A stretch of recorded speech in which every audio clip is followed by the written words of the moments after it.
Ceres clutched the handmade flower crown with trembling hands, his heart stirred by unexpected kindness. Standing before a group of women, he listened quietly as they discussed his sincerity and maturity. With confidence drawn from their support, he stepped forward, ready to speak, facing their watchful eyes. Sunlight streamed through the window as Ceres lay motionless, staring at the ceiling, reality returning slowly. Sleep faded from his eyes, confusion settling in. The memory lingered vivid, yet undeniably distant. Years had passed since Ceres last saw the familiar rooftops outside the window. He once belonged to a renowned hero party, formed to defeat the Demon King. Fond memories stirred as he thought about Shizuko and the others left behind. Descending the stairs, he prepared to rejoin his comrades, unaware of the tense atmosphere awaiting. Zekt's expression, sharp, delivered a cold verdict. Ceres was no longer part of the party. Ceres remained composed. Having expected this outcome, doubts about the party had long lingered in his mind.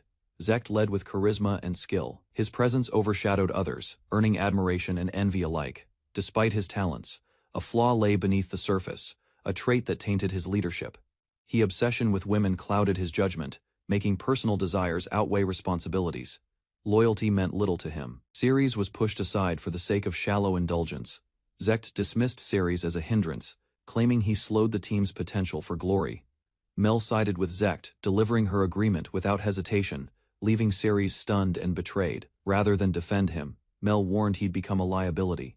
Unfit to stay in the party, Ceres realized her presence served Zekt's plan, not friendship or concern. Despite past loyalty, she had chosen Zekt. Ceres was left with only bitter acceptance. Ceres stood silently as the hero mocked him and dismissed his worth in front of others alone. He reflected on past misunderstandings and accepted that her feelings had never belonged to him. Though doubts lingered, he reasoned. There were still opportunities beyond this group, even if he left. Rain fell as old bonds shattered. Farewells masked the unspoken resentment and regrets between them. He smiled faintly, offering parting words, then stepped forward, leaving behind the party and its shadows. Ceres walked away without hesitation, waving off the team that once meant everything to him. He reflected on those bonds, recognizing they mattered not as peers, but more like children. His past life as a 42-year-old father explained the strange distance he always felt. Others his age appeared immature in comparison, making older women feel more familiar and comforting. Life expectancy here was short, shaping customs and values unlike anything from his original world. He watched the locals with disdain, unable to accept their warped views on age and women. Despite his youthful body, his mindset remained that of a grown man from another world. Curious and finally free, he decided to explore unfamiliar places, left untouched during his old duties.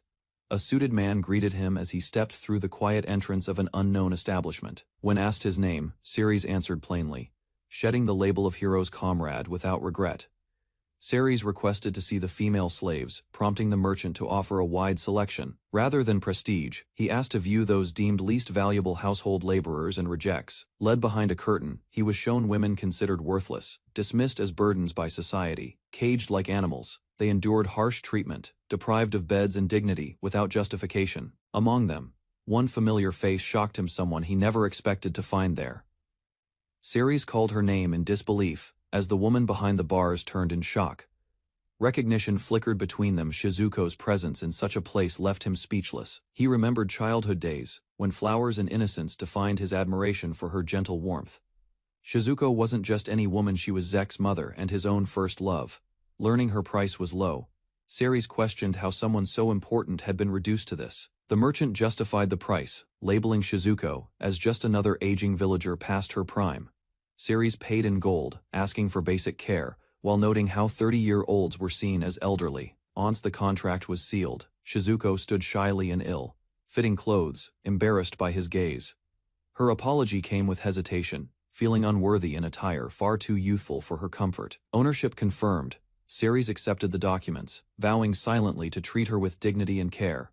With the transaction complete, Ceres left the establishment, responsibility now firmly resting in his hands. Inside a clothing shop, Shizuko changed quietly, unused to attention after long neglect and confinement. When she returned dressed properly, uncertainty mixed with relief as Ceres approved without judgment. Latter exhaustion overcame her, leading to a sudden collapse that startled him into concern. Overwhelmed by gratitude and fear, Shizuko lowered herself, forcing Ceres to confront the imbalance between them. Shizuko knelt, repeating her status with a faint smile, as if trying to convince herself. Tears soon followed, breaking through her composure as the reality of her situation overwhelmed her. Ceres patiently waited, giving her space to process before gently asking about what led to this. Unlike with others, her vulnerability stirred something deeper, an adult connection, not pity or obligation. To him, Shizuko's grace and maturity held a quiet charm he hadn't found in anyone else. Shizuko confessed her betrayal, hands trembling, revealing she had been sold by her own husband. Ceres listened, realizing the sale contradicted wealth gained after Zek's recognition and sudden fortune rise. Memories surfaced of excess as money vanished into indulgence, distractions, and careless nights without restraint. She recalled apologies and justifications, accepting blame while he spiraled deeper into ruin through vice. Trust shattered when promises masked intent, leading her willingly into a final, irreversible betrayal moment.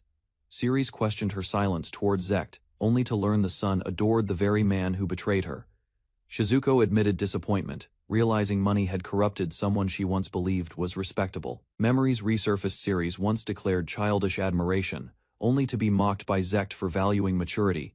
Those cruel words stuck with him, shaping his views about women and attachment in this world. Despite lingering pain, Shizuko smiled coldly. Certain justice awaited the man who discarded her. Ceres apologized for reopening old wounds, but Shizuko brushed it off with a quiet smile. Her eyes softened as she admitted that his gesture had brought her unexpected joy. To him, her presence radiated warmth, simple, honest beauty that lingered past hardship. He insisted. She wasn't old, prompting laughter as she teased his kindness. Memories returned of loss, of kindness, and of the woman who gave him strength when he had none.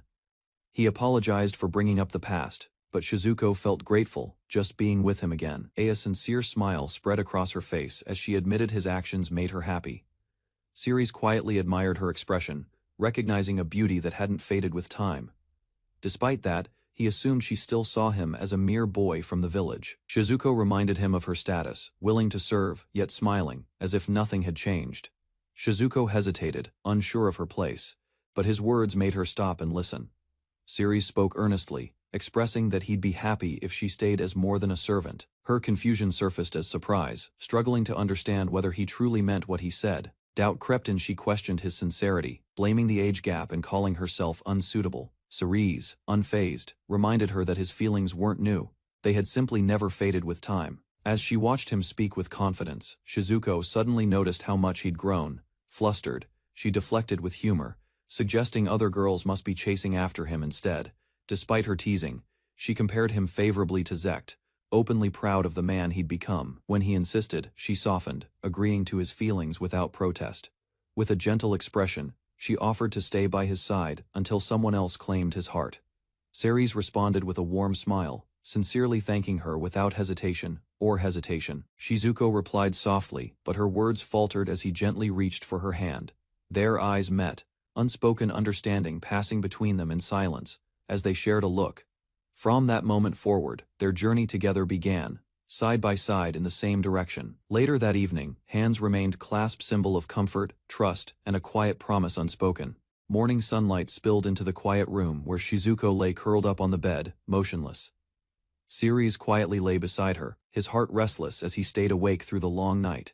Tears had overtaken her. The shock of slavery left her shattered until exhaustion brought her sleep. Awakening slowly, Shizuko turned toward him, her voice soft with uncertainty as she whispered his name. Their hands met gently, no words were needed as warmth filled the silence between them. Ceres awkwardly apologized, but Shizuko responded with a light smile, brushing off the moment with ease. She softly teased him, sensing his kindness, and acknowledged the comfort his presence had given her. They walked through town together. He suggested breakfast, and proposed registering her as an adventurer. A warm meal was served. Shizuko stared, overwhelmed by memories of years without simple joys. Tasting it, her eyes lit up, joy spread across her face as she praised the flavor. Ceres admitted he preferred her home cooking, causing Shizuko to respond with cheerful amusement. She offered to cook whenever he wanted, as long as he brought the ingredients himself. Beyond cooking, Shizuko's talents extended to every chore, and her easygoing nature made her shine. Compared to others, none matched her maturity. Even beautiful adventurers couldn't rival her presence. Time spent together felt natural. For him, being near her never grew tiring. Inside the guild, Ceres approached the counter, requesting both adventurer registration and a new party, when asked. He confirmed Shizuko as his chosen companion, surprising the receptionist with his answer. Mocking words followed. Insults about her age and presence stung, though Shizuko forced a gentle laugh behind her smile. She quietly accepted the cruel label, masking the pain with self-deprecating calm. Despite everything, she stepped forward, beside him, choosing partnership over pride without hesitation. Ceres was surprised to learn Shizuko once lived as an adventurer, though she had kept it secret. To proceed, the guild requested a blood sample, citing protocol, while Shizuko remained calmly cooperative. A large man recognized her immediately. His shock was clear as he rushed to greet her, revealing himself as the new guild master. He questioned her return. She answered with quiet resolve, watching the reunion unfold. Ceres could hardly believe how unexpected and tangled the day had become. The guildmaster welcomed her return with open arms, eager to reinstate the famed healer. Ceres was shocked to learn she had once been a legendary figure known to all. With a cheerful smile, Shizuko revealed her status as a former S-rank adventurer. He struggled to reconcile her strength with how easily she had once been enslaved. Despite the demotion, she accepted the A-rank offer without hesitation or pride. The guild worker apologized sincerely, and Shizuko smiled, showing no bitterness from the earlier insult. Ceres stood surprised, while the receptionist presented the current list of available quest postings. Both browsed the board carefully. He admitted the recent revelations had left him stunned, despite the danger. Shizuko cheerfully agreed to join a dragon hunt without hesitation. Ceres accepted with one condition: he would handle the fighting, while she stayed safely behind. After agreeing on their quest, Shizuko offered to make lunch, suggesting they borrow the inn's kitchen. While walking, Ceres expressed surprise at her adventuring past, unaware of her connections to others' mothers. She reminisced about Haruka Seo and Misaki, trusted friends and former teammates she had once traveled with. Their all-female party often attracted attention, but they always proved their strength in battle. Time passed, and with age came silence from others. But one question still lingered: why endure slavery? Shizuko recalled the moment she was betrayed, caught off guard and drugged from behind. Despite the bitterness, she laughed darkly, vowing revenge on Zector with a chilling smile. As they neared their destination, Ceres suggested stopping to eat, and Shizuko eagerly agreed. She prepared a homemade meal, and gently offered him a bite with a soft expression. The taste brought comfort. Ceres smiled, savoring the warmth that reminded him of home. Ceres, now resolute, declined to be fed and insisted on eating by himself. With lunch over, he stepped forward, ready to face the upcoming challenge head on. He surveyed the rocky terrain. Something felt off. A heavy presence loomed in the air. From the shadows, a massive earth dragon emerged, its towering frame blocking the path ahead. Ceres immediately took charge, urging Shizuko to step back as the beast roared in fury. Ceres launched forward, analyzing the dragon's movement and preparing his next magical enhancement. He cast wind magic onto his blade, surrounding himself with a fierce swirling current. The dragon roared, lunging toward him with teeth bared and rage in its eyes. Focused and swift, Ceres dodged the strike and charged with sharp precision. His sword landed cleanly, delivering a powerful blow directly to the dragon's side. Ceres stood over the defeated dragon, believing the battle was already over. A sudden warning from Shizuko made him turn, just as the ground exploded behind him. From the shattered rock, a new enemy emerged, an armored beast roaring with terrifying force. Ceres prepared to counter, but the creature's attack came too fast and too fierce. Shizuko reacted instantly, casting a powerful barrier spell to shield them both from the blast. Ceres quickly realized the opponent was no mere earth dragon, but a much stronger rock variant. He unleashed a powerful ice spell, sending a freezing wave across the battlefield. With the dragon momentarily slowed, he sprinted forward, shouting as he prepared to strike. He leapt high into the air, sword raised with precision and focus, coming down with force. Ceres delivered a decisive slash across the monster's armored body. Ceres stood over the defeated dragon's shattered body, breathing out in relief after the battle. Without wasting time, he prepared the dimensional bag and began collecting the monster's heads. Back at the guild, he dropped the massive trophies, startling the receptionist with their size. Inside the warehouse, the guild master examined the heads with disbelief and cautious curiosity. Ceres casually explained the fight, offering a vague summary that left the guild master speechless. Shizuko brought up the reward, smiling, but Ceres immediately scolded her for joining the battle. She lowered her head, admitting she acted out of concern and wanted to protect him. With softened eyes, Ceres reminded her that he wasn't a child in need of saving. As they walked, he promised to be the one protecting her from now on. A quiet warmth bloomed within Shizuko, her heart stirred by his sincere declaration. Shizuko, flushed and uncertain, struggled with the memory of their instruction to act like lovers. Though older, she couldn't suppress the flutter in her chest whenever she thought of Ceres. Convincing herself it meant nothing, she reasoned he was simply lonely and needed comfort. Outside her home, Ceres hesitated, a wrapped gift in hand, unsure how she'd react. With a hopeful smile, he whispered her name, silently praying she'd accept the gesture warmly. Shizuko tried to compose herself as she remembered the instruction to act like lovers in public. Though she knew it was only pretend, her heart throbbed with emotions she couldn't suppress. Convincing herself it meant nothing, she quietly accepted her role and buried her personal hopes. Ceres stood at her door, holding a box, nervous yet determined to deliver his gift. With a gentle smile, he offered it to her, silently hoping she would accept his feelings. Ceres returned earlier than expected, bringing warmth to the room with a simple, sincere reason for coming. His words brightened Shizuko's face, her smile wide and genuine, caught off guard by his affection. With renewed spirit, he raised his fists in joy, completely energized by her happiness and response.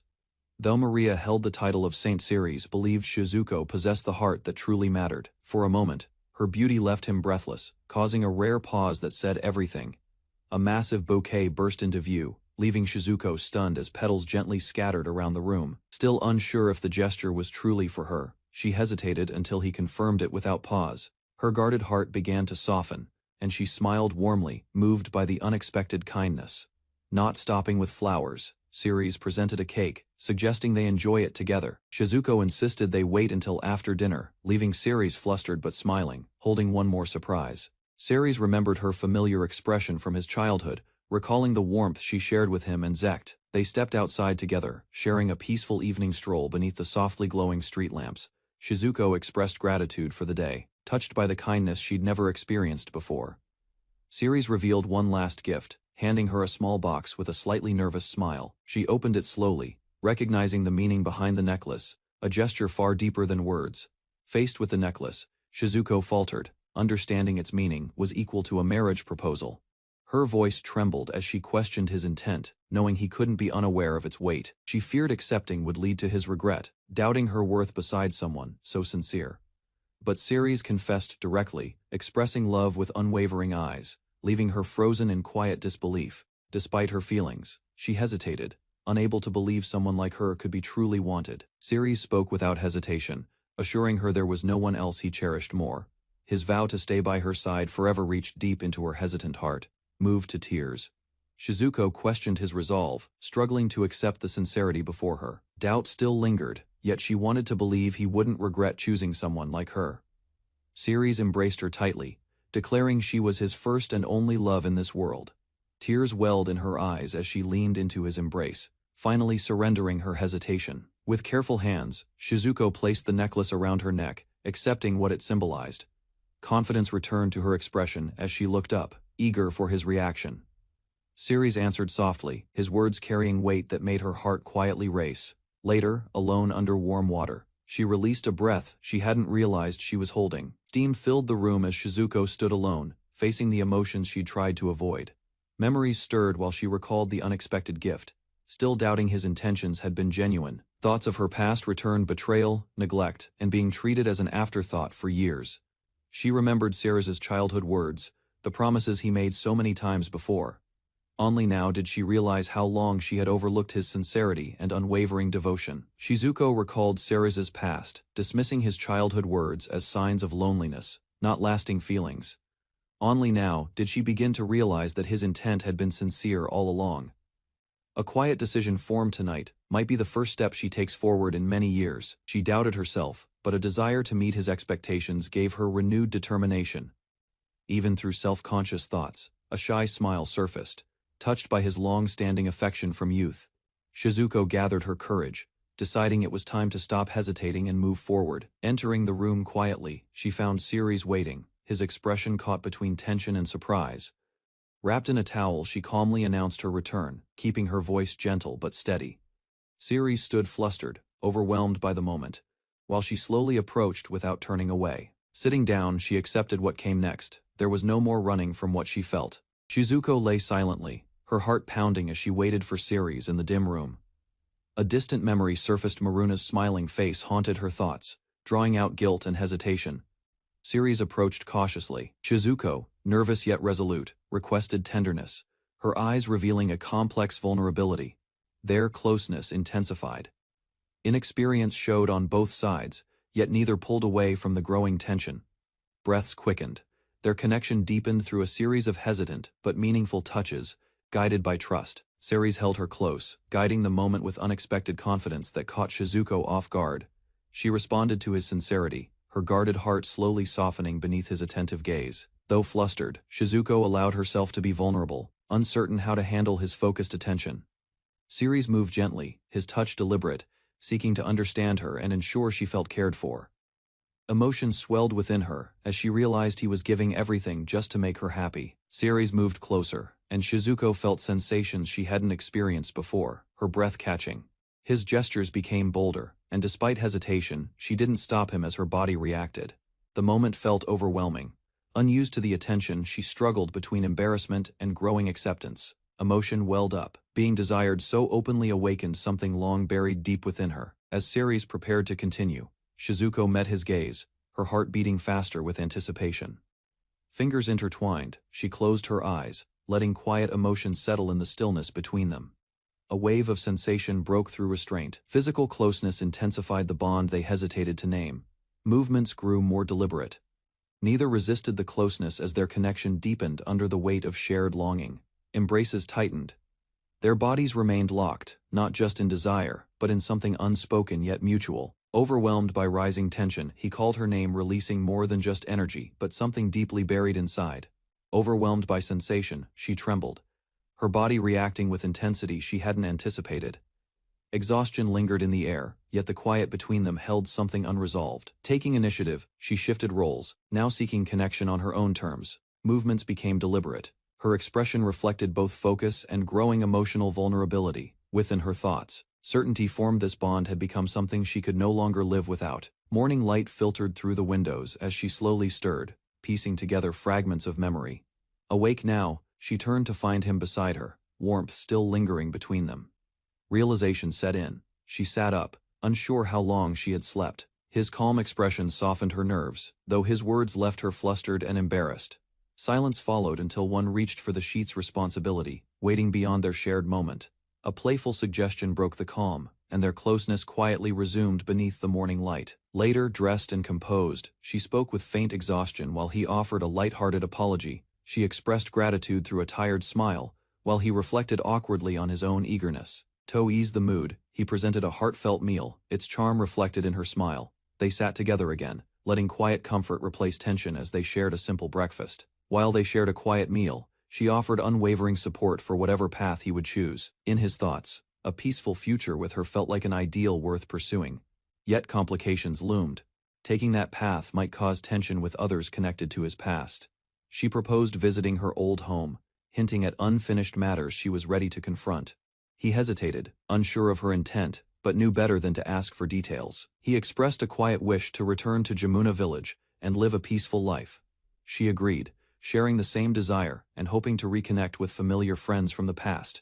At the village, they observed Haruka, now devoted entirely to her husband's restaurant duties. Sayo remained burdened by endless chores, stuck in a demanding household with little recognition. Misaki, too, continued her quiet routine, managing tasks while her husband left her unnoticed. She quietly acknowledged how deeply their friends' marriages had fallen into disrepair. He smiled faintly, sensing something left unsaid behind her calm voice. Though uncertain about his purpose, he looked forward to arriving in the village. As the day passed, light-hearted thoughts filled the air once more. Zekt was shocked to hear their funds had vanished, confusion spreading among his companions. They speculated nervously, uncertain if Ceres had abandoned them, or if something else had happened. Seeking answers, the party visited the guild, where they learned the church hadn't sent any money. At the church, a priest calmly explained the issue. Zekt had failed to submit the necessary paperwork. Baffled, Zekt stared in disbelief, completely unaware such formalities even existed, or were his responsibility. The priest explained that Zekt needed to submit records of spending and accomplishments to receive funds. Everyone denied filling such forms, yet the documents somehow still had Zekt's signature on them. It was revealed that Ceres had been handling the paperwork under Zekt's name without telling him. A past memory returned. Ceres casually asked for signatures without clarifying their importance or purpose, lacking proper documents. Zect reluctantly accepted a small stipend, barely covering their group's monthly necessities. Zect assigned Mel to handle future paperwork, as the church wouldn't provide support without documentation. Despite her hesitation, Mel accepted the task. Though the pile of forms overwhelmed her instantly, she protested, demanding to be excused from other chores if burdened with this new responsibility. Zect agreed reluctantly, allowing Mel to focus solely on paperwork while the others managed camp life. Meanwhile, Zect complained about the food, clearly missing the days when Ceres handled everything quietly. After Zect criticized the food, tensions rose as everyone shifted blame and refused to take over cooking. Despite the bickering, all three women longed for Ceres' meals, each craving a different favorite dish. Zect suggested eating Ceres' food in the city, only to realize it's only served in luxury spots. A few days later, the group arrived in town, exhausted and visibly worn down by travel. Zect reflected on their decline: no money, no hygiene, realizing they couldn't keep going like this any longer. Zect realized even their hair had fallen into disarray, something Ceres once managed without complaint. In frustration, he suggested going to the church for support, but Maria immediately rejected the idea. Faced with resistance, Zect backed down while Mel proposed earning money directly through guild work. Regret sank in deeper. Ceres had handled every responsibility they now struggled to understand or perform. Haunted by failure, Zect stood in silence, wondering how everything had fallen apart so quickly. In high spirits, the woman clung to Ceres, confident in their plans to earn money together. Each morning, Ceres patiently washed and dried her hair with care, using a special cleansing potion. Such gentle devotion stunned her. Most husbands wouldn't do half as much for their wives. Elsewhere, the hero's father mocked his son for foolishly casting out someone so capable and kind. The group vented their frustrations, still bitter over Zect's arrogance and lack of gratitude towards Ceres. Ceres prepared breakfast with a smile, his kindness shining through even during routine morning tasks. Even when someone was sick, he showed concern. Unlike Zect, who ignored their condition entirely, wanting to make her happy, Ceres cooked and cared for her, bringing joy to her days. Their nights were warm, their days peaceful. His gentle nature made every moment feel fulfilling. In a heartbeat, she'd choose to save Ceres, no hesitation. His worth far outshone the hero's. Shizuko found peace beside Ceres, wrapped in warmth, knowing she belonged completely to him. Out in the forest, Ceres stood victorious among slain beasts, proving his strength in silence. Used to survival, he explained how hunting became necessary after losing support from the hero's party. Being a magic warrior left him without aid, forcing him to handle every expense alone. Despite fighting alongside heroes, he completed odd jobs just to survive unrecognized, but never bitter, as she comforted him. Shizuko acknowledged the weight of the burdens he'd quietly carried alone. Ceres recalled slaying wyverns and dragons, his strength developed through constant struggle and harsh necessity. Despite his skills, he was relegated to the sidelines, never granted the power others received freely. To Shizuko, Ceres' strength rivaled even legendary heroes. His humility only made his value clearer. After submitting their report, a guild receptionist unexpectedly halted Ceres, requesting he wait for something important. Ceres learned he was still listed under the hero party despite forming a new one. The receptionist explained she had only created a subgroup within the main hero registry. Although she hadn't told Zect, she reassured them the arrangement wouldn't affect their operations. An official breakdown confirmed Ceres as the leader of a separate unit under Light of Hope. Their membership ensured continued privileges, prompting Shizuko to question her new status with amusement. Shizuko's affiliation was clarified. She officially belonged to the separate force, under Ceres' command. As recognition of his strength, Ceres received the prestigious title of Dragon Slayer from the guild. Shizuko, curious, asked if any other party members had achieved the same feat as Ceres. Only Ceres had slain dragons. Zect and Lyda merely faced demi-dragons and wyverns. The receptionist froze upon realizing Shizuko was not just a member but Zect's own mother. The receptionist panicked upon learning Shizuko was Zect's mother, but Shizuko calmly clarified her current role. Registry records listed her as Ceres' slave, a fact she embraced with romantic affection. Confused and overwhelmed, the receptionist turned to Ceres, asking for a clear explanation of the situation. Anger surfaced as she denounced Zect, blaming him for past injustices and calling him an enemy. Finally composed, she offered Ceres and Shizuko a proposal, hinting at something more to come. Ceres was surprised when Shizuko asked if he wanted to enter a guild marriage with her. Embarrassed, she hesitated, unsure if such a formal step was right for someone her age. The receptionist explained the registry an official bond through the guild to manage shared affairs. Ceres compared it to a family registry and confidently offered to proceed with the marriage. Still blushing, Shizuko questioned his certainty, concerned about their age gap and the formality involved. Ceres confessed he had fallen for Shizuko first, reassuring her with sincere, unwavering warmth. Smiling beside him, Shizuko accepted their future together with grace and a touch of affection. Becoming his legal wife brought her joy, while Ceres responded with quiet happiness. Although the guild charged extra fees, they completed the registry and received their symbolic rings. With hands joined and rings exchanged, their marriage was officially sealed before the guild.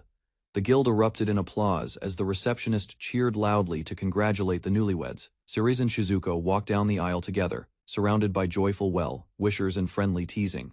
Standing proudly, Ceres raised his voice, inviting everyone to drink and celebrate without restraint. The receptionist announced the festivities were sponsored by the married couple, raising mugs with enthusiasm. As laughter echoed around her, Shizuko smiled deep down. She truly couldn't feel happier. Shizuko remembered her promise and vowed to fulfill it upon returning to the village. They had once pledged unity, sharing every sorrow and joy as one. Now surrounded by 3 more wives, she trusted Ceres would manage just fine. Ceres and Shizuko arrived in Jamura village, surrounded by peaceful homes and gentle countryside. He reflected on his upbringing, recalling how the villagers raised him after losing his parents. Their journey led them to Zector, the very man who once sold Shizuko into slavery. At a familiar house, Ceres met the village chief, who greeted him with surprise and concern. Standing beside Ceres, Shizuko calmly greeted the chief, her presence causing visible shock and disbelief. The chief was stunned to see Shizuko alive, having believed Zector's claim about her death. Faced with hesitation, Shizuko chose to confront the truth herself, determined to face Zector directly. The chief reacted furiously, condemning Zector as a criminal who deserved harsh punishment for his betrayal. News revealed Zector had been taken by the feudal lord after failing to pay village taxes. Shizuko laughed loudly, amused by Zector's downfall and satisfied with the justice fate had delivered. Shizuko's laughter finally subsided as both Ceres and the chief urged her to regain composure. She apologized with a calm breath, regaining control after her emotional outburst. Reflecting on her pain, she accepted Zector's fate, believing his punishment was already far worse. Ceres silently agreed, realizing her words weren't exaggerated. Zector's life had indeed collapsed completely. Exiled and enslaved in the mines, Zector was now rejected even by his former village. Zector, consumed by jealousy, wasted his son's money on luxury, ignoring the needs of the village. Despite everything, Ceres recalled a few warm memories from their past. Though betrayal remained unforgivable, the chief acknowledged their growth, glad things ended in peace, rather than in vengeance. Both were praised Ceres for his courage, and Shizuko for finding happiness she once thought impossible. Laughter followed as the chief teased Ceres, surprised he truly married the woman he once vowed to protect. With a playful grin, Ceres handed coins to the chief, lightening the mood with humor. The chief teased them about married life, suggesting they get some rest or even tire themselves further. Embarrassed laughter followed as the couple stood outside, their bond quietly growing stronger with each moment. Finally home, Shizuko smiled warmly, feeling peace return as she stepped into familiar surroundings. Choosing joy over resentment, she embraced her future beside Ceres, grateful for the love she found. After a long journey, they finally found a moment of peace and light-hearted teasing. A playful suggestion shifted the mood, hinting at something more personal behind their relaxed smiles. Gentle touches broke the stillness, their closeness revealing trust built through shared trials and private understanding. Tension escalated as their connection deepened, each movement expressing unspoken affection and long-suppressed desire. Emotions surged to a peak, their bond reaffirmed in quiet intensity beneath the surface of intimacy. Sunlight streamed through the window, as they greeted the day weary from yesterday's relentless pace. Amusement sparked between them. Noon had arrived unnoticed. She didn't mind his affection felt sincere, weighing the hour and their plans. He suggested patience while others remained busy with work. Confident in his timing, he proposed visiting someone familiar, judging it to be appropriate now. She agreed with a smile, ready to accompany him and reconnect with old companions. Kazuma and his wife Haruka ran the village's only meal restaurant named after him. Though not blood-related, he treated Kazuma like a brother and found comfort in their bond. Upon returning, they were greeted warmly. Familiar surroundings eased the tension that lingered from before. Haruka welcomed them with curiosity. Shizuko downplayed her hardship, quietly crediting Ceres for her safety. Laughter broke out as playful teasing resumed, their closeness showing in every word and gesture. Light teasing continued between them, though affection was evident beneath the surface of every remark. She expressed joy over being cherished, her confidence growing from the warmth Ceres always showed. Hints of unspoken feelings stirred tension, but the moment passed with Haruka shifting focus to cooking. Kazuma greeted them warmly, reuniting with a smile that reflected shared history and lasting bonds. Memories surfaced as Ceres recalled Kazuma's support during his childhood, solidifying the strength of their brotherhood. He recalled a time when his heart quietly leaned toward her, admiration left unspoken. Though those feelings faded, he had long accepted them and moved forward without regret.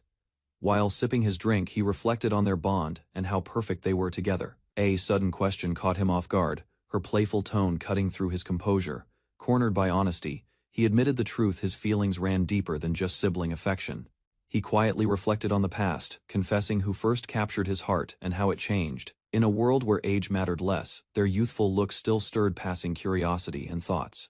Agreeing with a grin, he acknowledged her appearance hadn't aged a day, a rare charm. She basked in the compliment, subtly seeking more, her pride gently teasing his flustered reaction. Though embarrassed, he clarified his feelings and defended both women, his sincerity shining through awkward remarks. Another man openly confessed his past hopes with Shizuko, believing he could be her joy. Ceres respected the boundaries around Kazuma's wife, recognizing her as family through deep mutual trust. Though once smitten, he chose to support from afar, cherishing their sibling bond over desire. Shizuko's soft words hinted at change, quietly challenging the certainty he once clung to. While doubt stirred, encouragement came unexpectedly, suggesting that hope might not be fully lost yet. While sipping tea, he considered the idea perhaps things could resolve without bitterness. After all, a bold suggestion stunned him, her words teasing yet laced with unexpected seriousness. Though joking about loneliness, she gave her quiet approval, trusting him with an unspoken choice. Later that night, closeness unfolded in silence, emotions exchanged without the need for words. Clarification followed, tradition shaped their customs, and intentions weren't as scandalous as they first appeared. Uncertainty lingered as he questioned the deeper implications behind the village's traditional custom. Rules existed for a reason, and she emphasized that following them would ensure mutual respect. Though hesitant, he was urged to prioritize what mattered now over social expectations. With a firm smile, she reminded him boundaries mattered, and within them, nothing was forbidden. The wife explained the rules of a traditional night visit, emphasizing respect and quiet approach. Later, the boy learned the rules were surprisingly lenient, though ignoring them could cause serious trouble. She smiled, hoping her actions would bring happiness to Haruka, her son's new companion. Before leaving, she encouraged him to stay focused and do his best during the visit. Conflicted, he stood outside the door, questioning himself, despite just marrying Shizuko with her full support. Creeping quietly into the room, he questioned if her insistence meant this might actually succeed. Although unsure of Shizuko's intent, he believed this chance might bring both her and Haruka closer. Seeing her asleep, he chose to act, deciding to seize the opportunity without hesitation. Conflicted thoughts stirred. He wondered why Kazuma wasn't there and assumed they shared a bed. Her exposed form left him tense, yet he remained still, trying to calm his nerves. Remaining still proved painful, and his legs began to go numb as he waited in silence. She woke up and turned, eyes locking on him in surprise and confusion. Rising cautiously, she questioned his name, trying to understand what he was doing there. Her tone softened, yet her eyes stayed sharp as she addressed him directly. She pointed out his position beside her, questioning if he truly understood its meaning. Ceres smiled nervously, unsure how to respond as her heart pounded under Haruka's gaze. Without warning, she smacked him hard, furious yet flustered by his clueless behavior. Standing up, Haruka demanded answers. Mistaking the situation as some kind of joke at her expense, she launched a powerful kick, shouting that such behavior was utterly unacceptable. Despite her outburst, she declared she was calm, while Ceres backed away, pleading for peace. Haruka demanded an explanation, and just as Ceres tried to confess, she silenced him abruptly. Dismissing his words as a joke, she shouted, refusing to believe his feelings were sincere. Her tough expression cracked, revealing hurt. Even she felt wounded by what seemed like mockery. Ceres began to speak the truth, but someone called out, interrupting the tension in the room. A man entered, confused by the scene, calling Ceres's name with concern and suspicion. Ceres smiled blankly, resigned to his fate, convinced that this was the end for him. Surrounded and pressured, he listened as Haruka warned their bond might be severed depending on his answer. With everyone waiting, he hesitated, but knew he could no longer remain silent. He admitted he had feelings for Haruka, but gave up because she already had Kazuma. Haruka lashed out, furious and betrayed, while Kazuma watched in grim silence beside her.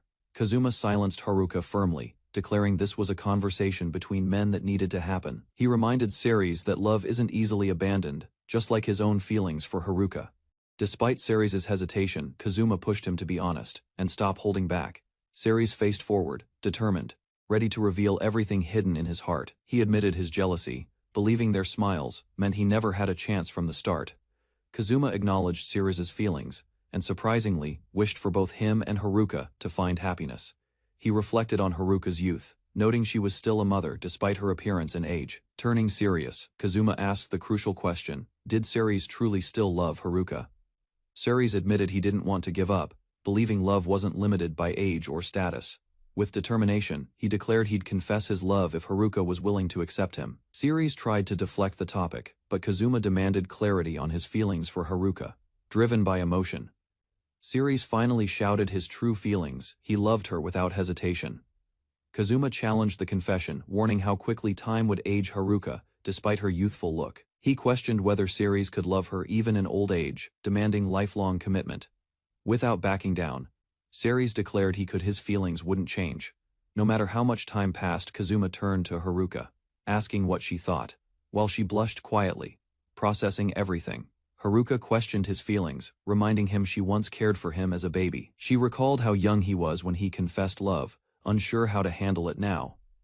Kazuma, ever blunt, shouted she'd be an old hag, causing both shock and embarrassment. Despite their doubts, Ceres remained firm, declaring his will to stay and love her always. Ceres looked straight ahead, voice steady, declaring that despite everything, his feelings remained unchanged. Haruka blushed deeply, realizing the depth of his sincerity and how much it affected her. Kazuma gave a nod of approval and stepped aside, ready to leave them to talk alone. However, his sudden challenge startled both of them, pushing the situation into uncomfortable territory. Ceres steadied Haruka, catching her gently, the tension lingering as the moment grew unexpectedly awkward. Haruka challenged Ceres to prove his love directly, shocking everyone with her bold demand. Despite her hesitation, Ceres agreed, leaving her flustered by his unexpected seriousness. He and Kazuma sealed the promise, while Haruka panicked at the unfolding situation. Tension filled the room as Ceres sat silently before her, eyes fixed with intent. Without hesitation, he gently lifted her up, causing a startled blush to rise on her face. She struggled to speak as he carried her closer, yet he pressed forward with calm resolve. Despite lingering feelings for another, he confessed his desire, catching her completely off guard, flustered and overwhelmed. She tried to regain control, but her heart had already betrayed her. He closed the distance, placing his hand gently against her cheek, eyes locked with hers. Though words were few, her flushed face revealed an answer that needed no explanation. A quiet resolve guided her actions as she leaned in and met his lips. Their closeness deepened, unaware of the silent observer seated nearby, watching without expression. Moments later, the atmosphere grew heavier as boundaries blurred and hesitation faded between them. Alone in the room, she lay in quiet anticipation, trying to hide her nervousness. He approached with gentle admiration, offering words that made her face flush with mixed emotions. A moment of hesitation passed as he reached out, tension rising between them without restraint. Conflicted feelings surfaced. She urged caution, unsure if boundaries had already been crossed too far. Another presence nearby shattered the moment, prompting reflection and unresolved feelings between them both. A sudden closeness places both figures in an unfamiliar position, causing confusion and heightened awareness. Movement becomes hesitant, with restraint slowly giving way to instinct. Postures shift as balance changes, creating a fragile pause filled with conflicted emotion. Awareness deepens while restraint weakens under mounting tension. An internal struggle emerges between responsibility and desire.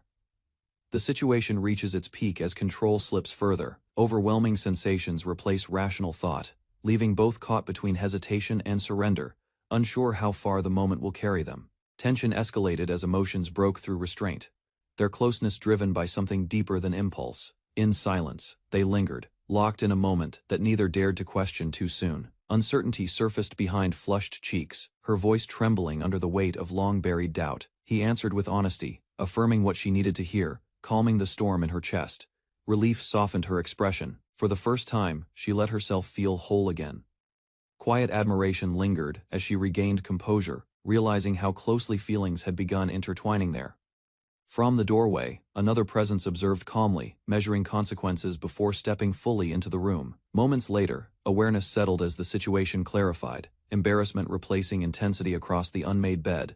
Responsibility tempered relief, attention shifted toward boundaries, ensuring no harm followed the lapse afterward, quietly. With tension eased, resolve formed quietly, suggesting growth would follow this fragile turning point ahead. With a calm voice, the man acknowledged their separation, making the situation unmistakably clear. Her tone remained steady, framing their connection as nothing more than a friendly understanding now. Time apart had changed things. Thoughts of starting over once seemed distant, yet no longer impossible. Memories led her back to someone who once meant something more than just a name. Doubt lingered.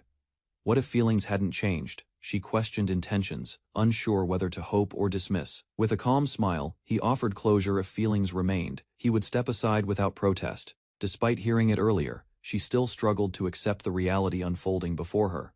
Even as a child, his gaze held a sense of attachment that never quite faded. Admitting it wasn't easy, but truth now felt lighter shared between the three of them. Old bonds acknowledged, he gave his blessing, encouraging a new beginning built on trust and care. He confessed his hope that she'd find someone better, someone who wouldn't lead her to sorrow.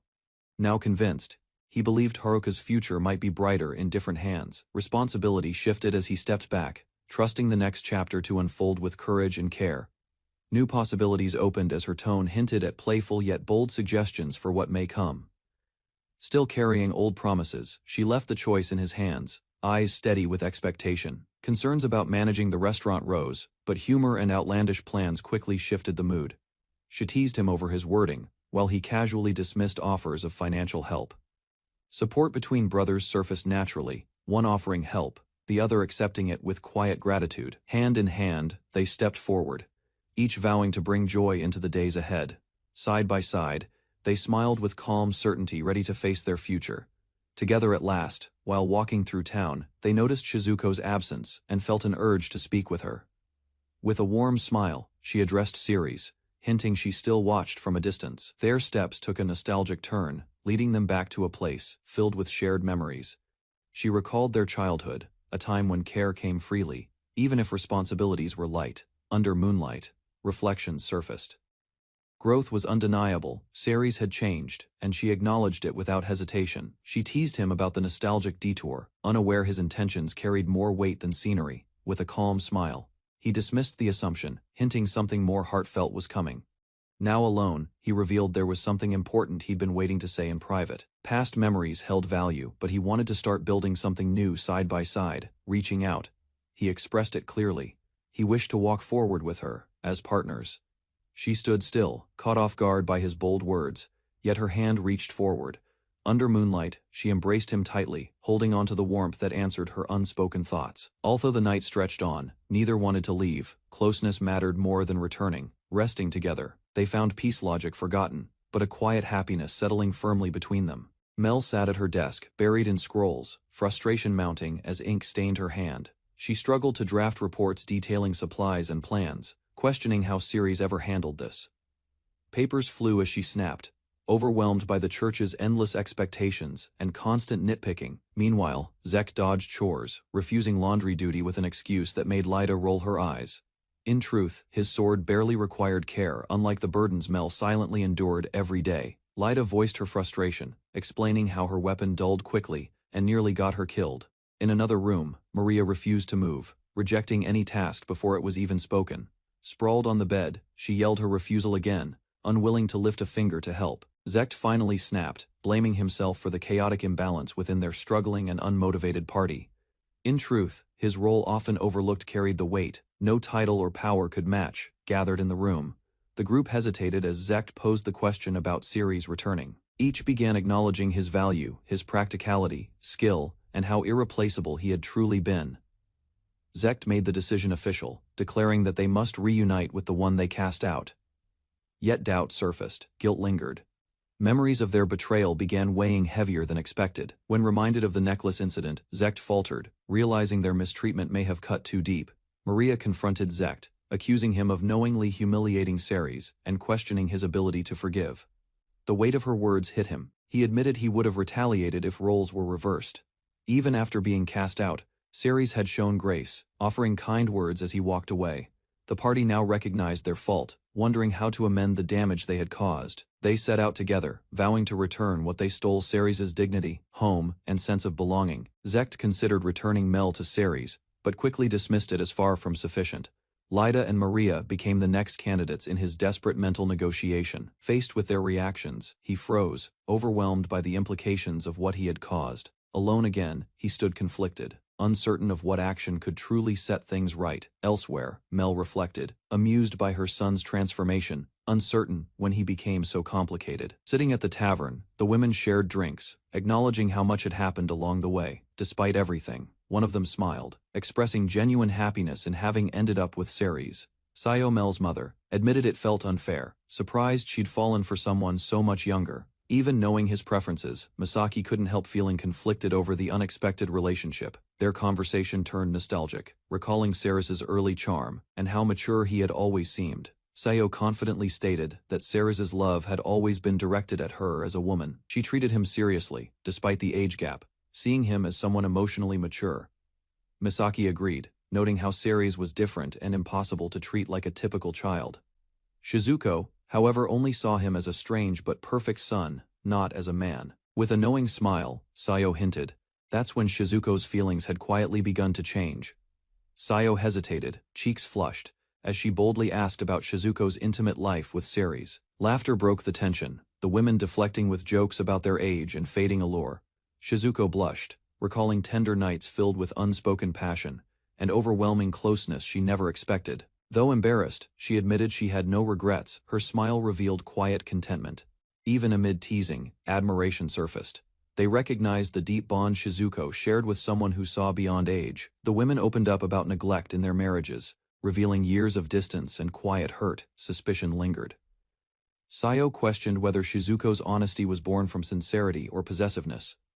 Shizuko, however, offered reassurance with a smile, reminding them of the promise they once made. Their bond echoed again, united in hardships, laughter, and even love, no matter how complicated. Without shame, she revealed a mark on her neck, proof shared only out of loyalty. The vivid marks on Shizuko's skin left the others stunned, their reactions a mix of disbelief and envy. Sayo's tone shifted, questioning whether Shizuko was flaunting her happiness for validation or attention. Unbothered, Shizuko calmly revealed she had arranged for Ceres to visit another woman that night. Doubts arose, but Shizuko explained her reasoning, seeing what others refused to acknowledge in Haruka's situation. Ceres, she insisted, didn't just care, he truly saw them, not as burdens but as women. With a serious gaze, Shizuko leaned in, her voice quiet but unwavering. She stretched her arms wide, asking them to let go of their unhappy marriages and reclaim themselves. The others froze, stunned by the directness of her plea. She urged them to be seen again, not as neglected wives, but as women deserving warmth and affection.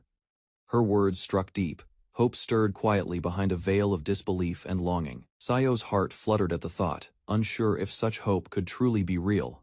Misaki, however, remained guarded, warning that betrayal would be met with consequences.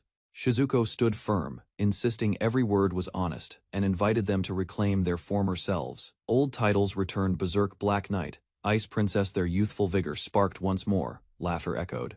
United again, they embraced not just freedom but their forgotten strength and sisterhood. A quiet gathering among women shifts when the conversation turns to Ceres. Shizuko's expression grows serious. She admits her anger toward her son, no longer able to hide her disappointment behind pleasantries. Though his actions were influenced by others, her son's decision to expel Ceres caused lasting regret. While others relaxed, Ceres handled everything silently, shouldering burdens and expenses without complaint or support. Abandoned and cast out, Ceres walked away alone. Shizuko, filled with guilt, couldn't forgive what happened. News of Maria's actions left her companion stunned. Understanding the full weight, she frowned in silence. Mel's involvement only deepened the tension. Shizuko began forming her own quiet plan for justice. Her decision became clear: to marry Ceres along with the others and leave the village behind. Meanwhile, Zect returned home, unaware his actions had severed ties that would never mend again. With calm resolve, the women acknowledged the cost. Their loyalty now belonged to Ceres alone. One woman predicted her husband would replace her with a slave, should she choose to leave. Shizuko, smiling calmly, shifted the topic. Their focus moved to how this would affect the children. A hypothetical was posed: what if the one abandoned turned out stronger than the hero himself? Concern rose over age and ability, yet the idea of supporting Ceres gained quiet agreement. Laughter broke tension, old titles resurfaced, and memories reminded them they were still capable warriors. Teasing banter continued as another former warrior, Misaki, was called out by her old title. Later that night, Ceres sat surrounded. Their decision was clear form, a party built on love. Confidence in Ceres' kindness reassured them. Leaving the past behind no longer felt uncertain. Shizuko gave a final nod. The plan was agreed upon without hesitation, without delay. She invited them to witness something. Proof awaited just beyond their quiet home. Outside the house, Shizuko insisted on silence as they approached the door with cautious steps. Inside, a girl hurried down the hall, cheeks flushed, calling for Ceres with urgency. She entered boldly, surprising Ceres in a moment that caught them both off guard and unprepared. Despite the setting, tension built quickly, and boundaries blurred as emotions overtook hesitation. What began abruptly unfolded further inside, unspoken feelings driving their impulsive and intimate connection forward. Inside, a quiet room, tension rises as bodies press close, nervous resolve mixing with hesitation and urgency. Against the door, imbalance follows, breath quickening, while restraint weakens under mounting emotional pressure. Shock flashes across faces as awareness spreads, realization arriving alongside embarrassment and conflicted reactions. From the hallway, others witness the scene. Curiosity, surprise, and rivalry, blending into a charged atmosphere. Afterward, flushed expressions linger, confidence replacing doubt, while unspoken consequences quietly settle between everyone involved. Outside, Shizuko steadies herself before others, exhaustion showing as suspicion quietly gathers around her nearby. Inside, blame surfaces as Shizuko confronts the setup, arms crossed, resolve firm despite lingering tension. Stairs become crowded when Haruka appears smiling, instincts warning danger while Ceres senses complicated intentions. Memory flashes years earlier, revealing Haruka's bold nature, reframing accusations and unsettling everyone present there. Back in present, confusion erupts, jealousy softens into acceptance, and Ceres stands changed under eyes. Three women stand together with a request, hoping to join the journey that lies ahead. Though unsure about vengeance, Ceres admits he'd accept them sincerely, without hesitation or judgment. Memories of betrayal return briefly, but freedom from expectations now brings unexpected relief. He recalls the moment he was dismissed, knowing his actions were never for personal gain. Facing them again, he clarifies his stance. Revenge held no place in his heart. Ceres calmly agrees to take them in, but voices hesitation about seeking justice against the others. Though they sympathize with his past, he remains firm punishment was never his goal. Facing the group, he admits he once cared, yet harbors no lingering resentment. One of them questions his sincerity, reminding him of the betrayal he endured. Instead of bitterness, he confesses admiration for those who stood by him, women strong and kind. Their expressions soften as they realize Ceres never saw the others as equals to them. He recalls being used and discarded, reminding them of how little value he once held. Because of hero party status, he now has the right to accept them as wives. Ceres smiles, choosing peace over bitterness, wanting to move forward with no regrets. However, the women firmly disagree. What was done to him must not be overlooked. Faced with unified resolve, Ceres realizes any resistance would be pointless against their determined stares. They offer justice on his behalf, though he hesitates, unsure how far it should go. For now, attention shifts to unresolved matters involving Seo and Misaki's complicated ties. Days later, Kaido commands loudly while Seo responds obediently, the tension hidden beneath routine exchanges. Alone, her words carry weight. Resentment brews, hinting at deeper cracks beneath the surface. With quiet anticipation, Seo reflects on the moment, knowing Ceres will arrive to change everything. Determined, she walks away without regret, casting off the weight of her former life. Ceres stood before a modest home, determined to speak with Kaito, Seo's husband. A warm welcome from a smiling woman eased his tension as he stepped forward. Despite her kind expression, anxiety lingered in his chest. Inside the house, Kaito sat casually, drink in hand, greeting Ceres with a relaxed tone. Kaito had prepared a full meal. Startled by the gesture, Ceres hesitated, unsure how to respond. Ceres questioned his place at the table, but Kaito remained calm, pouring a drink. He invited Ceres to begin. Gratitude filled the young man's voice. Their glasses met. Mutual respect settled in as they spoke. Ceres acknowledged Kaito's past support. In the fields, Kaito watched over young Ceres as he practiced with a hoe. Though Ceres credited him for everything, Kaito corrected him firmly. Memories resurfaced as they talked. Every time an adventurer passed through the village, Kaito had pushed Ceres forward, asking them to teach him. Gratitude filled Ceres' voice. He acknowledged more than just combat training, he appreciated every lesson, every opportunity. Back at the table, he thought about how different Kaito was from his previous harsh mentors. Reflecting deeper, Ceres remembered being an orphan. His bond with Kaito hadn't just been guidance, it was survival. More than training, it was connection. Ceres leaned forward, ready to speak honestly. To him, the villagers were like family. Kaito, already aware of the visitor's purpose, calmly suggested they get to the point. He mentioned Sayo's name. Without hesitation, Ceres confirmed it. Behind him, Sayo peeked from the doorway, listening silently. Kaito didn't hesitate. With a serious expression, he gave his answer. If Ceres truly wanted Sayo, he wouldn't stop him. Thoughts drifted to the past. When Sayo married into the family, Kaito's father was still alive. Their marriage had never been a happy one. The elder's pressure had been constant. Every day, he demanded a daughter to continue the line.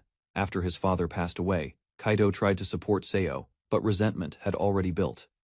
Kaito confessed his own guilt. He had sided with his father, shouting at Sayo and worsening her unhappiness. In his view, the outcome wasn't surprising. From Ceres's perspective, Kaito never crossed a physical line. Harsh words were frequent, but deeper than blame, the issue was emotional distance. Recognizing Ceres's feelings, Kaito handed him a pouch. He acknowledged the boy's sincerity and long-standing affection for Sayo, granting his approval without further resistance. Another matter arose. Though Kaito had once hoped Ceres would marry Mel, that future had slipped away. With calm finality, Kaito told Ceres he would offer Sayo in place of his daughter. Tears gathered in her eyes. She quietly apologized, calling him dear, her voice filled with long-suppressed regret. Kaito looked stunned. He insisted he was the one who should be apologizing, failing to shield her and speaking harshly. Ceres asked what Kaito planned to do next. With a raised brow, Kaito smiled as if a mischievous thought had taken root. A booming laugh erupted. Kaito joked about chasing young brides after the depressing hag left. Sayo trembled while Ceres looked on, half shocked, half exasperated by the absurdity. Sayo questioned Kaito's earlier apology, confused by the shift in tone. He admitted guilt but made no effort to soften his next words. Without hesitation, Kaito insulted her again. His preference for younger women was voiced with cruel clarity. The pain she'd held back finally broke through. With trembling fists and tears streaming, she shouted her hatred without restraint. Annoyed by the emotional display, Kaito told Ceres to take her and leave. Despite her fury, Ceres gently pulled Sayo close. While she screamed her hatred, he simply suggested they leave and find happiness elsewhere. As Sayo quietly finished cleaning, Ceres stepped in and asked if she was done. Her silence lingered. Sitting down, she wiped away a tear and sighed. What she expected to be an emotional goodbye turned into something completely different. She raised her voice, venting her feelings. Instead of walking out on her own terms, it felt like she'd been dismissed. Ceres extended his hand, smiling. He reminded her they had finished what needed to be done. A new life together, waited simple, free, and theirs to enjoy. Sayo turned back, still slightly flustered, but her voice softened. She apologized for the delay, her mood already beginning to shift toward something lighter. Ceres noticed a worn-out broom resting near the wall, and curiously asked Sayo about it. It looked old but oddly significant. She picked it up, smiling with fondness. Memories resurfaced as she explained how she once practiced magic with it as a child. A playful grin appeared on her face. With a teasing voice, she asked if he wanted to take a ride. Shock struck Ceres as the broom suddenly took off. From below, he watched in disbelief, shouting in awe. Flying wasn't something he had expected from her. Still holding the broom confidently, Sayo confirmed it. She reminded him that she was, after all, a wizard. Together, they soared above the rooftops. Ceres held on tightly, stunned by how casually Sayo maneuvered through the air. She explained that even Mel, talented as she was, couldn't fly. Sayo's spells were powerful. Ceres compared their abilities. While he could use a spell like airwalk, it didn't allow him to reach such heights. Suspended in the night sky, he began to understand her background. Sayo's past as an S-class adventurer made perfect sense now. Her skill was beyond anything ordinary. Gazing forward, he asked if she had calmed down. Despite everything, he wanted to make sure she was okay as they drifted quietly above the world. Kaito quietly admitted that after raising his child and growing old, he expected to grow old alongside his wife and die with her. Sayo reflected on how she had once accepted that life. He treated her like a servant, and she assumed she'd care for him until the end simply because there was nowhere else to go. Learning about Ceres from Shizuko changed everything. For the first time in years, she saw a path forward. Looking back, she acknowledged her frustration. But truthfully, if neither of them depended on the other anymore. Nervous laughter filled the air. Ceres insisted he would never leave her. She asked if he truly meant it. As they climbed higher into the night sky, Ceres grew nervous. Seo seemed completely at ease, reminiscing about her conversation with someone from her past. Turning toward him, she leaned in. Before he could gather his thoughts, she reminded him he hadn't proposed yet. Ceres froze. Her voice was soft but firm. Despite everything they'd been through, she was still waiting for him to ask properly. Instead, she pressed further. If he loved her since childhood, she wanted to know exactly why. Her question wasn't just playful, it was sincere. He blushed uncontrollably as she teased him, breathing into his ear and squeezing his arm. Sayo's playful teasing backfired. Surprised by her own reaction, she suddenly froze midair. Ceres instinctively grabbed her to steady the flight. She lost focus completely. The closeness startled her, overwhelmed by how long it had been since anyone touched her. The broom wobbled, and their altitude dropped fast. Crashing through the trees, they fell into the forest below. Thankfully, branches slowed the impact. Ceres quickly asked if she was hurt while catching his breath. He opened his eyes and found himself above her, stunned by the moment. Their clothes were scuffed, but both remained still, eyes locked. Neither moved away. Instead, Ceres leaned in, gently embracing her. No words followed, just a quiet closeness that sealed the tension between them. Lying close, Ceres quietly whispered her name. Seo's eyes met his, both caught in the moment. He gently reached for her hand. In the still forest, he admitted this might be their only private time. She moved closer, smiling playfully. Wrapping her arms around him, she asked if this was where they'd truly begin. In the quiet forest, Ceres and Seo shared a charged silence, kneeling close. His emotions overwhelmed caution. Before the moment deepened, Seo gently halted him. Rising to her feet, she cast a brief glance back. With steady focus, she lifted her hand and summoned a barrier spell into the night air, protecting their perimeter. She ensured no beasts or threats would disturb them. The barrier shimmered across the forest floor, subtle but effective. Assured of safety, Seo turned and offered a quiet smile. With the world sealed away, closeness returned. Breathing deepened. Hands moved gently, and warmth spread between them. Eyes closed and breath uneven, Seo reacted to the intensity of their growing closeness. Every movement brought a new ripple of sensation. Ceres pressed closer, his hands guided by instinct. The atmosphere shifted, no longer hesitant, but drawn by unspoken understanding between them. She noticed his rising urgency, her gaze lowering in acknowledgement. Though her words teased, her expression revealed acceptance more than resistance. Lowering herself with calm intent, Seo responded to his need. Ceres trembled, overwhelmed by her gentle initiative and complete focus. Leaning in, she deepened the moment. Hands wandered, touch slowed. What started as tension now carried a shared rhythm of desire and trust. Breathing heavily, Seo met his eyes with quiet confidence. She made no attempt to hide her intent. He knelt without hesitation, her body tensed. As sensations surged, the barrier held, leaving them in silence. Supportive hands lifted her slightly. She whispered his name, overwhelmed by the intensity steadily building between them. Against the tree, he held her tightly. No words were exchanged, but their movements stayed in rhythm. Time blurred, her arms clung to him as closeness peaked. Passion moved steadily without interruption or hesitation. Deep within the forest, away from any watchful eyes, they paused under the trees. She clung to him, her expression a blend of longing and resolve. Their closeness deepened, movement rhythmic and breathless urgency rose between them. As stillness returned, her body trembled. His arms remained wrapped around her, holding her through the aftermath. Later, they sat together on the grass, avoiding each other's gaze. The forest around them returned to stillness. She smiled, faintly, and suggested it remain a secret. He nodded once, agreeing without words, and the path behind them grew silent once more. As they prepared to return, the broken staff on the ground revealed the consequences of their earlier fall. Continuing on foot became their only option. With the barrier nearing its end, they remained alert, knowing danger lurked beyond the trees. Two feral beasts emerged from the shadows, snarling and ready to strike. He instinctively moved to defend, but she raised her hand before he could finish his warning. With calm precision, she activated her magic. A wave of frost erupted beneath the monsters, locking their limbs in a frozen snare. Sharp icicles rained from above, crashing down in a merciless flurry. The creatures were silenced in an instant, shattered and defeated. After the encounter, they resumed their path through the forest. Her confident smile contrasted his uneasy nod, but neither voiced their thoughts aloud.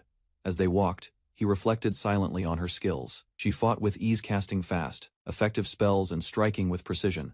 Their progress halted when a towering beast emerged. Larger and fiercer than before, it radiated a stronger presence. Without hesitation, she raised her hand and invoked another spell. A powerful current of freezing energy spiraled toward the enemy, encasing the monster in a burst of chilling force. The beast stood stunned, struggling but unharmed. Shock crossed his face. With a small smile, she proudly claimed the spell as her original creation. Despite the complex nature of the technique, she made it sound simple. He listened, impressed, but slightly overwhelmed, his mind lingering on how easily she controlled such dangerous magic. As they continued walking, he noticed something off. Her expression shifted when he pointed out a familiar landmark. She hesitated for a moment, offering a half-hearted excuse. He pieced the signs together and quietly voiced the question they both dreaded: were they lost? The silence between them grew heavy. Turning toward her, he asked directly if she truly knew the way. Ceres had noticed how the women in the village chose quiet lives despite their strength. Living peacefully seemed out of place for warriors capable of forcing their way through any obstacle. Wandering through the forest afterward, he reflected on their pasts. Something hidden remained untold. Hours passed. The trail looked familiar. When Sayo hesitated again, he began to question their direction. The uneasy expression on her face confirmed his suspicion. They'd been circling for a while, and despite her confident steps, they were clearly off course. Trying not to sound accusing, he asked if she truly knew the way. His voice lowered, unsure whether she was lost or just distracted. Sayo leaned gently against him, her voice calm but sincere. Time alone meant more to her than any path or destination. Hearing her subtle confession, he lowered his eyes. Guilt clung to him, yet admiration for her honesty softened his expression. Stepping forward, he closed the distance between them. With her name on his lips, he reached out not with doubt, but with quiet certainty. From behind, his arms wrapped around her. No hesitation remained. He voiced his feelings clearly, asking not for the moment, but for forever. Their hands clasped gently. Her smile, bright and steady, carried no doubt. She accepted his wish, no words wasted. While walking together, Sayo reflected on the complicated truth she had taken her daughter's boyfriend. Despite that, she showed no hesitation. As they arrived home, her cheerful voice echoed through the doorway, masking any lingering guilt with a smile. Inside, the other women greeted them with suspicion and teasing. Unspoken questions hung in the air, aimed more at Ceres than her. Ceres stepped into the quiet shop, taking a moment to observe the shelves of supplies. The cozy general store, which doubled as a food vendor, belonged to Shuto and Misaki. He was welcomed warmly by Misaki, who had anticipated his visit. Shuto glanced up from his book, acknowledging Ceres' presence. With a relaxed smile, Shuto greeted him casually. His tone carried ease, hinting at a long-standing familiarity. Shuto moved to the counter and reached for something, insisting Ceres relax. Misaki watched silently as Shuto prepared what he had been saving specifically for the occasion. From behind the counter, Shuto revealed a bottle of brandy. Shuto leaned back with confidence, praising Ceres for his sharp understanding. In the entire village, few ever truly related to him. Despite being seen as eccentric, Shuto had deep knowledge of fine items and uncommon intellect. Years earlier, Ceres sat beside Shuto, pen in hand. Though reincarnated, many memories had faded. By the age of 5, Ceres had mastered writing, an achievement that even Shuto considered remarkable. Misaki, listening nearby, acknowledged the impact Shuto had on Ceres' growth. Their bond was built on mutual respect, while Shuto read. Ceres managed the store. They supported each other in quiet, practical ways, forming a partnership that shaped Ceres' early life. Shuto raised his glass, savoring the taste of the drink. In another setting, he could have been a renowned scholar rather than a misunderstood man in a quiet village. Ceres responded with appreciation, enjoying the relaxed atmosphere. Moments like these with Shuto and Kazuma remained rare, but welcome. Reflecting on their conversations, Shuto admitted that speaking with others brought little joy. Only a few truly understood him. With a calm tone, Shuto confessed his shortcomings as a husband and father.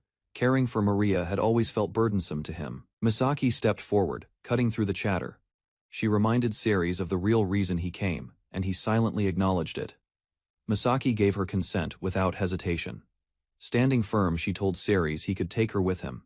Shuto echoed the same sentiment. No longer seeing himself as a husband, he reaffirmed what he had said before. His feelings for Misaki had faded long ago. Since Maria's birth, their emotional distance only grew, leaving their relationship cold. Ceres lowered his gaze, listening closely. Shuto acknowledged what had been quietly known, that Ceres had feelings for Misaki for some time. Relaxed, now, both men faced each other across the table. Ceres asked if Shuto had known, and the answer came with a smirk. A memory resurfaced. Misaki once bathed the two boys together. Her tone was light, but Ceres clearly flustered. Shuto calmly brought up Ceres's past, noting his early loss, and the natural longing for maternal care. Sitting beside Misaki, Ceres listened as Shuto rationalized the situation. Emotional connections like these weren't rare. Shuto offered reassurance, his tone shifting to a casual tease. He believed Ceres could bring Misaki happiness, even if their pairing seemed unusual. With a slightly strained smile, Misaki reacted to being lumped in with grandmothers. She held her composure, if barely. Ceres asked about Shuto's future plans, confident he already had something clever in mind. Shuto's enthusiastic response surprised them. With a grin, Shuto declared his intention to buy a young slave, leaving Ceres speechless and stunned. He explained further, seeking a smart girl eager to learn. Unlike Misaki or Maria, who he criticized openly, Shuto hoped for engaging conversation and companionship. Misaki calmly responded by slamming her hand down, masking her irritation with a smile. Ceres, caught in the tension, apologized for taking her away. Shuto brushed it off, stating she was no longer his wife and had no right to hit him. Ceres silently wished to leave with Misaki as quickly as possible. Ceres watched Shuto's expression shift. With realization setting in, he softly spoke Misaki's name, piecing everything together. Misaki responded with a gentle smile. She agreed without hesitation, and Ceres invited her to return home with him. Shuto cheered at his newfound freedom. Now able to read endlessly, he teased them both, pretending it was all part of his plan. Outside the village, Ceres proposed a future together. He asked Misaki to register as family once they resettled, prompting her quiet surprise and acceptance. They stood before the church. Ceres asked if she needed anything, and Misaki's soft well hinted at an unspoken thought she held close. Misaki spoke gently, recalling how she never had a proper wedding. Her husband had no interest, and she never wore a dress. A smile crossed her face as she admitted some of it was her own fault. Instead of a ceremony, they had simply signed documents. Ceres listened closely. She explained that in her youth, her muscular build made her self-conscious about dressing up. Hearing that, Ceres grew curious. The thought of Misaki in a dress struck him, and he couldn't hide his reaction. Suddenly flustered, Misaki worried about her current fitness. Though unsure about fighting again, she still prepared for the journey ahead. Determined, Misaki declared her resolve to fight on the front lines. She couldn't allow herself to be a burden to Ceres. Before Ceres could stop her, she turned with a smile and ran off, announcing her intent to train. At a rocky field, she met with several women. Misaki apologized for gathering them on short notice. One of them remarked on how sudden it was, while another wasn't surprised, knowing Misaki's habit of acting quickly. Facing a rock golem alone, Misaki explained she needed to regain her strength. Her companions offered a defensive buff support and lighthearted encouragement, though some preferred cheering with tea from the sidelines. Standing firm before the massive golem, Misaki raised her sword. With a determined shout, she launched her attack. Her blade struck the stone beast with force. Dust exploded from the impact, but the battle wasn't over yet. From the sidelines, one companion noted how Misaki's prime strength once ended such fights with a single blow. Struggling, Misaki pushed against the golem's weight. Her strength faltered, and she admitted the enemy was heavier than expected. Seeing her struggle, one of the women stepped forward. Unable to watch any longer, she decided it was time to step in and assist. Haruka joined the fight beside Misaki, launching herself forward. Their coordination forced the golem to defend from both sides. With excitement in her eyes, Haruka admitted she had also been craving action. She attacked without hesitation, inspired by Haruka's energy. Misaki gripped her sword tighter. She knew she couldn't afford to fall behind, not when Ceres was watching. While Haruka distracted the enemy, Misaki delivered strong blows. Their strategy worked. Disruption and pressure kept the golem unbalanced. In the past, Misaki had trained with passion, but her efforts went unnoticed. Marriage hadn't brought her the recognition she once hoped for. Misaki recalled the days she spent with Ceres in the store. Those memories, filled with laughter and promises, gave her strength. Gripping her sword tightly, she shouted with renewed determination. This time, she wasn't holding back. Her blade came crashing down. The ground cracked beneath her swing, sending shock waves through the towering golem. From a distance, her companions watched the result. Her strike landed hard, drawing praise and sparking comments about her old strength. Returning, She stood tall, calm and composed. No matter what challenges awaited or emotions Ceres held, she resolved to face them all without hesitation. Ceres stood before the dress shop, staring at the elegant gown displayed in the window.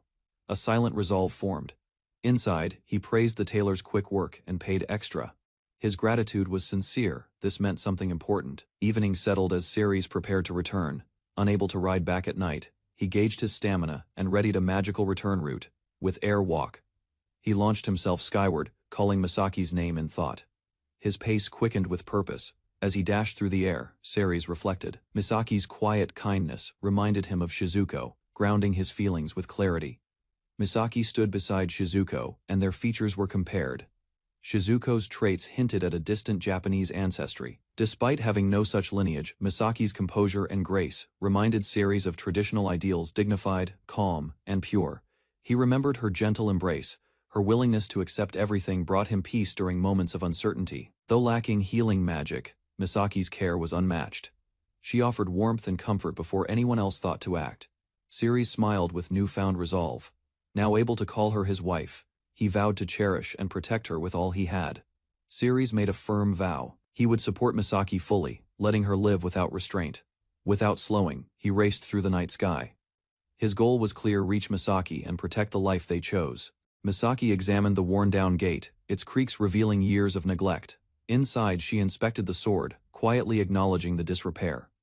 Ceres approached just as she finished her assessment. He returned from somewhere without clear explanation, brushing off her concern with a nervous smile. He leaned closer, his voice lowering. A strange request followed. He asked her to meet him alone at the church. Though confused by the odd invitation, Misaki didn't press further. Later she arrived at the church as requested. The door creaked open without resistance. Finding it already unlocked added to the mystery, raising more questions than answers in her mind. The church remained quiet, just as Misaki expected. Her steps echoed as she searched the pews. Suddenly, something unexpected caught her eye. She froze, lips parted, and her hands rose to cover the shock on her face. Bathed in soft light, a pristine white dress stood waiting at the altar. Misaki approached slowly, unable to take her eyes off it. A gentle smile appeared as realization set in. The gesture surprised her deeply. Wearing such a dress again had never crossed her mind. Behind her, the door creaked open. Ceres entered, now dressed in a formal white suit. Under the moonlit sky, their silent meeting had just begun. Misaki stood beneath the soft light, the dress fitting perfectly around her form. She hesitated, unsure. Ceres, still dressed in white, offered a simple compliment. His expression held sincerity without hesitation. He admitted he couldn't prepare everything, but she responded with warmth. Her heart quietly stirred with gratitude. Memories surfaced as he recalled their shared past. Running the shop together had meant much more to him than she realized. She remained still, overwhelmed by his final words. Her expression softened, touched by the honesty in his eyes. Tears welled in Misaki's eyes as emotions surged. Ceres's words had reached the depths of her heart. Without hesitation, he knelt and extended his hand. His voice was steady as he made his proposal. She smiled softly, reached forward, and gently accepted. Her answer came without pause, a quiet, confident yes. Before he could respond, his balance faltered. Her hand tightened around his, steadying him as he stumbled forward. Apparently, the magic he'd used earlier hadn't worn off properly. Mid-fall, he questioned if he'd overused his skill again. A sudden noise echoed through the church. Misaki rushed to find Ceres collapsed on the floor. He regained consciousness slowly, confused. Her arm supported him as she urged him to rest and not push further. Gratitude lit her expression. His efforts hadn't gone unnoticed, and she felt the need to return that kindness. Ceres responded gently. Her presence, her answer, and her warmth had already given him more than enough. A teasing smirk formed on her lips. She commented on his condition, breaking the moment with light embarrassment. While helping with supplies, Misaki recalled moments from the past. Her expression suggested familiarity with his lingering gaze. Later, they sat facing one another. A question hung between them, tentative but bold, inviting trust. Ceres tried to respond, words catching in his throat. Misaki waited quietly, her presence steady and calm. Without speaking further, she moved gently. Her gesture, though reserved, held an unmistakable openness and emotional weight. Before anything progressed, she made a modest request. Ceres, flustered but earnest, nodded in quiet agreement. Within the quiet room, closeness grows as boundaries blur, hands lingering too long, surprise mixing with restraint. Heat rises steadily, Breath quickens, resolve weakens, and awareness sharpens as attention centers on sensations rather than thoughts.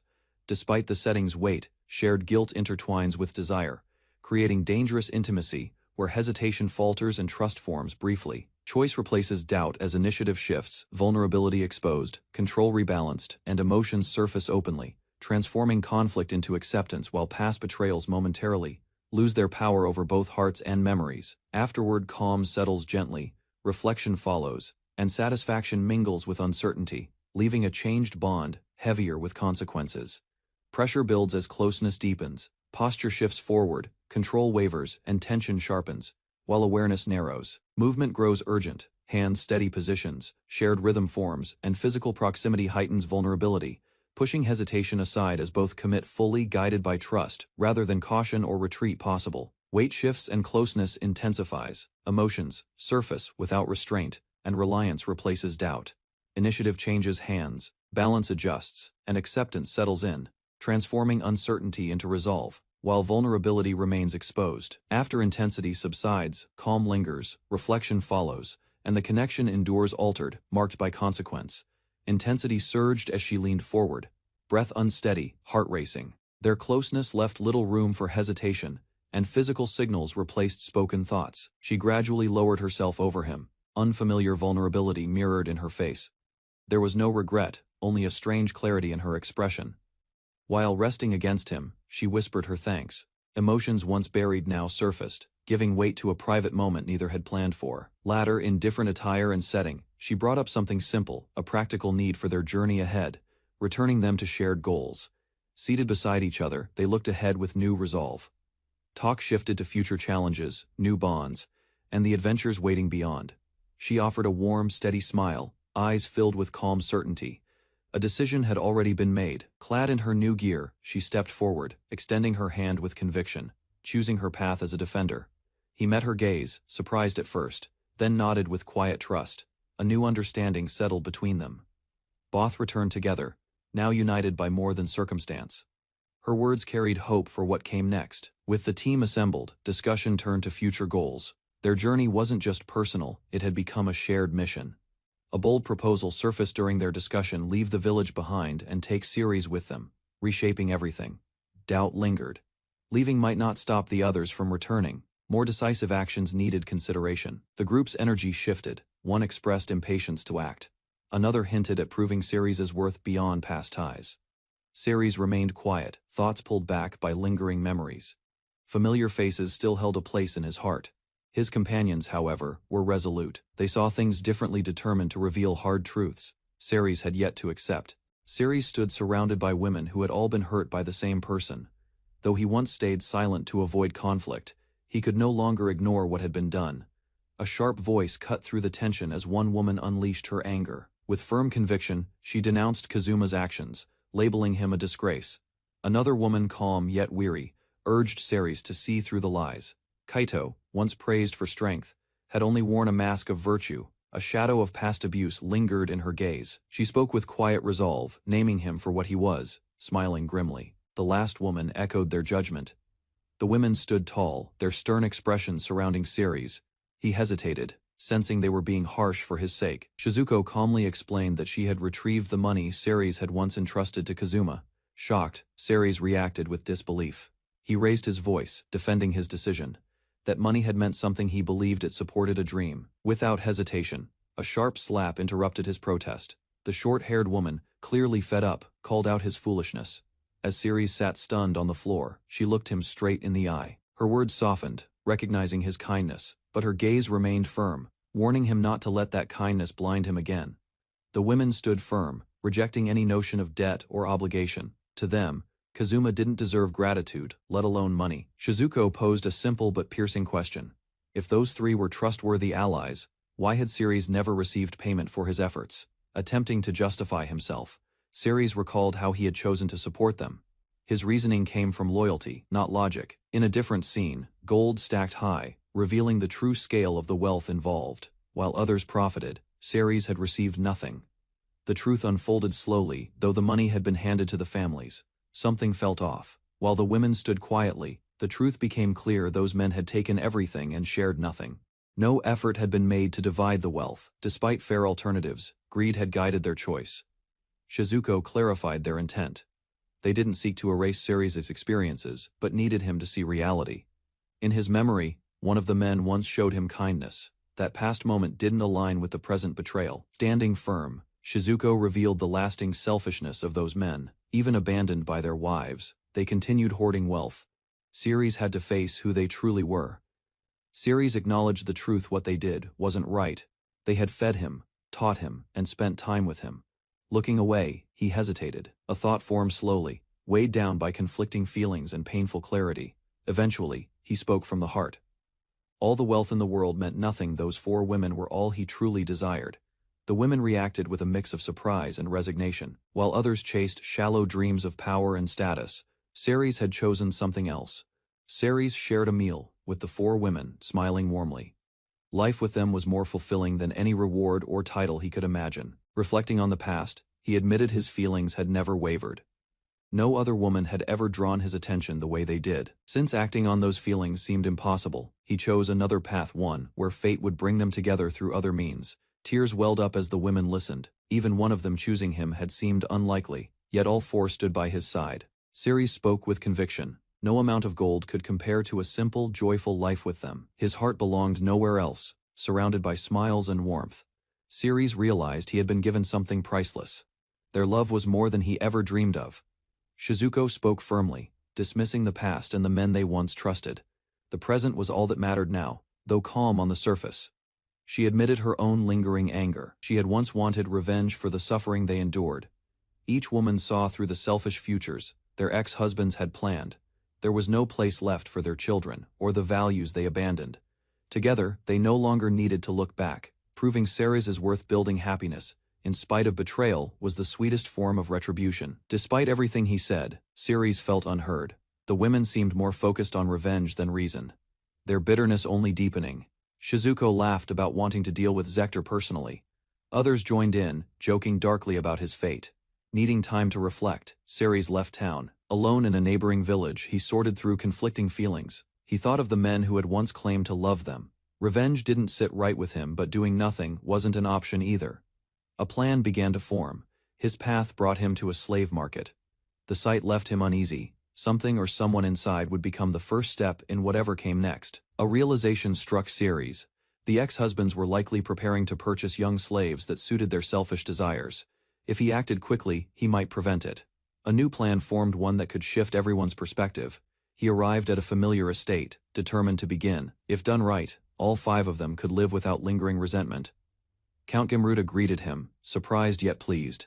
The old noble remembered Ceres' past and spoke of his rise to a dragon slayer. Ceres remained composed. With a calm voice and measured tone, he acknowledged the Count's concern and handed over something important, an offer, perhaps, or a challenge yet to be revealed. Ceres presented a set of shimmering water dragon scales. The sight immediately drew the Count's attention. Gamruda, impressed by the rare item, offered a hefty sum. Ceres refused payment, explaining it was a gift. The scales had been taken from the first dragon Ceres ever slew, specifically from the base of its neck. Offering them was his way of repaying a long-standing debt. Humbled, the Count hesitated. He couldn't recall any favor significant enough to warrant such a valuable present. The orphaned boy had never forgotten how the village embraced him. That kindness, Ceres believed, stemmed from Gamruda's fair rule. No amount of gold could match that. Count Gamruda got straight to the point. He asked if Ceres had come only to talk. Ceres shook his head. He revealed his purpose. Someone had been sentenced to the mines for tax evasion, and that someone was Zector. Ceres made a surprising request. He offered to pay the unpaid taxes in full. In return, he asked the Count to release Zector from punishment. With a thoughtful look, Ceres reflected on Zector's name. Though their history was bitter, he was determined to act differently. The Count questioned his motives. Zector's reputation in the village was terrible, and no one would have bothered to save him. Ceres admitted to himself that part of his decision was strategic. Zector had a role to play in his future plans, even if the motivation wasn't purely selfless. Still, he couldn't ignore the past. Zector had once looked after him during childhood. That kindness lingered in Sarah's memory, deserving some form of repayment. Gamruda finally agreed. The dragon scales would cover Zector's debt. Soon after, a servant arrived with the prisoner. Zector, worn from labor, stood at the threshold. Seeing Ceres again caught Zector off guard. His voice cracked as he said the name, unsure whether this was rescue or another judgment to face. Zector lowered his head, tears welling up as he apologized. Ceres remained quiet for a moment, then simply told him they would return to the village. As they walked through the fields, Ceres' tone changed. He confronted Zector about selling Shizuko, seeking an answer that had haunted him. With guilt on his face, Zector recalled an old promise made during childhood. Ceres remembered the moment clearly in that dark place. Fate had brought Shizuko back into his life. Zector quietly processed it all. Ceres pressed him further. Regret wasn't enough. If he truly understood what he had done, an apology to her was the first step, one Ceres wasn't sure he wanted to witness. As they approached the village, Ceres reflected on what lay ahead. Zector's presence would affect the future, and explaining things to Shizuko properly was unavoidable. Nervously, Zector asked to have Ceres by his side. Ceres, unamused, denied him immediately. He was scared too. Shizuko opened the door, smiling warmly as she welcomed Ceres home. Her tone quickly shifted when she noticed who stood beside him. Recognition struck instantly. Zector braced himself, unable to speak. Shizuko stared, stunned and silent for only a second before rage began to rise. In a furious eruption, Shizuko unleashed her long, suppressed wrath. The earth cracked beneath her feet as she roared his name, Zector. Shizuko's grin stretched wide, eyes glowing with intensity. Zector stood frozen, realizing his punishment was just beginning now. Dark energy crackled around her body as she stood tall, eyes glowing with restrained fury. Smiling with unsettling calm, she stared down her target. Confidence twisted her expression as she recalled the humiliation he once inflicted. The coward flinched under her glare, staggering backward. He recalled how he'd sold her off for coin and indulgence. Women from the household emerged, expressions hard. None showed pity. Each word from them carved deeper into his shame. No one welcomed him. Another figure calmly observed, unmoved by the scene. His intentions were clear. Vengeance demanded tools, not mercy. Ceres gave his final instruction, calm and indifferent. As long as no one died, the rest was permitted. Surrounded by a group of determined women, he collapsed to his knees, their eyes burned with purpose. Screams erupted from the house, echoing through the peaceful village. Ceres reclined nearby, unfazed by the chaos. As a child, his heart leaned toward the warmth of older women, mothers of his friends. Others would have buried such feelings, but he clung to them. Life, strangely, offered him that path after all. Now surrounded by those very women, Ceres found comfort. The affection he once thought unreachable had become real. Determination filled Ceres' eyes. Protecting those who stood beside him meant making hard decisions without regret. Zector collapsed, his body barely holding together. Shock registered across Ceres' face as he rushed toward him. The women stood calmly. One had already used magic to keep the man alive. No further harm followed. Despite everything, Ceres tried to believe they had shown restraint. Their mercy, he hoped, hadn't gone too far.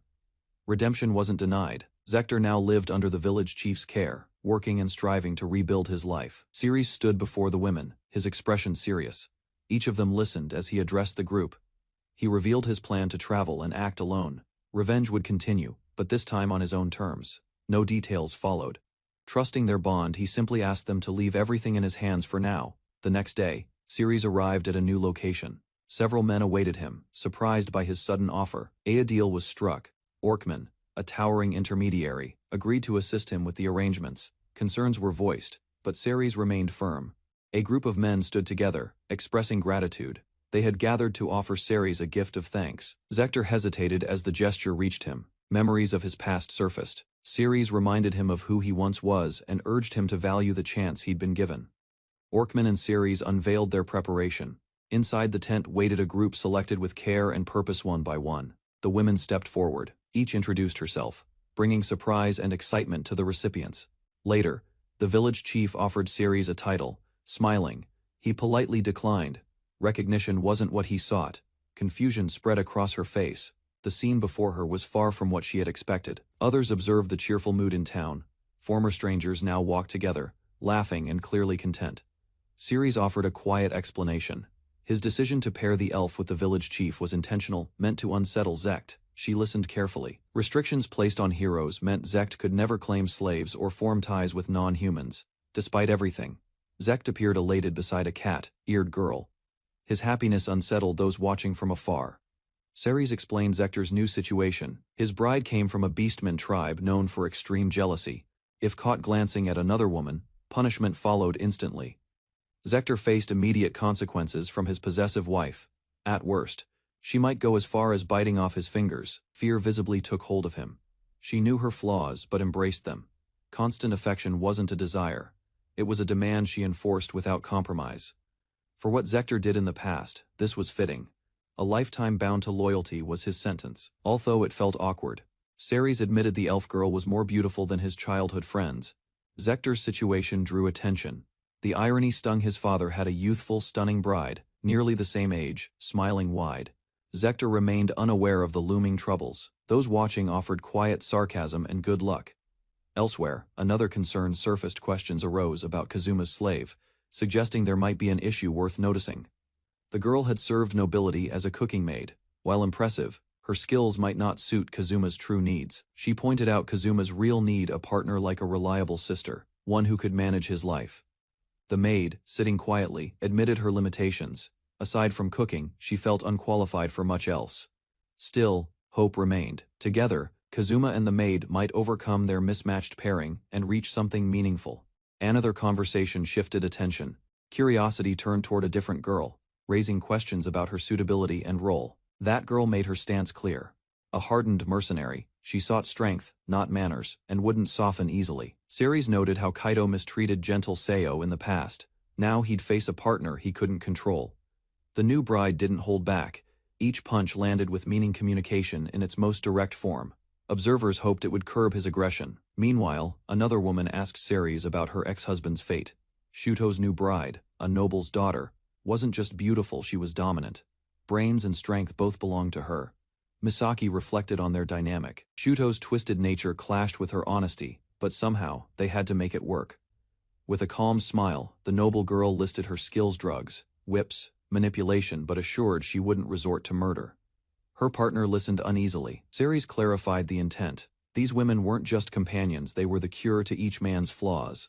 As the group looked closer, they noticed something unsettling. The girls resembled people they all knew too well. Standing together, the new brides shared striking features. Their looks weren't coincidental, they mirrored others with eerie precision. For the daughters, the situation was disturbing. Their fathers now walked with younger women who looked just like them. Daughters returned home only to be disturbed by scenes they couldn't unsee. The atmosphere had shifted entirely. With their family bonds severed, nothing held them there. Plans were made to leave the village behind for good. A new start awaited them in the capital. Their focus shifted to finding a space to share together. Support came from all sides. Ceres promised to handle the financial burden, but the women offered help in return. Their unity deepened in private. What began as shared survival evolved into mutual trust, affection, and connection. The group discussed how to handle their nightly arrangements. Though playful, their suggestions hinted at serious competition. Later, all five shared the bed. Affection filled the space, though not without flustered protests and awkward laughter. With farewells exchanged, Ceres and the women departed the village. Friends and former rivals wished them well. As the carriage moved forward, Ceres reflected silently. He knew that if Zect rose in status, he wouldn't remain in the village for long. Ceres felt sure of one thing: if they ever returned, it wouldn't be by choice, but by necessity. The wagon rolled into the distance. If Zect failed his quest, peace would never follow. Back in the capital, disorder consumed them. Surrounded by regret and ruin, their dreams slowly fell apart. After Ceres left, the party fell into disarray, coordination broke down, and battles that were once easy turned into near defeats. Alone in thought, one of the former companions faced the harsh reality. With guilt weighing heavily on his shoulders, he acknowledged that only one option remained to fix their broken unity. The women, already understanding the situation, voiced the unspoken. They predicted what needed to be done, offering one of them to bring Ceres back. Confirmation followed. Among those present, only two had a direct connection to Ceres. Despite hesitation, the man confessed. If it would restore what was lost, he would offer all three without regret. Understanding slowly dawned on the women. Regret showed in their eyes as they finally acknowledged their mistakes. Arrogance still lingered in Zek's mind. He viewed his former allies as lesser, dismissing their worth without hesitation. Ambitions fueled his thoughts. Zek dreamed of victory, fame, and royal brides once the Demon King was defeated. Meanwhile, the women stood united. They chose to give themselves to Ceres, hoping their gesture would be enough to bring him back. Past pride gave way to humility. Lyda reflected on her long resentment. Childhood jealousy had shaped her cruelty, yet Ceres had never responded in anger. Mel looked back with regret. Enchanted by her status as a hero's concubine, she had forgotten the one who truly mattered. Memories of Ceres' kindness came flooding back. When she feared rejection, he had offered comfort without hesitation. This frustration welled up in Lyda. At first, Zect hadn't meant anything to her, but after giving in to his pursuit, she had grown attached. Thinking of Ceres brought her peace. His maturity and calm presence made her feel understood. Compared to life as Zect's wife, she felt she'd be far happier by Ceres' side. With shifting hearts behind him, Zect decided to act.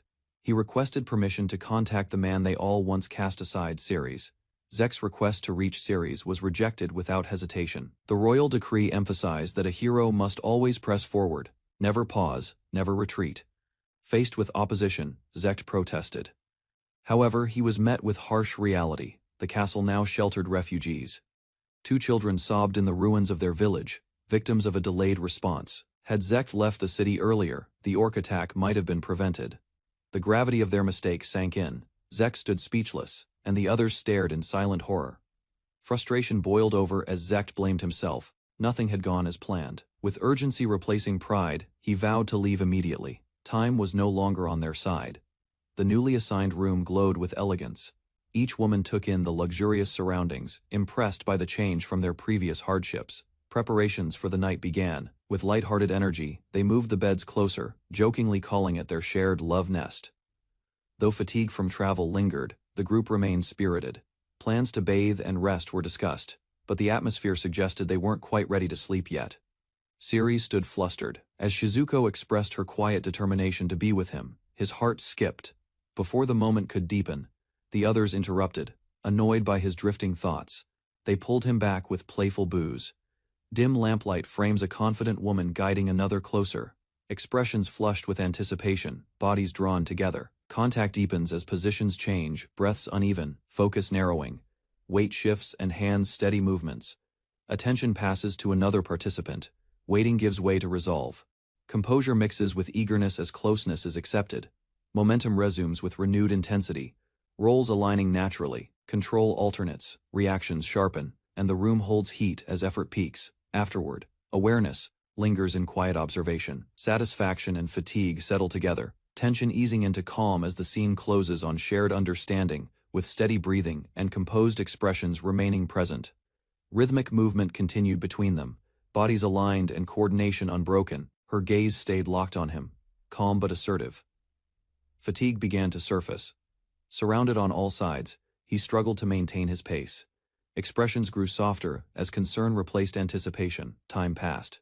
Days later, the group took quiet refuge in a resting place. Covered in light clothes, they remained still, reflecting in silence. Recovery brought new thoughts. One voiced desire for shared adventures, while another accepted the bond he had forged. Understanding deepened.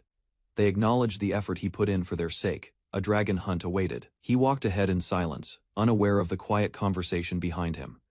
Those watching him understood his drive wasn't rooted in pride, but in a desire to protect. Later, the women gathered again, resting in the warmth of the stones.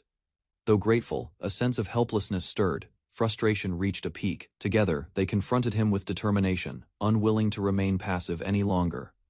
To their surprise, he welcomed the offer without resistance, from a high place. They surveyed the land dragons had been dealt with in secret, quietly clearing danger from the capital's shadow without ever asking for thanks. Towering and armored in stone, the boulder dragon loomed ahead. Without hesitation, he advanced to face it. Cold wind howled as the water and ice dragon encircled him. Snow and scale clashed under pressure. Lightning cracked the sky. Mid-air, he met the Storm King dragon, striking through chaos with precision. Dozens more had fallen dragons and wyverns alike. Estimates blurred. Riding above it all, he guessed the count. Elsewhere, the women stared in disbelief. With that many victories and wealth, they questioned its true purpose.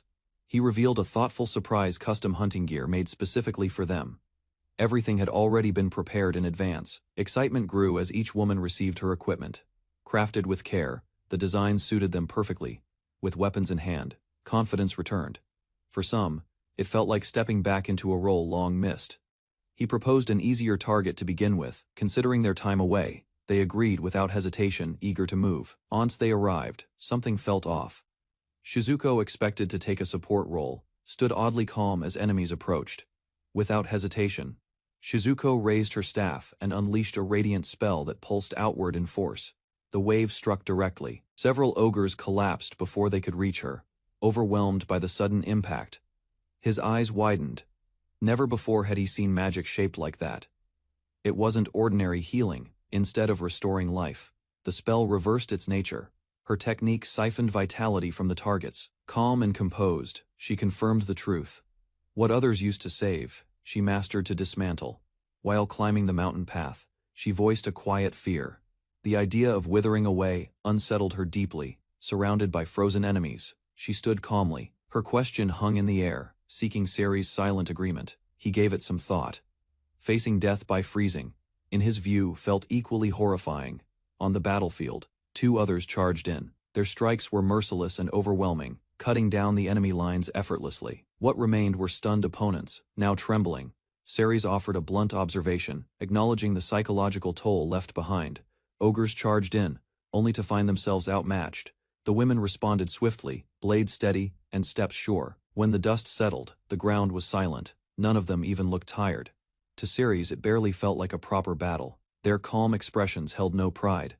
He acknowledged their skill honestly. Each one was stronger than someone he once knew well. Despite the compliment, they explained their limits. While dragons proved too much in the past, ogres were manageable.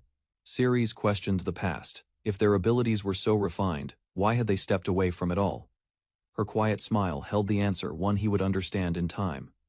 As the sun dipped behind the cliffs, the 4 women sat quietly. Years ago, they fought to protect others, but that path led them to unexpected conflict. Choosing to walk away, they sought normalcy. Traveling as a group presented its own challenges, especially without support or acceptance. Ceres understood now, the world they moved through had never been fair. Dangers surrounded them not only from monsters, but from how society viewed their strength. His warning wasn't without reason. Slaying hundreds might draw stronger enemies. One woman raised an eyebrow, confused by the mention of a king. Realization came too late.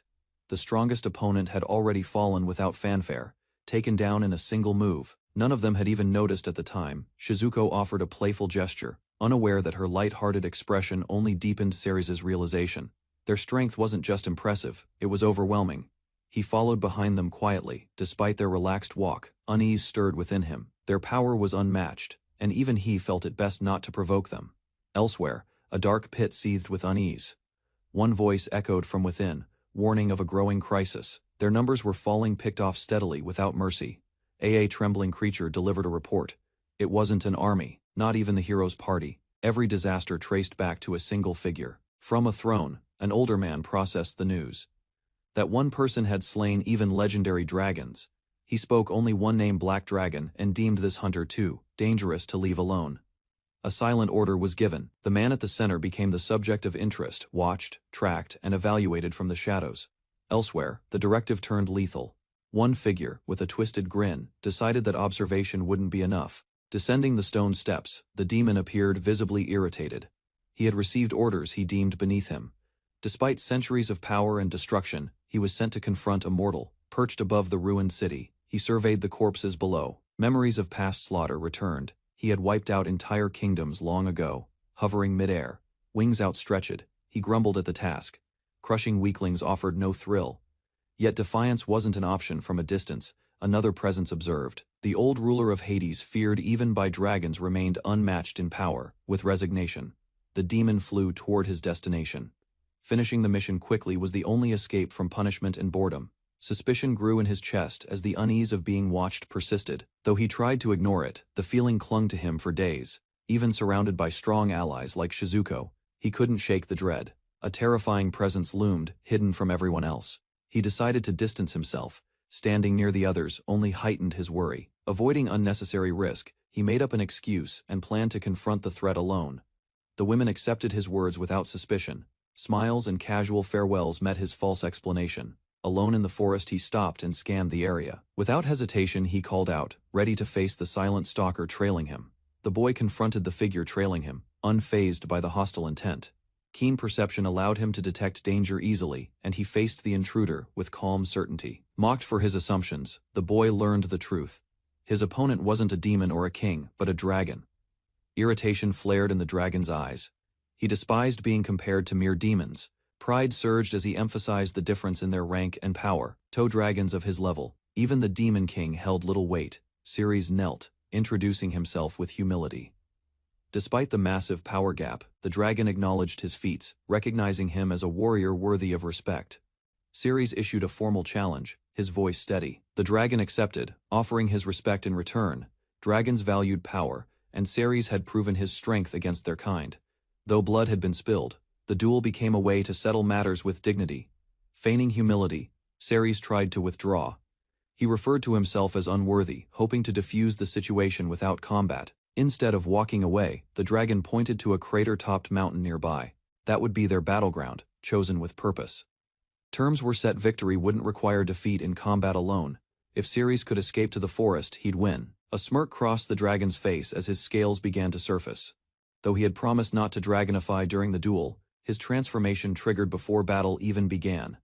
Fully transformed, the black dragon launched into the sky, his immense wings tearing through the air. Ceres lay helpless, overwhelmed by the sheer difference in strength. Panic crept in as he realized the battlefield was kilometers from the forest. Elsewhere, Shizuko sensed something was wrong.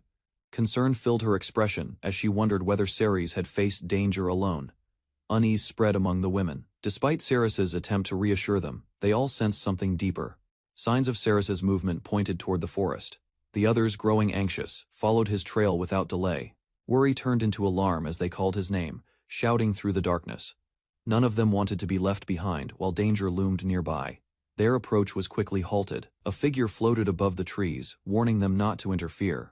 Before they could react, the stranger revealed his identity: Bauer, the Hades dragon, ruler of the underworld itself. His presence demanded silence. Suspicion flared, they demanded answers, accusing him of targeting Ceres. Amused, Bauer dismissed the tension with a remark, observing how loud and determined they were. A massive dragon descended from the sky, its overwhelming presence shaking the ground. The dragon's voice boomed, declaring its intentions clearly. Their conflict, it claimed, was with Ceres alone, not with them. Unintimidated, the women responded sharply. They made it clear that they had no patience for senseless violence and demanded the dragon retreat. Shizuko's eyes narrowed, her worry deepening. Her thoughts drifted to Ceres, who was somewhere facing this nightmare on his own. Meanwhile, the black dragon's human form hunted Ceres with violent intent.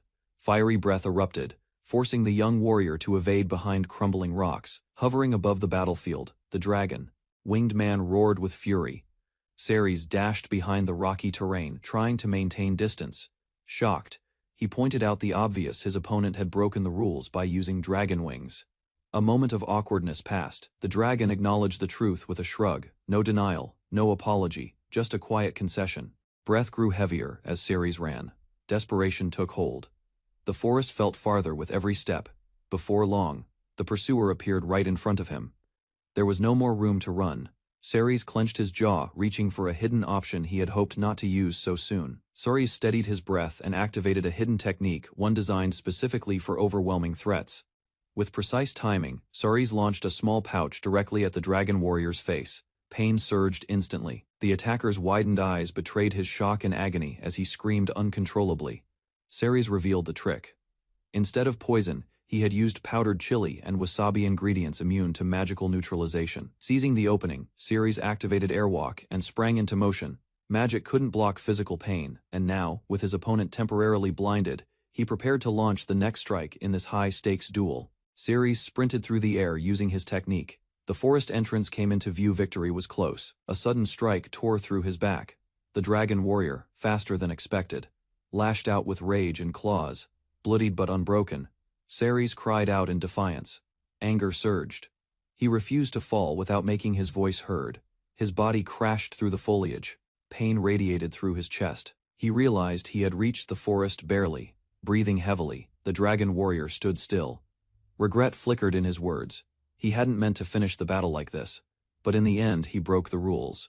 The dragon warrior stood beside Ceres's fallen form. With a grim voice, he declared the duel's outcome: Ceres had won. To honor that outcome, he drove his own claw into his side. Blood spilled freely, proof of Ceres' triumph over a dragon lord. As further tribute, he offered his liver and blood, sacred gifts among dragonkind. With those words, he turned and walked away. The burden of survival, victory, or failure now rested entirely on Ceres' shoulders, far away. The others sensed something was wrong. Without hesitation, they drew their weapons.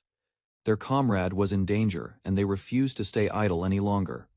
The battle resumed with explosive force. One of the women unleashed a wind, base technique gale drill cutting the air with deadly precision. Another followed up, instantly, slamming down with fireclaw. Flames erupted, roaring toward the towering enemy, but the attack barely dented its hide. Their efforts met an unshaken opponent. The Hades dragon loomed, unaffected. The women's expressions fell as the reality sank in. He was on another level. Doubt took root.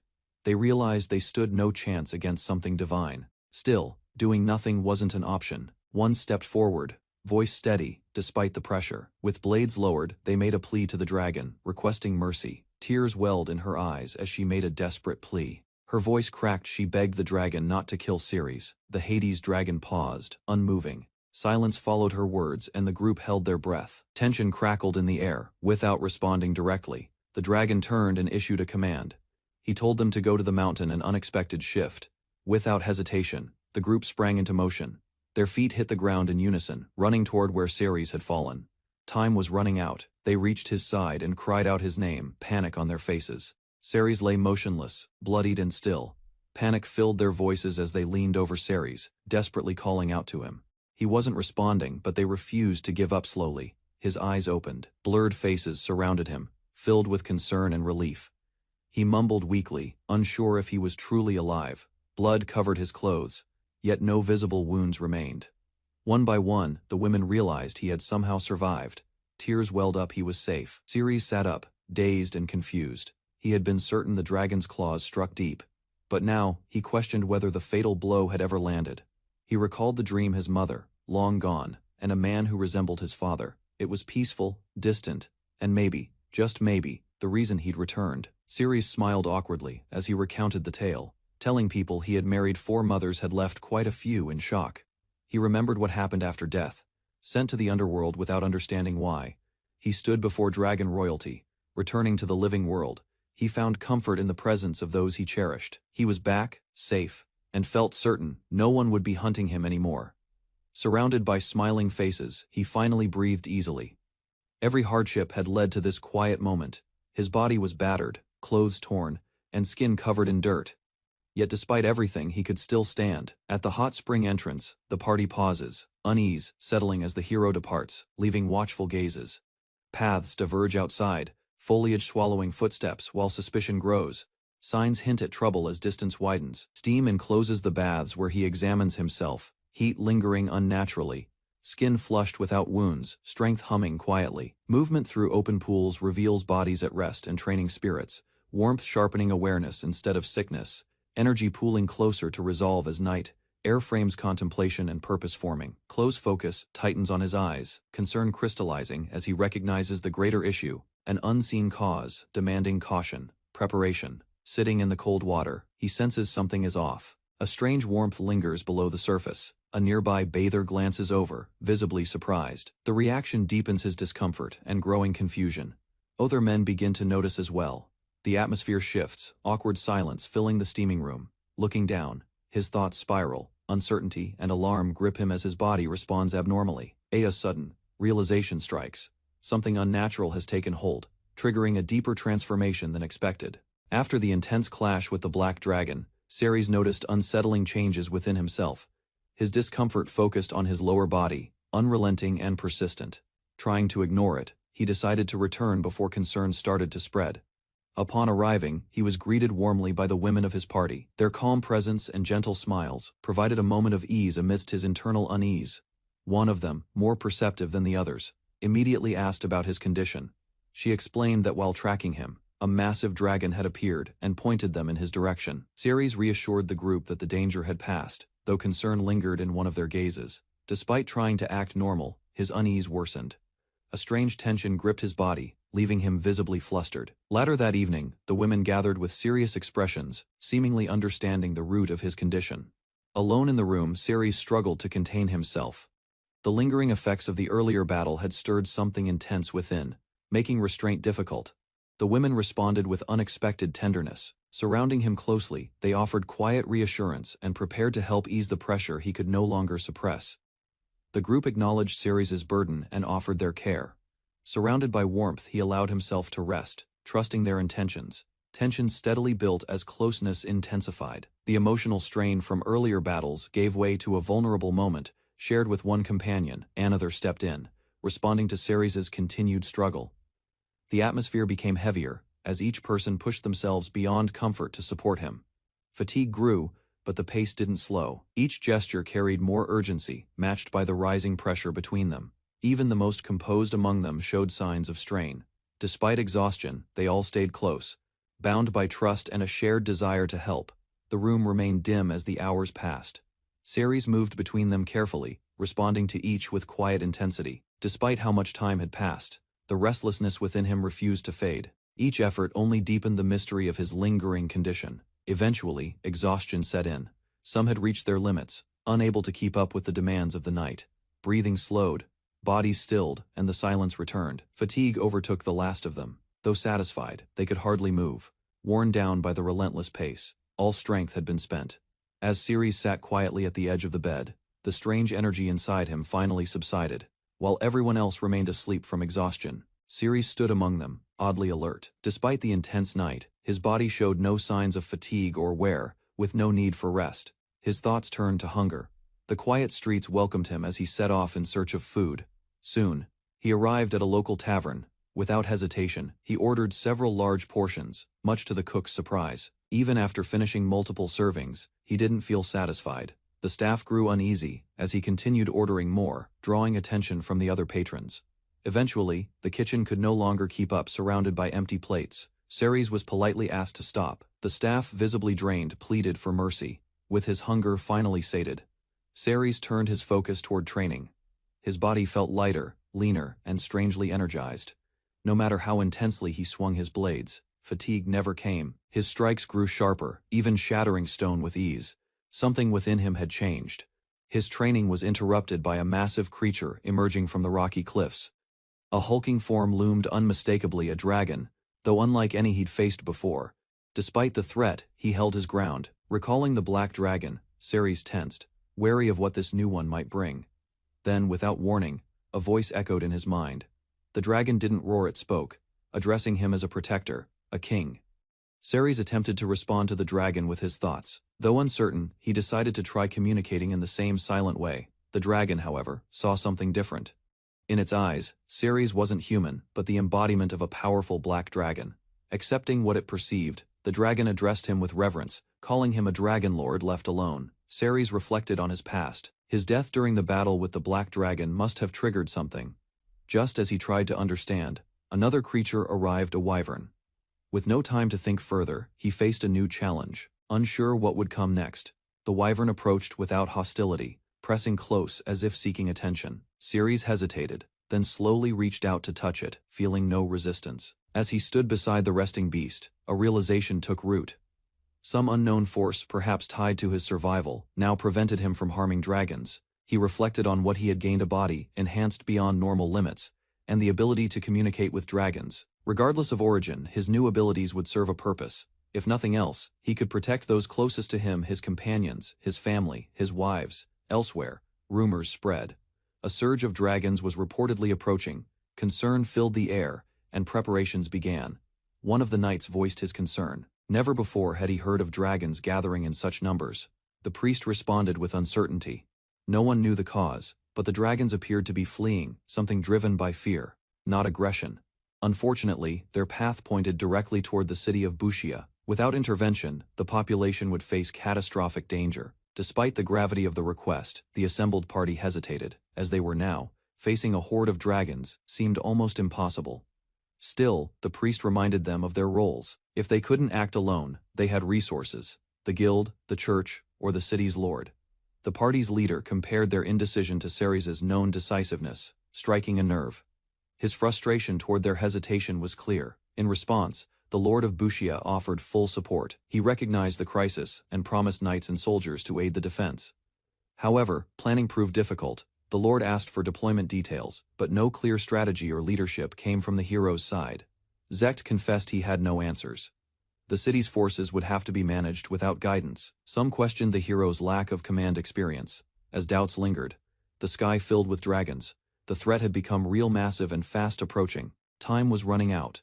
One of the women urged caution. Facing the dragons without the full army was reckless, but Zect refused to back down. Driven by pride, he insisted on holding the front line. To him, retreat was unacceptable. In comparison, he admitted his shortcomings. Others surpassed him in swordplay, magic, and healing, but none could match his will to lead. To Zect, bravery defined a hero. Fearlessness in the face of overwhelming odds was all that mattered. With determination, he charged into the fray. His strike connected, landing a devastating blow on a dragon. The battle had begun, and there was no turning back now. Zekt's attack landed with force, shattering the dragon's defense. Confidence surged as he prepared for the next move. The moment didn't last. Surrounded by multiple dragons, his rallying cry fell short as panic began to rise. Meanwhile, the others struggled to keep up. One cast a barrier, barely protecting the group as fear took hold. Watching them falter, Zekt realized bravery wasn't shared. Though he stood firm, the same could not be said of everyone else. Surrounded by dragons, 3 women stood within a glowing barrier. None appeared afraid despite the looming threat. Outside the dome, adventurers panicked as dragons approached. Their formation broke down as fear gripped their hearts. Zekt, the supposed hero, watched the retreating backs of his allies. No one stayed beside him. Rushing forward alone, Zekt swung his sword at the dragon. Blood sprayed, but the assault failed to stop it. Without hesitation, he pierced the beast's neck. Cold resolve lit his eyes as the creature collapsed. Zekt wandered alone through the forest, his legs heavy and breath unsteady. The battle had drained everything he had, and with no strength left to stand, he collapsed onto the grass. His vision slowly returned, and the sound of wind through leaves reached his ears. Lying still, he stared upward with blank eyes, unsure how long he had been unconscious. Standing weakly, he touched his injured arm. The limb refused to move, pain radiating from the joint. From afar, the barrier remained active inside it. The 3 women sat safely, untouched by the chaos. Zekt's gaze shifted to the bodies lying ahead, their silence telling enough. Swallowing back nausea, he steadied himself and muttered his next goal. Destruction filled the city's streets. Buildings stood shattered, and armored bodies lay scattered among rubble and blood. Zekt arrived to find the city in ruins. A survivor reported grim news: the city's lord was dead.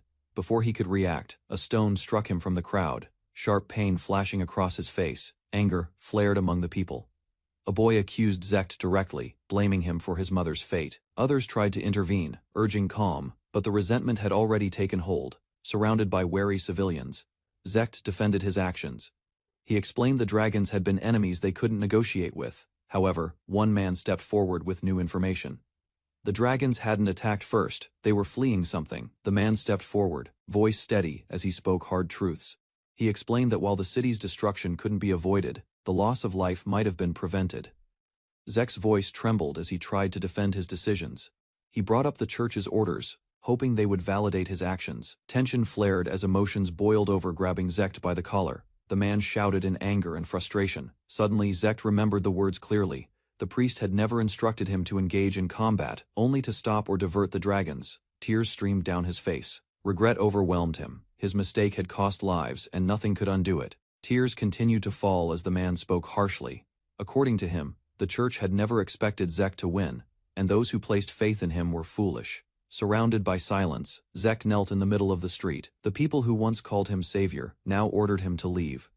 Not far from the ruined city, the women remained protected behind their barrier. Their surroundings were littered with unconscious soldiers. Resolute, he approached the shimmering wall. His voice low, he asked for the barrier to be released. Shouting erupted as his patience snapped. Pounding the barrier, he demanded they open it. Emotions finally burst free. Inside a quiet room, the 3 women waited in silence. Zekt entered without a word, his expression heavy.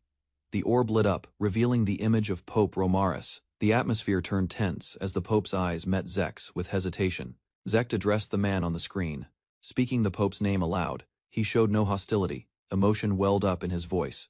He attempted to offer an apology but stopped himself. Instead, he expressed understanding, stating that he held no hatred toward anyone for what had happened. Pope Romaris, unmoved by the self-blame, gave his reply. In his view, the deaths were inevitable. With a calm expression, Pope Romaris spoke directly. He explained that he had once made a promise with Lord Ceres. Surprised, Zekt reacted with confusion.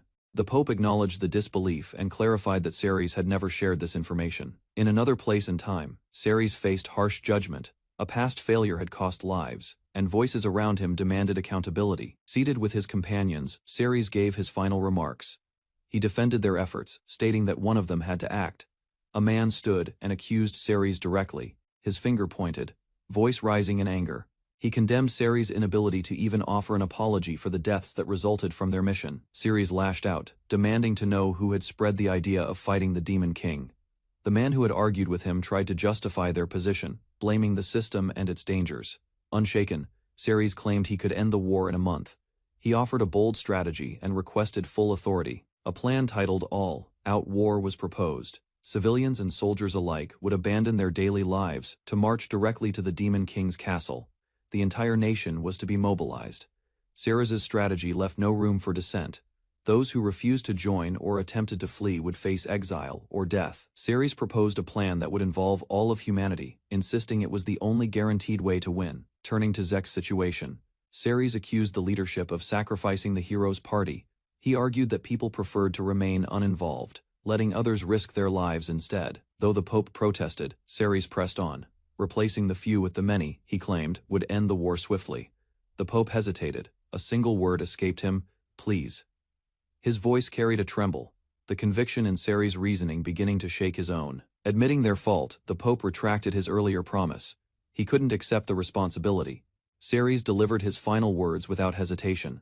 If the world insisted on forcing responsibility onto them, then it had no right to complain about the consequences. Walking off, he left behind the authority figures, still clinging to their comfort. He condemned their hypocrisy, living peaceful lives, while demanding sacrifices from others. Back in the room, Zek sat quietly, absorbing the Pope's confession. Ceres's conviction had overwhelmed every argument.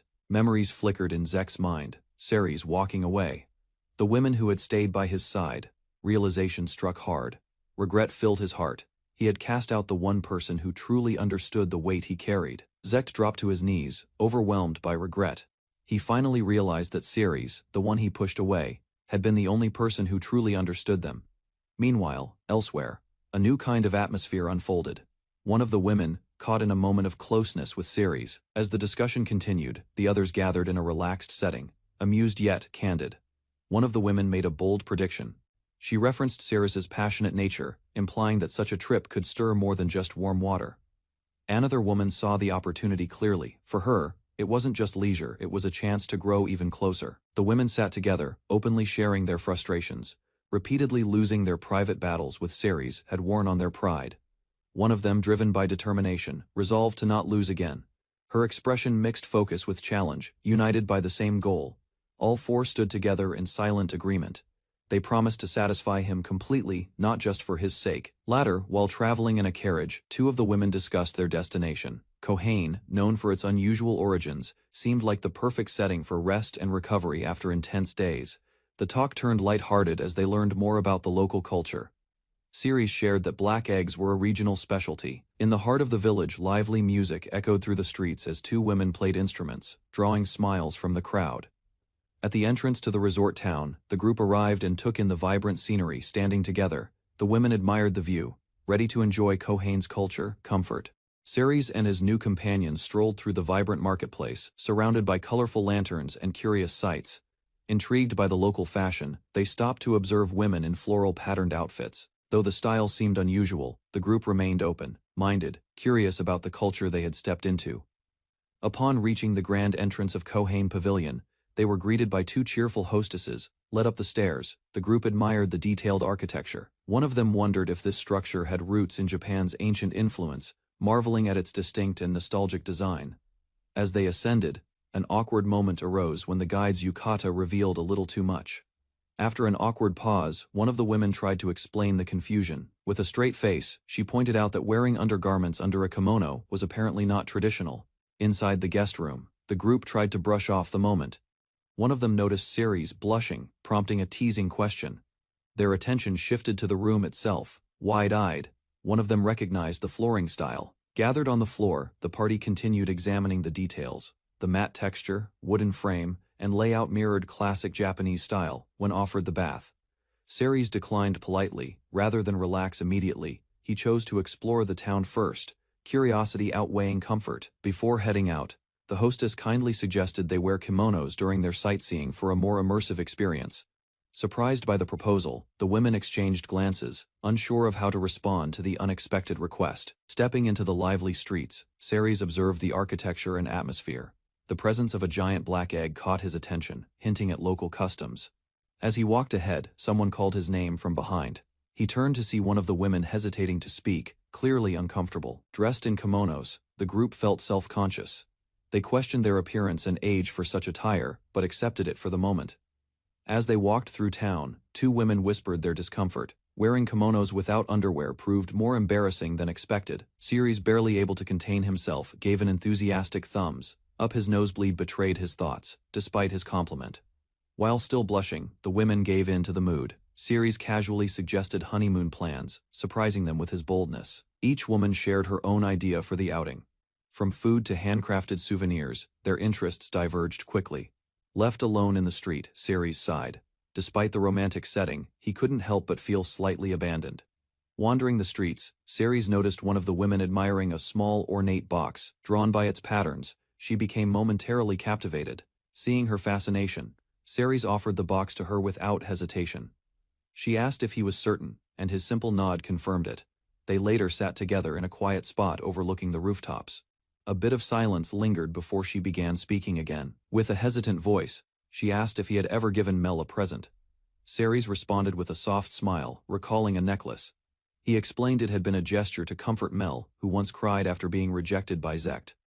Curious, she pressed Ceres for more details about the gift. Her tone suggested she already suspected the truth. Eventually, Ceres admitted the words he said while giving it. She smiled, knowingly, amused by his honesty.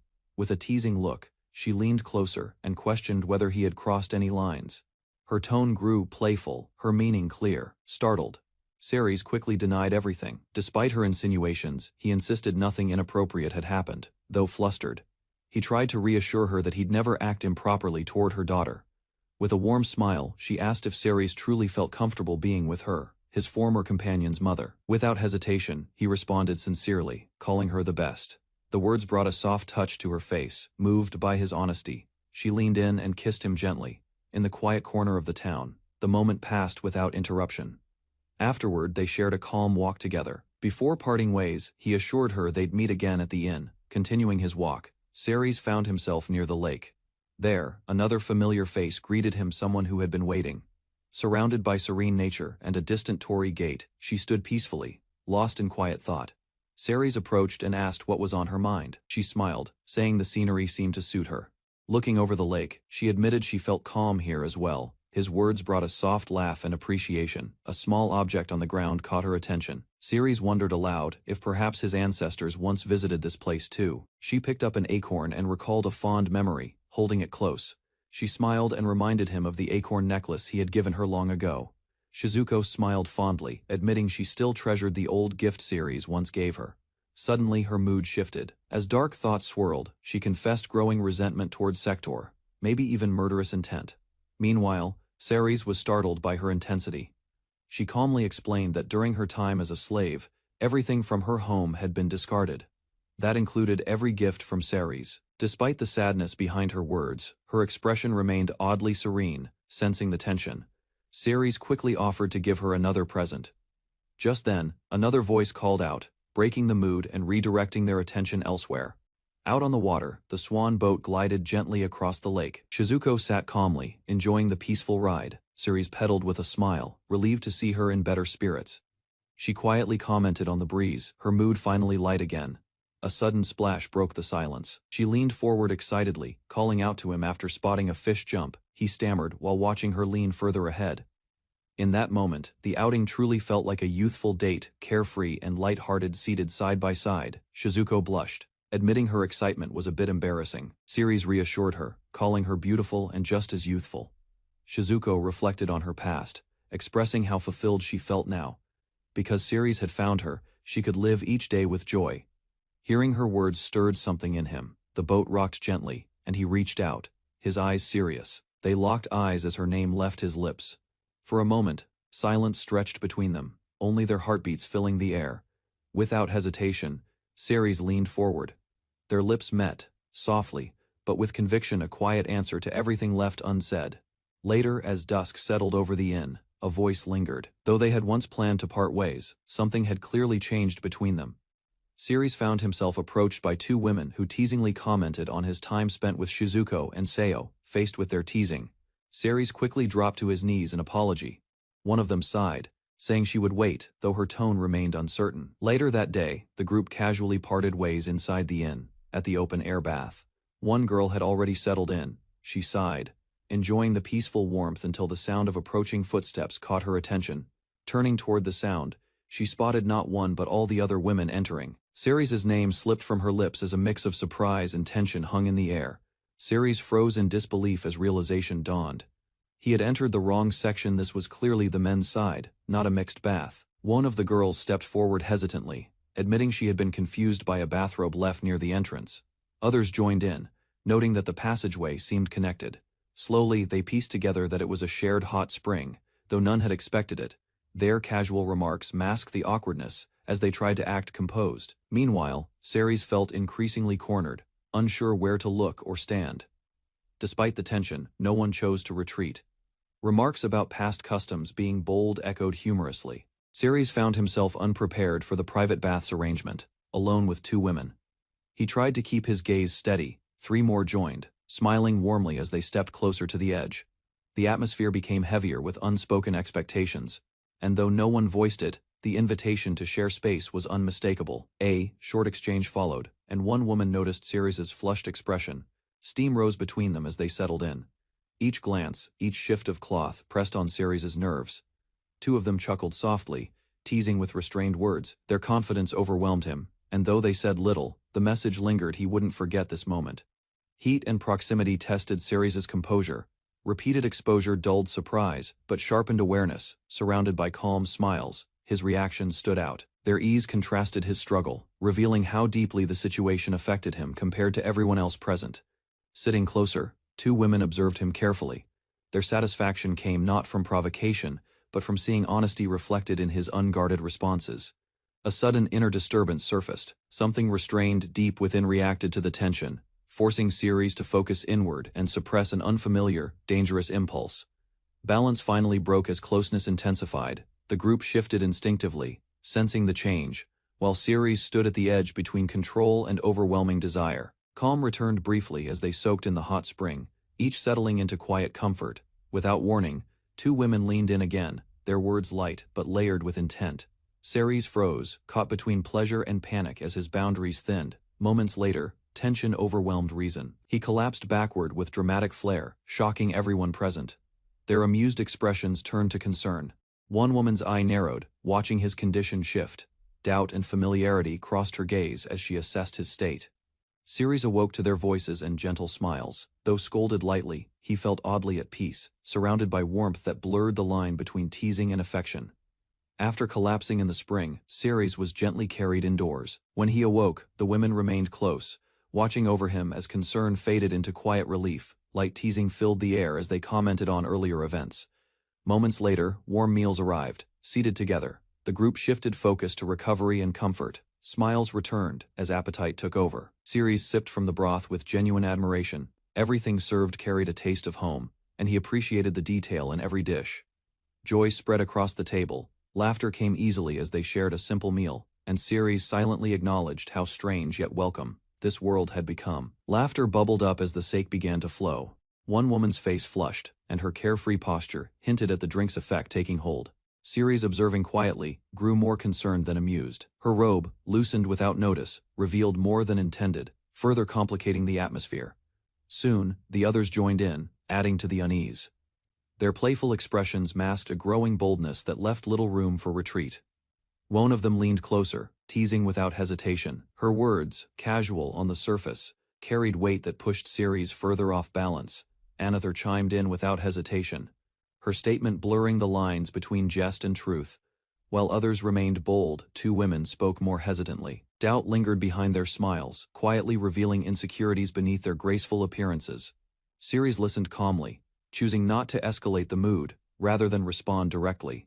Nearby, a newcomer observed the group's closeness. Her cheerful jealousy added a new layer to the already complex dynamic forming around him. They all gathered once more around the table. Light chatter, shared food, and unspoken emotions filled the air, balancing intimacy with familiarity. Later that night, the mood shifted again. The women offered their attention openly, urging Ceres to relax and let them take the lead if only for tonight. Restrained and confused, the young man finds himself surrounded. Control taken from him as unfamiliar tension fills the room. One woman moves closer, her calm confidence shifting the balance. Instead of force, deliberate proximity and steady intent increase pressure, leaving him uncertain how events will unfold. Gradually, guidance replaces restraint as emotions surface. Encouragement pushes him toward action, while embarrassment and resolve mix, creating a fragile moment where resistance weakens. Momentum changes as bodies draw nearer, heat and urgency rising. By the end, resolve replaces confusion. Determination settles in his expression, signaling acceptance of the moment's direction, with tension lingering as roles fully reverse. Control slips further from his grasp as her determination builds. Despite the pace, she stays focused, ensuring every movement overwhelms his ability to resist. Another joins in with a confident tone and strategic approach. Satisfaction becomes a goal beyond comfort, leaving him caught in a cycle that denies reprieve. No space remains for hesitation. With firm gestures, she draws out everything he has kept guarded, leaving no part of him unexposed. A third figure leans in, calm yet assertive. Curiosity mixes with intensity as she ensures nothing escapes his attention, challenging him with her steady gaze.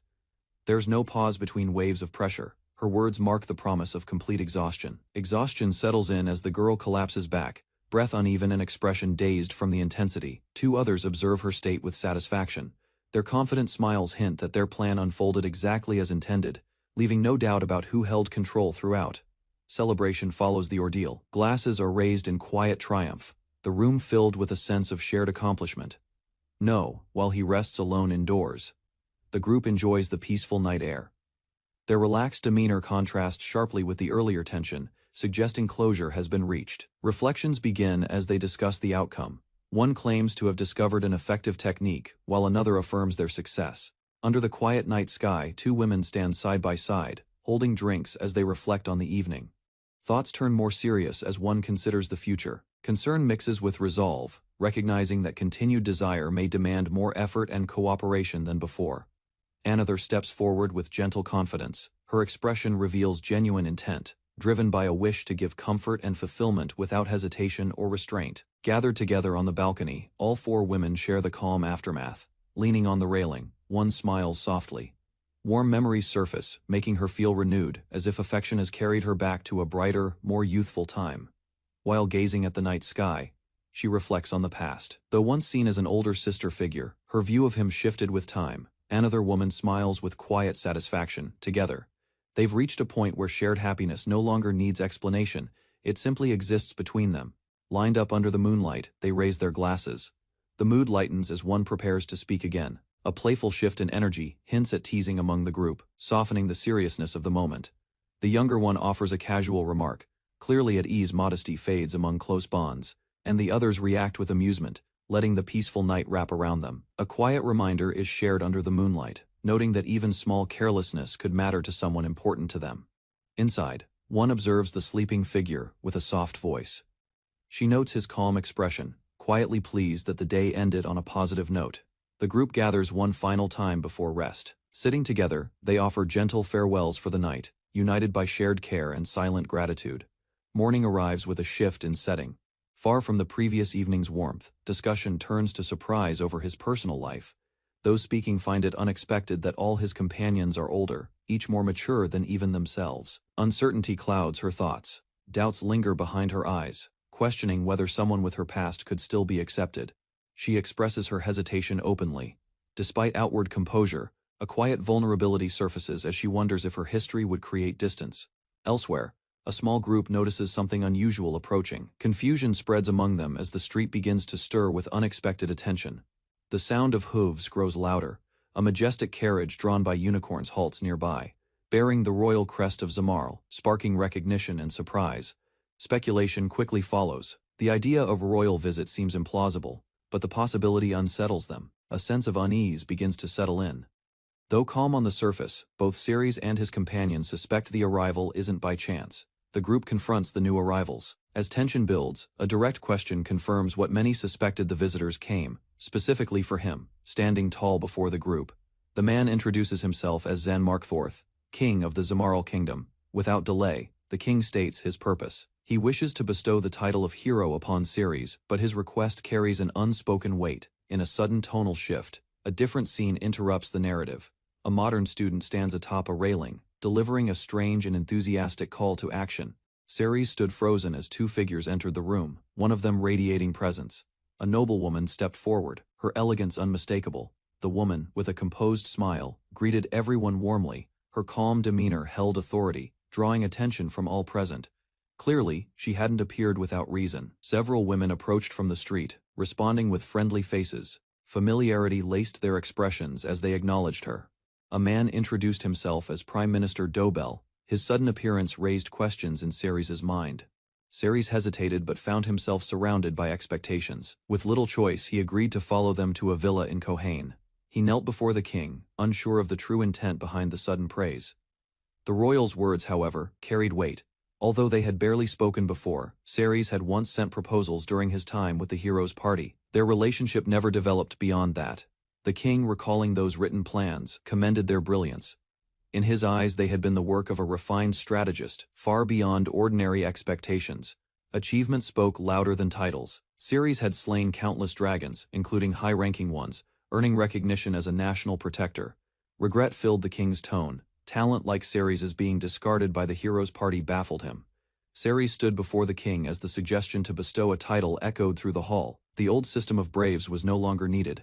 From the castle walls, crowds watched as the king declared him a hero. Unlike before, the title now honored contributions, not just power. Privileges came with it. In times of crisis, Ceres would be permitted to seek aid directly from nobility and the king himself. Silence followed his hesitation. Denying the title might jeopardize his stay in the country. Accepting the honor, Ceres bowed his head. Recognition, once stolen, had returned, this time not through force but respect.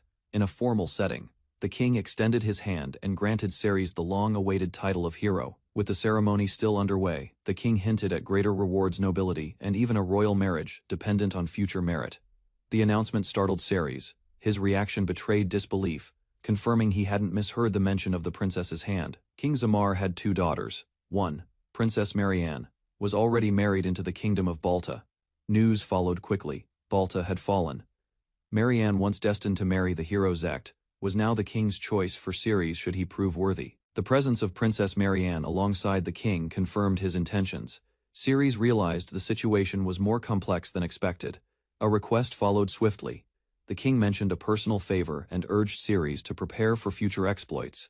Any hope for a peaceful life faded. Ceres listened intently. A dragon-like creature had taken residence near Kohain, a resort town. The situation required discretion. Orders were clear. He was to deal with the creature preferably by slaying it, though negotiation was an option. Ceres accepted without hesitation. Before the cave's shadowy entrance, frustration brewed. What should have been a moment of rest now turned into yet another dangerous mission. Ceres considered going alone, but his companions insisted on joining. The cave might hold more threats than just the dragon. Before discussions could begin, a group of monsters ambushed them. The party reacted instantly, cutting them down with practiced precision. Aya's silence returned. One of the women reflected on the significance of being called a hero. Behind the praise was political motive. The king's decision to honor Ceres was also a move to secure a new elite force. Other nations were surely watching. With Ceres no longer tied to the Braves party, powers like Gandalf or Galban might try to win him over for themselves. Ceres walked with his party, noting how well informed they were. His reputation as a hero and dragon slayer, combined with S-rank status, drew attention naturally. His companions agreed, sharing that S-rank adventurers often received offers filled with wealth and temptation. He reflected silently. Without accomplishments, no title or princess would have been offered. Meanwhile, the others fondly recalled their younger days as carefree C-rank adventurers. A change in topic brought up Princess Marianne. Ceres sensed the mission was becoming more personal than expected. He learned their connection dated back a decade. The woman admitted they once had a client relationship, one that hinted at something deeper left unsaid. The kingdom of Barda, where Princess Marianne had once married into, fell under siege by the demon army. Smoke and chaos filled the air. To their families, the women claimed it was just a casual trip. In truth, they had already retired from adventuring. Behind the scenes, A secret mission had been issued by King Zamar rescue Princess Marianne from the ruins of Barda. The group observed the stronghold. Charging directly was too risky. Enemy forces outnumbered them by far, prompting a more cautious approach. As they prepared, one member identified the enemy commander, an imposing demon woman. A protective spell was cast while the group prepared to engage. The group launched a full assault. Blades clashed and cloaks flew as they cut through the front line of demons. One of the warriors unleashed a devastating ice spell, freezing several enemies in place instantly. The tide began to shift. As the demon commander turned in confusion, a sudden ambush from behind caught her off guard. The attackers moved with precision. A magical barrier shielded the team. Calmly stepping forward, their leader ordered the path cleared toward the mansion, leaving no room for negotiation. Before the demon commander could react further, a blade pressed against her throat. With a whisper, her fate was sealed. The group advanced past fallen enemies. With the demon commander defeated, the way to the mansion was finally open. Inside the grand, ruined chamber, Haruka called out to Princess Marianne. The silence weighed heavily, broken only by her hopeful voice. A soft creak followed. From a hidden wardrobe, Marianne emerged, shaken but alive. Her eyes widened in recognition. After escaping the wreckage, Marianne listened to her rescuers recount the attack. The streets of Barda had fallen into chaos without warning. As the carriage carried them away, Marianne revealed how her maid had hidden her. Sadly, she had no knowledge of any other survivors left behind. Princess Marianne asked the question she feared most. The expression on her rescuer's face gave her the answer. Tears welled up as the realization hit her. Her husband and son hadn't survived the attack. Unable to hold back the grief, Marianne broke down. Her companion embraced her gently, offering silent comfort through the sorrow. Later the party stood together again. The story of the rescue and the kingdom's fall was shared with the others. Ceres listened in silence. The conversation ended with a quiet note. Their connection with the princess, though born of duty, had left a lasting impression. One meeting, one cup of tea, that was the extent of it. Marianne's friend smiled awkwardly, hinting that the option of marriage wasn't off the table. Ceres remained silent, unsure how to respond. Before anything could develop, a strange presence was detected. Something powerful waited ahead in the cave. Ceres offered to negotiate. Curiosity rose. With power great enough to tame dragons, even his allies wondered what he was truly capable of. Ceres admitted he didn't fully understand it yet. The answer appeared before them. A massive, terrifying beast stood at the cavern's center, more monstrous than expected. The party stood still. Confusion set in. Was this really the dragon they had been told about? It looked nothing like one. Ceres stepped forward and attempted to speak with the beast, hoping to avoid conflict. The creature didn't respond. Its roar confirmed it couldn't understand his words. Negotiation had failed. Weapons were drawn. With no other option left, the group prepared for battle against the rampaging threat ahead. Ceres and his party confronted a monstrous beast lurking deep within the cavern. Weapons drawn, they prepared for a final strike, ready to end the threat together. Just as the finishing blow was about to be dealt, Ceres froze. A strained voice echoed from the creature, catching him completely off guard. The beast let out a guttural cry, but within it faint words emerged. Unmoved by the hesitation, the woman beside him tightened her grip on her staff. Before the monster could act again, she summoned a radiant barrier. The holy wall burst forth, crashing into the beast's gaping maw, halting its advance in an explosion of sacred force. An urgent warning rang out as the beast retaliated. She shouted for everyone to dodge immediately. The creature's sudden burst of strength shattered part of the barrier. Dust scattered as the party regrouped. While crouched behind cover, one fighter devised a new plan. She and Misaki prepared for a counterattack. Charging toward the monster's leg, Misaki struck with precision. Her blade, however, failed to pierce its thick hide. Without hesitation, her ally surged forward, delivering a powerful blow from a massive weapon, aiming to break the stalemate. Magic was summoned as the party changed tactics. A powerful ice spear launched straight toward the enemy. The spell struck its target, but the beast withstood the attack. Size and resilience made it nearly untouchable. Ceres recalled the creature's earlier words. He began to understand it wasn't fighting to live, but begging for death. Standing beside the fallen creature, he realized the truth. It had once been a dragon, now reduced to a broken form. With his voice firm, Ceres gave instructions. Misaki was to aim for its heart and end its suffering swiftly. Ceres issued commands to prepare for the final assault. Shizuko was asked to protect the vanguard. With precision, he instructed Seo to cast a freezing spell. Even a few seconds would be enough. Flames wrapped around his blade as Ceres activated an enhancement spell. fueling it with elemental magic. He declared their plan to drive the spell directly into the beast's body with full force. With all preparations complete, the team charged forward. Blades, spells, and resolve aimed at one goal. Ending the battle, Misaki unleashed a powerful slash. Her blade spinning with fierce momentum aimed straight at the beast's back. Following her lead, her comrade struck the ground with immense force, tearing open the monster's hide with raw power. A gaping wound remained, but the creature retaliated with a swift claw swipe. Misaki narrowly avoided the strike. Before the attack could land, a barrier shimmered into place. Shizuko's timely magic saved Misaki from a fatal blow. As the creature recoiled, Sayo activated the freezing spell. Absolute Zero surged forth, encasing the monster in ice. Ceres drew strength from within, unleashing the dragon's power coursing through his body into his weapon. Magic flared violently as he drove his attack deep into the creature. Flames erupted on impact. Smoke poured from the wound as the beast let out a final groan. A faint voice echoed its gratitude. Observing the aftermath, Ceres sensed something unnatural. The creature's behavior felt forced, as though driven by an outside force. He remembered a past warning. The truth became clear: it wasn't mere corruption but a curse from the Black Dragon. Ceres stared at the fallen dragon's body, uncertain if he would one day share its fate. The others rushed to his side in concern. Reassurance came through their presence. No one was harmed, and the tension slowly gave way to relief. With the danger behind them, cheerful banter resumed. Jokes and teasing lightened the air between the battle-worn group.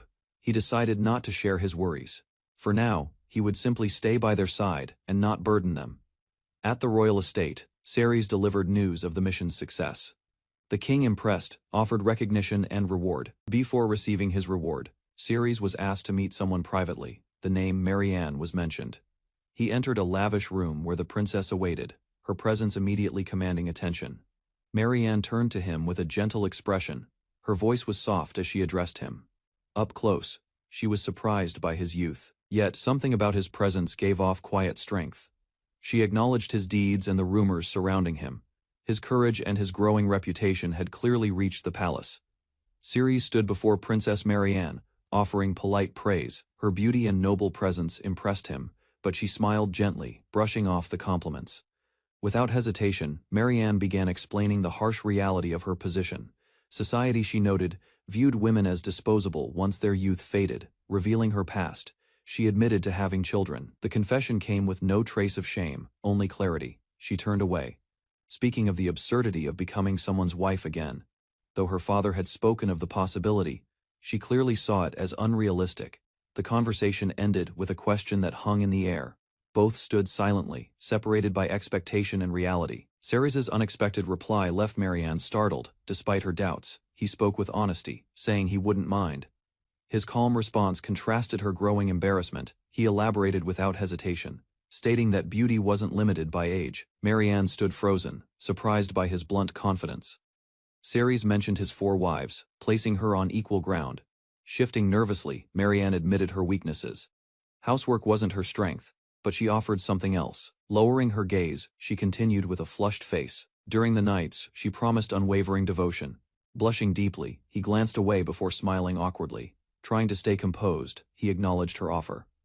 Marianne stood close, gently gripping Ceres's cloak. She admitted her inability to fight alongside the others. Though lacking combat skills, she promised to wait and pray for his safe return. Lowering her gaze, she questioned whether someone like her was appealing. Insecure but hopeful, she revealed a rare vulnerability. Ceres responded with honesty. While the royal status brought complications, he held no complaint toward her. His words, though cautious, carried sincerity and respect. As the mood shifted, a sudden sound broke the silence. A series of beeps came from Ceres's side pouch. Ceres activated the communication orb, surprised by the unexpected message. A familiar voice greeted him warmly. Through the crystal, a familiar voice greeted Ceres. Sally from the Adventurers Guild appeared with urgency in her tone. Her expression turned serious. Due to the nature of the situation, a gag order had been issued. The orb displayed an image 4 adventurers chained and battered. These were the members of the hero's party. Ceres immediately recognized their faces. They had fallen to one of the Demon King's elite generals, Strong-Arm Maimon. Their defeat had been total, their capture absolute, despite their condition. They were still alive. Ceres learned their execution had been scheduled in 7 days. So far, the enemy had not taken their lives. The demon warrior stood tall, his back turned, radiating pressure. Muscles tensed as a deadly challenge was issued. Zek sat in silence, reflecting on the conversation from earlier. The decision to quit weighed heavily, yet it had already been voiced by the others. Memories of the disastrous battle returned. The party, unprepared and overwhelmed, charged the dragons without any plan. Alone in his room, Zek considered their future. Continuing the fight against the Demon King now seemed impossible, though regret lingered in his voice. Zek chose acceptance. He held back further words, acknowledging the finality of their decision with a quiet resolve. The girls sat nearby, still shaken. Across from them, the elder confirmed Zek's path. Zek received harsh criticism from the elder, who called out his weakness, and accused him of dumping responsibility onto Ceres. Trying to defend himself, Zek claimed he had spoken with Ceres before. He argued that, had he truly been irresponsible. He recalled a conversation with Ceres after the decision. Ceres had pointed out that other powers existed, ones capable of commanding humanity without needing the Pope's approval. The elder mentioned the Brave Protection Law, which grants brave warriors the right to assemble forces to battle demons. Zek remembered Ceres's chilling words: if quitting wasn't allowed, he'd invoke that law and go to war no matter the cost. Ceres was officially recognized as a hero. Meanwhile, Zek's former teammates reflected on responsibility. If one person abandoned it, someone else had to carry the burden. The elder ordered Zek to return all his holy gear. His role as a brave had ended, and his comrades were dismissed as well. Zek, stunned, questioned Ceres's true nature. Privately, Ceres admitted that becoming a hero alone was overwhelming. Curious about their plans, Ceres asked the others what they intended to do next. With smiles and relief, the group agreed to retreat to the village. Ceres acknowledged his lost privileges, including polygamy. The group discussed who Ceres might choose, but ultimately agreed the decision wasn't theirs to make. Maria, once close to him, gently declined a romantic future, and asked to remain only friends. Zek smiled in understanding and accepted her choice. They all looked forward to a quieter life in Gymluna. Before they could depart, a guard informed them of an urgent mission: demons were attacking the town. Despite the surprise, they quickly shifted into action, with only one enemy. It felt like a good start to their new chapter together. They ran toward the threat, ready for battle. A lone humanoid demon stood amidst the destruction. Smoke curled through the ruined town as civilians lay unconscious. Lyda readied her spell while the others stood prepared. Zek called for the first strike. Rallying the group into coordinated action, magic surged forward in a powerful blast. Flames erupted on impact, signaling the battle had officially begun. Zek and his ally launched into close combat. With synchronized movements, they unleashed their strongest techniques, Iron Cutter and Wings of Light, against the enemy. Despite their efforts, the demon proved formidable. Zek was caught in its grasp, lifted helplessly as his companions looked on in shock. The horned demon introduced himself as Maimon, one of the 4 heavenly kings. Zek stood frozen, overwhelmed by his presence. In an instant, Maimon struck. Despite the team's effort, he mocked their identity as the hero's party. Without mercy, he grabbed one of the women and effortlessly restrained her. Their strength, he declared, was far too insufficient. Zek charged with determination, striking repeatedly. His attacks, however, failed to land any real damage against the powerful enemy. Collapsed and breathless, Zek claimed his title as humanity's strongest, yet Maimon remained unimpressed, demanding a more worthy opponent. Zek, bruised and exhausted, admitted that the title of humanity's strongest might now belong to Ceres. He could no longer rely on him. A boy stepped forward in defiance, confronting the demon. With trembling hands, he swore vengeance in Ceres's name. Maimon paused, surprised by the child's resolve. Zek shouted in warning, but the boy held firm, invoking the hero's name again. Amused by the defiance, Maimon declared his intention. The remaining party would be captured, and their execution delayed by 7 days. Defeated and wounded, the team lay scattered. Zek, lying motionless, whispered a plea asking Ceres not to come. They had failed to stop Maimon. Ceres stood before Princess Marianne. She called to him with concern. Sensing the decision he'd already made, he apologized, placing their personal matters aside. Without hesitation, he prepared to teleport, determined to face the situation first. Reports confirmed the enemy, strong-arm Maimon, one of the 4 heavenly kings. His might rivaled even the demon kings, though Ceres assessed Maimon as weaker than the Black Dragon. Doubts clouded his mind. His current strength might not be enough. Despite the risk, Ceres resolved to go. He feared what his dragon-infused body might become, but chose to fight for the sake of his childhood friends. Before leaving, Ceres made a heartfelt promise to Marianne. She asked only one thing: to return alive. With quiet resolve, he assured her, once safely back, they would continue their future together. Thanks to his title as a hero, Ceres coordinated with multiple nations. Orders were sent to mobilize support forces and protect civilians. Understanding Maymun's threat, Ceres made arrangements. He requested the kingdom of Zamar to delay his companions, knowing their loyalty could place them in danger. Meanwhile, Shizuko and the others received a separate mission. Due to special conditions, they would be apart for a while, kept away from the coming battle. With a gentle smile, Ceres wished them well. His farewell was calm, though resolve burned quietly beneath. Ahead lay the wastelands and his next trial. Facing the unknown, he braced himself, and offered a silent apology to those he might leave behind. Before departing, he turned to Gianta, the dragon. A single request was made: reach the fortress city and prepare for what's to come. As they flew, memories returned. Ceres reflected on the strange path that led him here, marrying Shizuko, and becoming stepfather to Zect and the others. Though reckless, they were still young. As a former father, he watched over them not as allies, but as if they were his own children. While Ceres pushed forward, the girls speculated about their mysterious quest. Tea and laughter masked their curiosity. Suspicion rose. One of them asked Marianne if she knew more than she let on. Her reaction gave it away. She struggled to admit it, confessing her helplessness. Despite her father's orders, she feared failing to protect the person she loved most. Determined not to let Ceres face everything alone, Marianne cried out. She refused to live with the regret of doing nothing. Reality struck hard. The brave party had been captured and imprisoned. In another place, their allies watched the grim scene unfold through a magical orb. The mothers learned the captured party would be executed in 7 days. Though expected, the news hit hard. Marianne cried out in shock, but the others stood resolute. Abandoning their children was never an option. Together, they marched forward. No one would let Ceres face death alone, not while they still had strength. With a calm, determined smile, one of them reassured Marianne they would save everyone, no matter the risk. A report mentioned a dragon flying toward Dominique. Recognizing it as Ceres, the women began planning their fastest route to reunite with him. The group discussed their next move. Without a flying dragon, reaching Dominique in time seemed impossible. Marianne made a bold offer. She promised to handle everything secretly, and suggested they use the royal griffin. The powerful beasts were prepared swiftly. Clad in armor, the griffins stood ready for high-speed flight across vast distances. Before departure, Marianne silently prayed. Her hopes rested on their safe return and the success of their mission. Without delay, the women took to the skies. Mounted on royal griffins, they soared toward danger, determined to reach Ceres and save their children. As the others flew ahead, Marianne stood silently, her eyes filled with quiet resolve for what's coming next. As the sun dipped below the horizon, a dragon sliced through the sky with a rider aboard.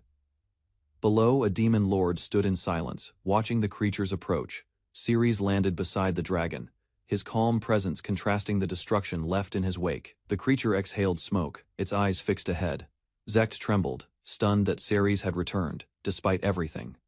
Regret mixed with shame as Ceres spoke, refusing to let anger guide him. Without hesitation, Ceres revealed his new life. He had married Shizuko and Haruka, Sayo, and Misaki too. Shock rippled through the group, faces contorted in disbelief, their minds struggling to reconcile past actions with present consequences.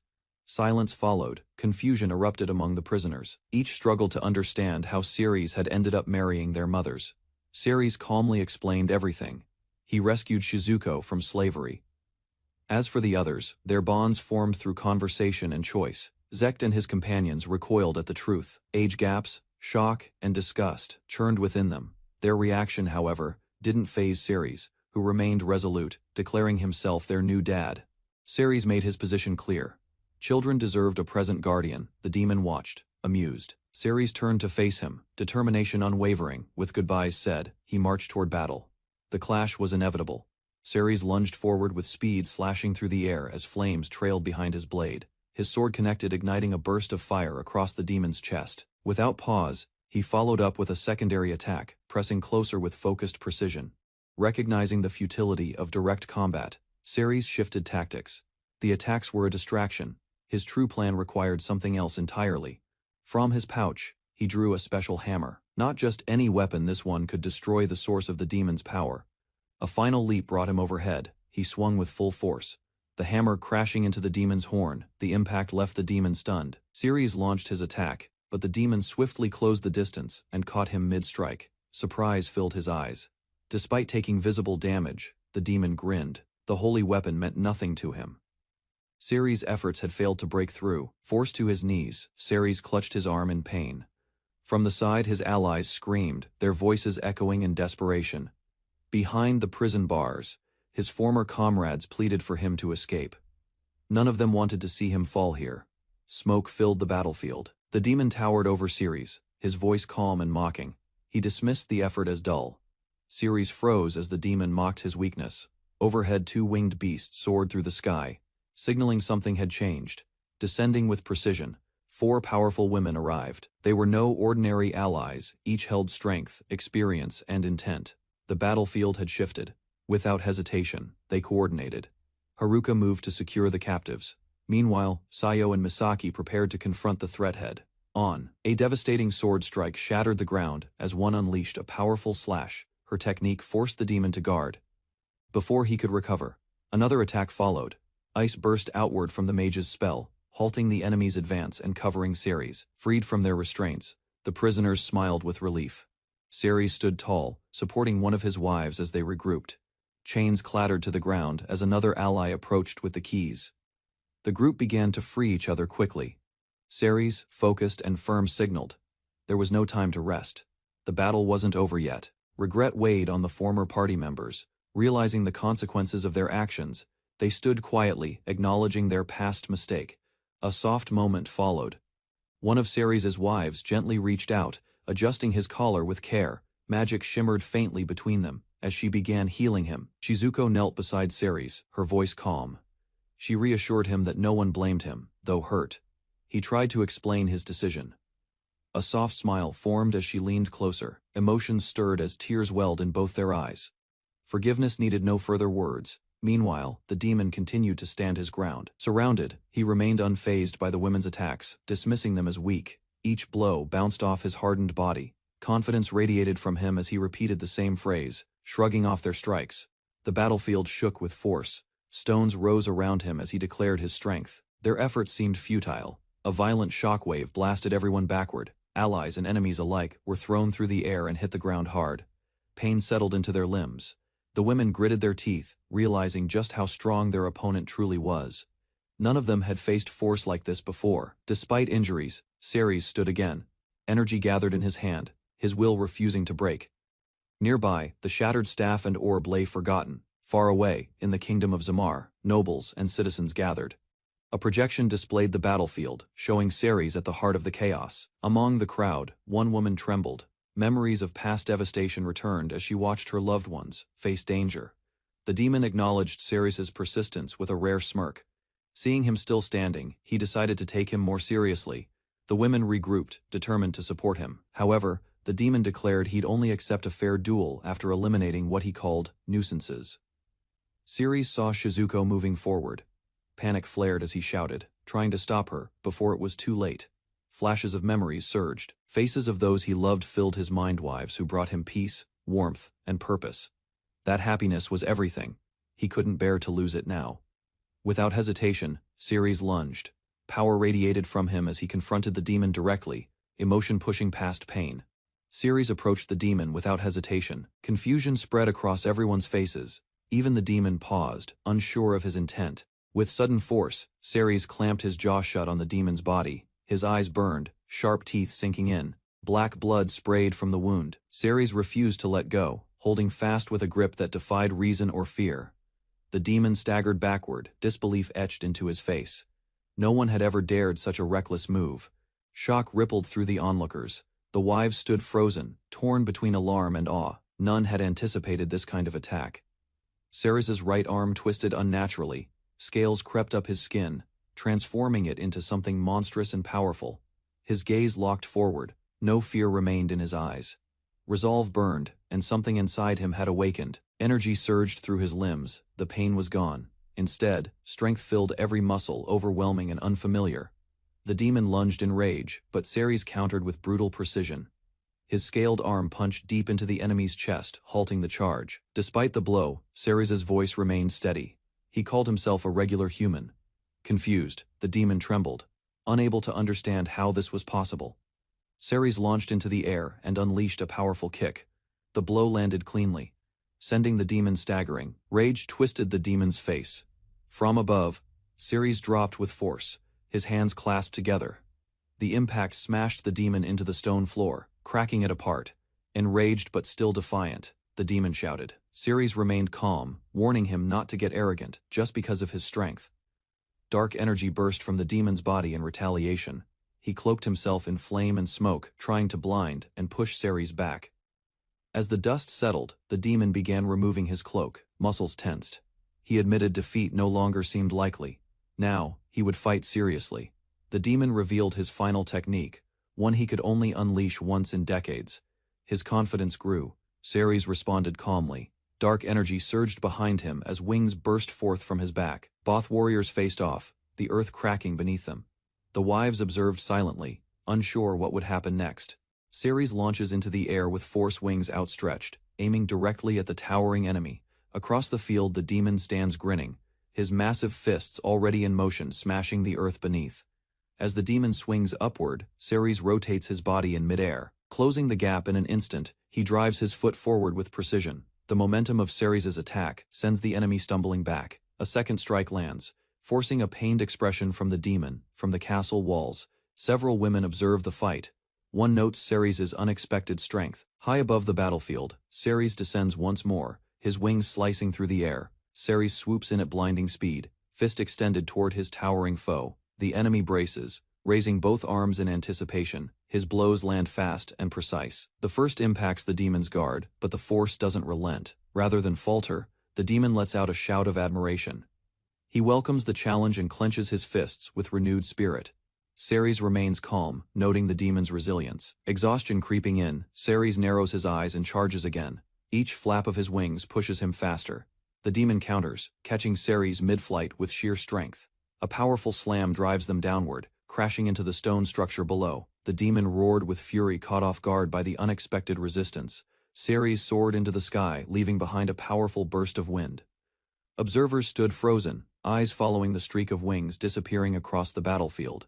Among the onlookers, tension rose. They sensed the scale of power Ceres now wielded inhuman and absolute. Doubt faded from their expressions. Confidence replaced hesitation. Though concerned, they trusted him. At last, Ceres reappeared. His figure calm, a faint smile formed as he approached. The war seemed momentarily distant. The group stood together, their expressions strained. Each had taken damage, and the toll was visible. On the ground, one of them clutched her side, unable to cast healing magic. Another knelt beside her, concern etched on her face, turning toward the woman before him. The young man hesitated only briefly. He extended his hand with hope, silently asking for help they could no longer provide themselves. Emotion surged within him as exhaustion and relief collided. Tears broke through as he covered his face, the weight of survival pressing hard on his chest. Without warning, he collapsed forward. His body tumbled across the ground, no longer able to support his effort. Maria received a small potion, her hands trembling as she stared at it. Her companion offered no comfort, only a cold remark. Despite the seriousness of the injury, the other girl insisted survival alone was sufficient, brushing aside Maria's concern. Nearby, the remaining members stood in silence. One of the women reassured them that healers would arrive later. Light-heartedly, two women smirked at the situation. With unsettling confidence, they stated that once Ceres returned, they'd hold a family meeting. The atmosphere shifted, confusing the others. Mel stood in shame. A harsh comment pierced the tension she had soiled herself. Disgusted expressions surrounded her. While Ceres rested unconscious nearby, two women discussed their next step. Far away in the holy kingdom of Gandal, a crowd buzzed with questions. Confusion spread quickly as they spoke about Ceres' sudden transformation and disappearance after grabbing Maimon. Inside, the royal chambers, nobles debated his identity. Some were shaken by his inhuman appearance. Others defended him without hesitation, hailing him as a true hero. A woman with flowing hair quietly confirmed the transformed being was indeed Lord Ceres. Her words seemed to carry both admiration and awe. Former Saint Cecilia stood enraptured. Blushing and smiling, she declared him worthy of her devotion. Cecilia, still flushed from earlier, assured everyone that Ceres would triumph using his divine powers. In the Galvan Empire, the topic of Ceres had reached the royal court. A noble raised the idea of him as a potential suitor, citing the strength he had displayed. Frey, once a famed sword saint, reacted with mixed feelings. Another noble commented on Ceres' growing list of wives. He casually noted that if Ceres could accept them, a 28-year-old like Frey should pose no issue. Among Ceres' wives were two infamous warriors, Misaki, the berserk Black Knight, and Haruka, the smiling Reaper demon. Frey stood stunned, questions swirling in her mind. Ceres' power, his teachers, and his origins now seemed beyond anything she had imagined. Elsewhere, a volcano erupted with explosive force. Ceres and his opponent relocated there, choosing isolation for their final clash. Floating above the volcanic rock, the enemy held Ceres in one hand. Annoyed, Ceres demanded to be released, clearly unimpressed by the display of dominance. Calmly, Ceres gripped his foe. He reminded the demon of the scorching environment, noting the magma's deadly temperature. Their battle turned into a trial of will. The demon welcomed it with a laugh, but questioned if a human could survive such a place. Ceres glanced at the ribbon tied to his waist. Shizuko's. His body had become that of a dragon, and with that transformation came resilience. Deciding to break away, Ceres took flight. His opponent tried to pursue, but the distance grew. Flames consumed the battlefield. Within the inferno, the demon sank slowly. Even in defeat, he smiled, acknowledging the thrill of the battle. Above the scorched terrain, Ceres hovered quietly. Smoke curled around him as he observed the scene below, staring at his clawed hand. Ceres understood the change.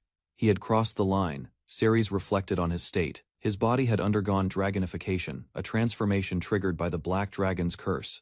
A massive figure emerged through the mist, a dragon tall and imposing. Its wings stretched wide as raw energy pulsed through its scales. Examining his appearance, he noticed his unexpected color. Instead of black, his dragon form had taken on a yellow hue, surprising even himself. Looking down at the ground, Ceres acknowledged the truth.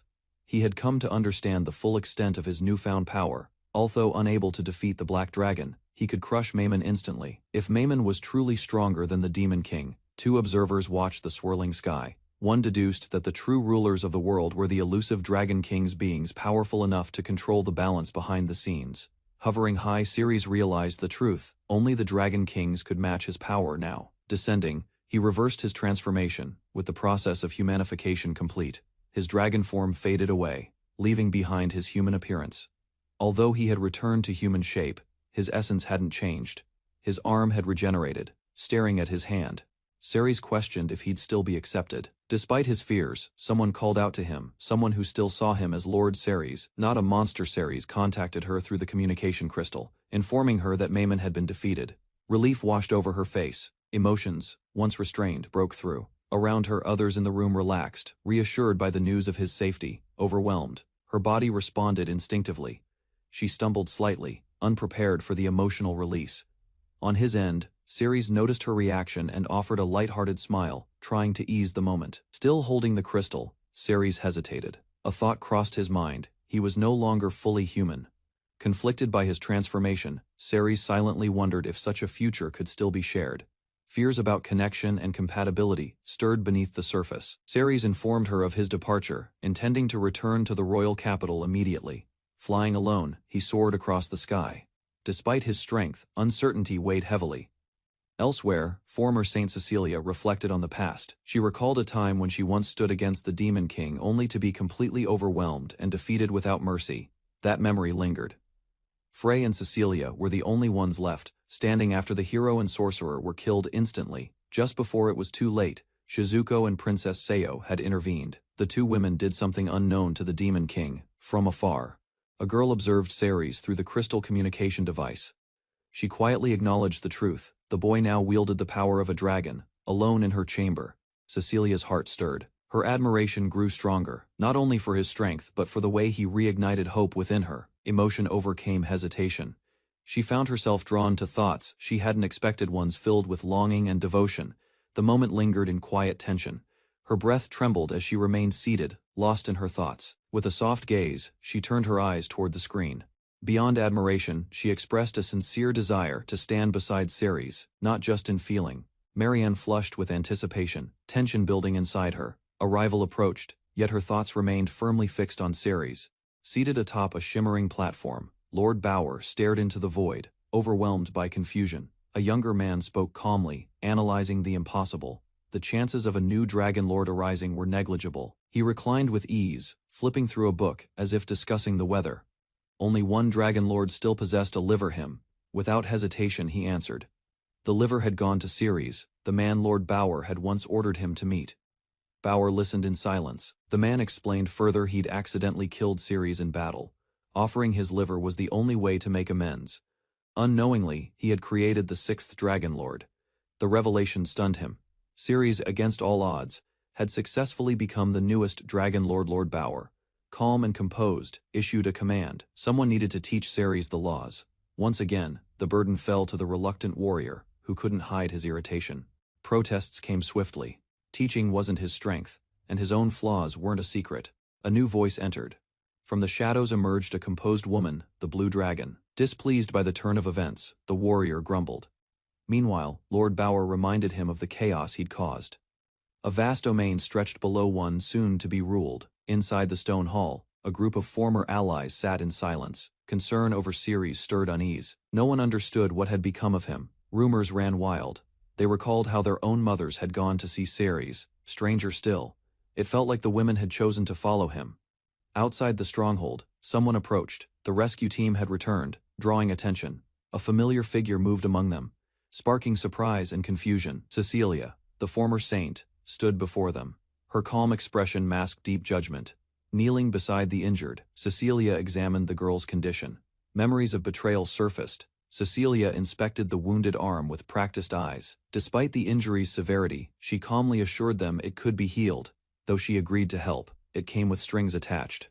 Her decision was influenced by debts to Shizuko and Seo. When asked about her conditions, Cecilia revealed the truth. Her feelings for Ceres had grown strong, no longer just gratitude, but genuine affection had taken root. A bold request followed. She wanted a mediator, someone who could help her win Ceres' heart. The boy rejected the plea instantly. He dismissed her as too old for Ceres and refused to play matchmaker. Cecilia responded swiftly, locking the boy in a tight hold. His careless remark about her age had clearly crossed a line. Pinned to the ground, he quickly surrendered. Cecilia, however, embraced the idea of becoming a stepmother, with a cheerful glow, undeterred by the implications. Negotiations ended in her favor.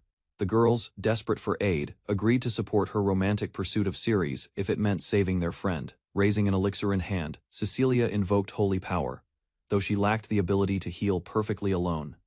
With determination blazing in her eyes, she cast her strongest spell.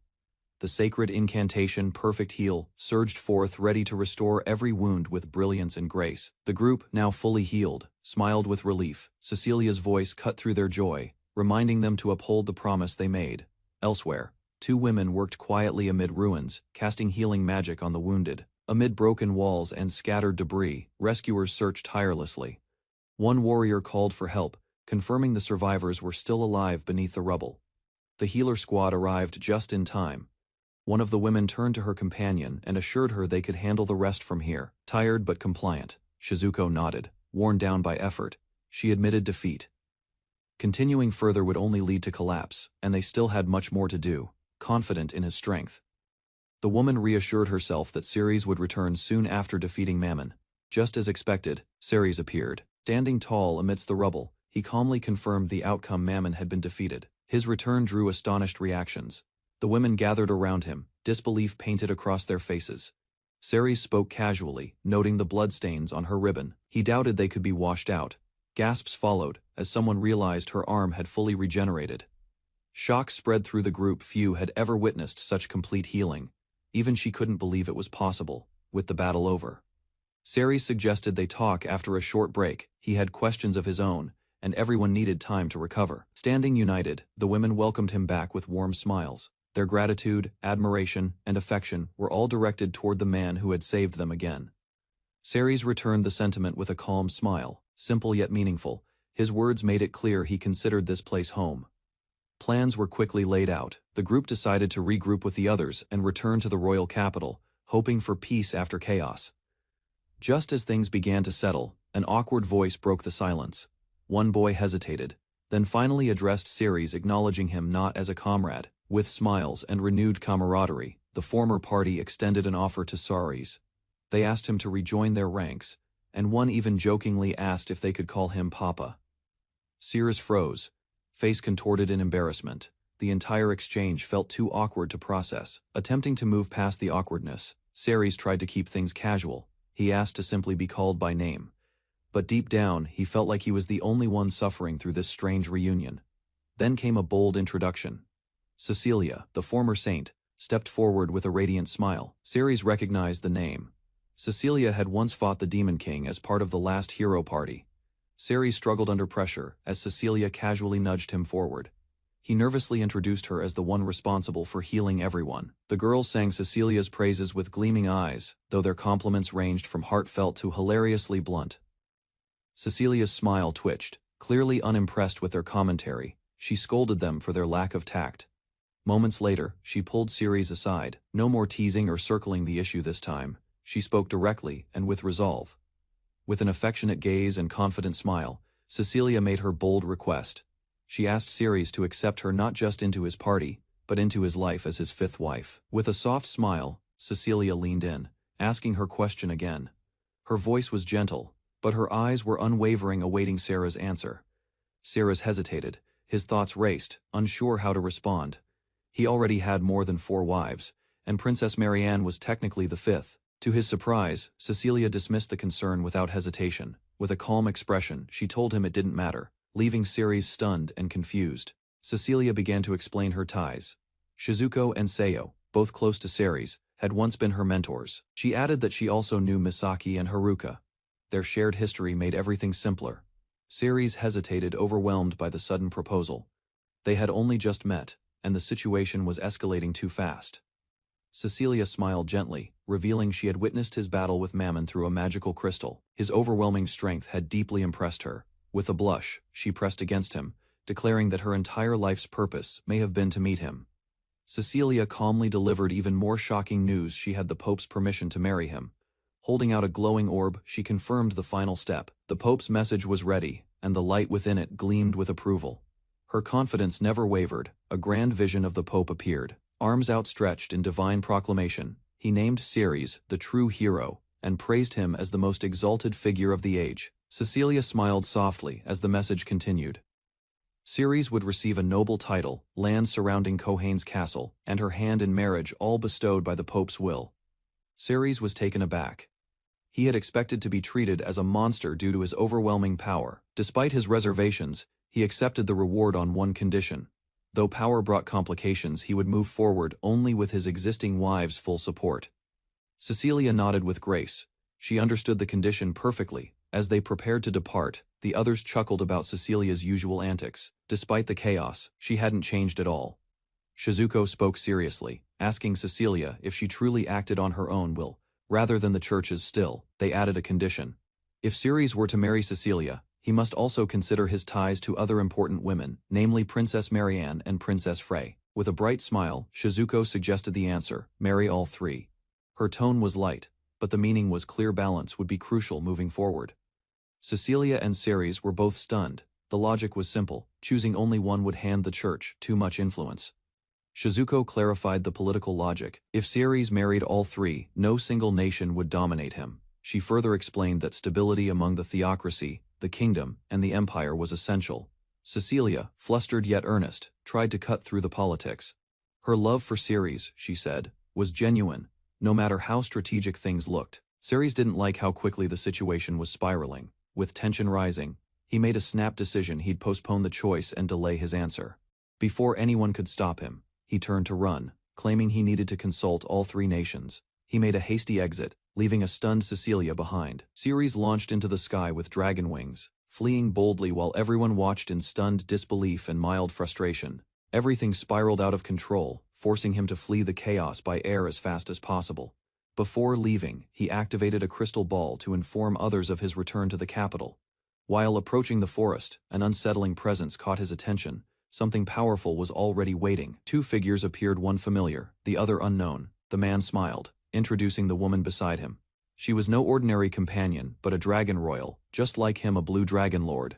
Rather than hostility, the woman calmly acknowledged his transformation. He was no longer ordinary, he had become one of them. A dragon royal, and lord recognition sparked a shift. Questions surfaced as he confronted the man about a strange curse. The other, clearly surprised, demanded an explanation. A confession followed. After an unintended fatal duel, the man had offered his liver as atonement. They discussed a mysterious monster he once met. Strangely, it radiated a dragon's presence. Unexpectedly, she mentioned her brief stay in the distant country of Balta. Her calm tone contrasted with his confusion. The decision had been spontaneous, unplanned. While there, she spent time in libraries, drawn to the nation's rare and valuable books. During her stay, a peculiar noble youth had taken interest in her, adding an odd twist to her tale. Demons struck while she was away, turning the country to ruins. Despite her cold demeanor, feelings had begun to grow for the noble who once pursued her. Upon returning, she learned only one princess had survived the massacre. Everyone else had perished before she could intervene. The streets were littered with corpses, buildings in ruins. She stood among the aftermath, taking in the devastation. Her anger surged. The urge to annihilate the demons surfaced, but rules forbade direct interference with the lower realm.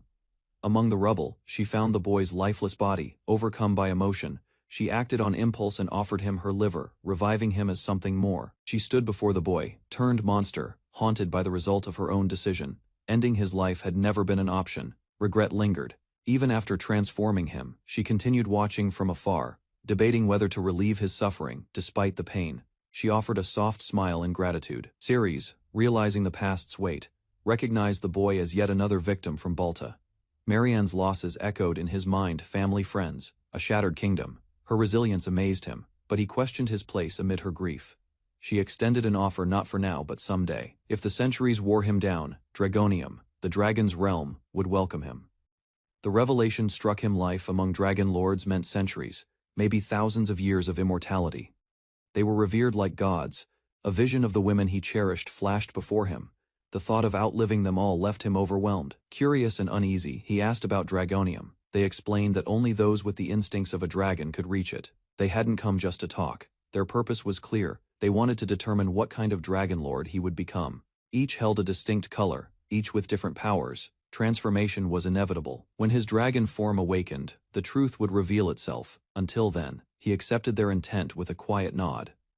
A massive dragon appeared before them, its overwhelming presence silencing everyone.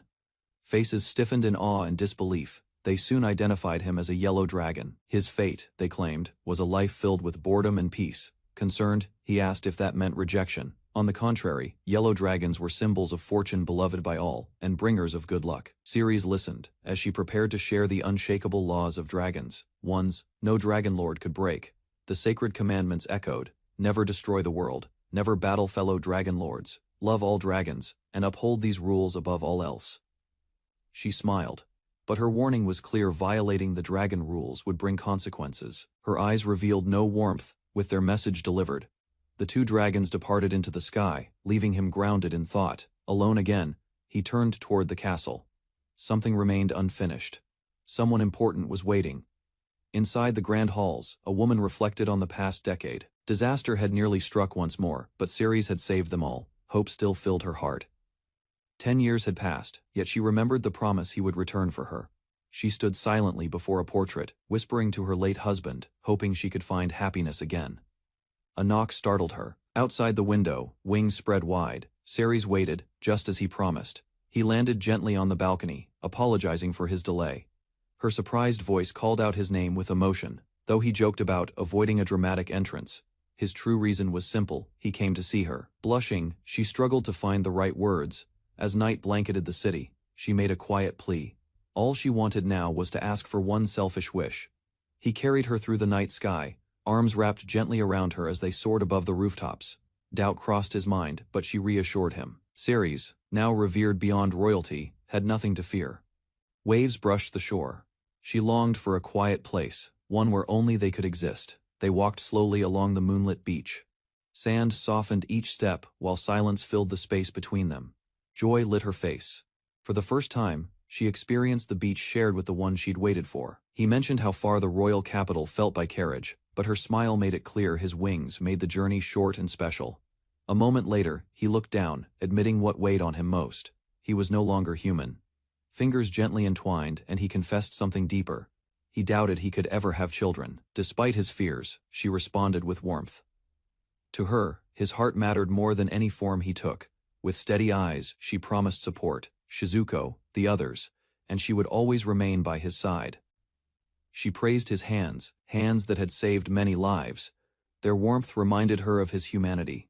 Thoughts stirred within him. Despite all the challenges ahead, alliances, heirs, and dragon politics, he realized he had been foolish to doubt. Under the moonlight, he held her close and kissed her. For once, the weight on his shoulders lifted. In that moment he felt truly understood. Emotion overwhelmed him. Awareness of what had begun to stir between them made his heart race with confusion and tension. He wondered if his transformation played a part in how things escalated. Proximity and longing clashed, creating a situation he hadn't prepared for. She addressed him with gentle hesitation. Realizing what she noticed, Ceres flushed, caught between surprise and panic. A sudden gesture escalated the awkwardness. In a flurry of nerves, she pulled back and apologized instinctively. He tried to explain, but she calmly reassured him. Her tone was soft, her expression kind. Rather than embarrassment, she expressed comfort. To her, his reaction only proved sincerity and affection. He hesitated as the atmosphere grew more charged. Though drawn to her, Ceres voiced concern about the timing and setting. Despite her royal status, she expressed vulnerability, reminding him that beyond titles she was still a woman. Lowering herself gently, she made a heartfelt request, hoping he would understand and respond with care.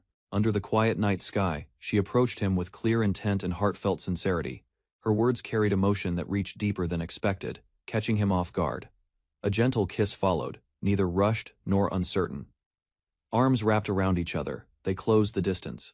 Moments passed, and boundaries quietly shifted. He responded with care and growing confidence. Desire built steadily, though she believed herself the one meant to guide him. She found her role reversed. Wrapped tightly in his embrace, she surrendered to the moment.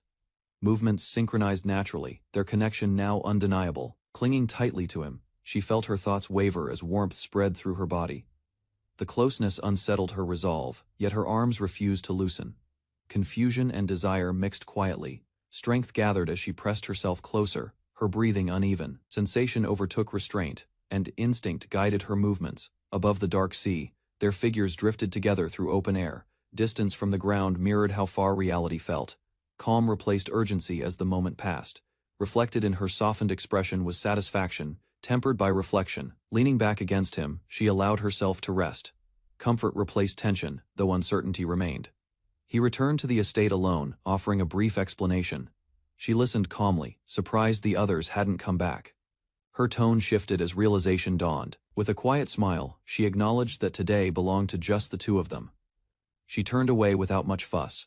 Curiosity flickered in his voice, but she asked him to wait, leaving him briefly in thought.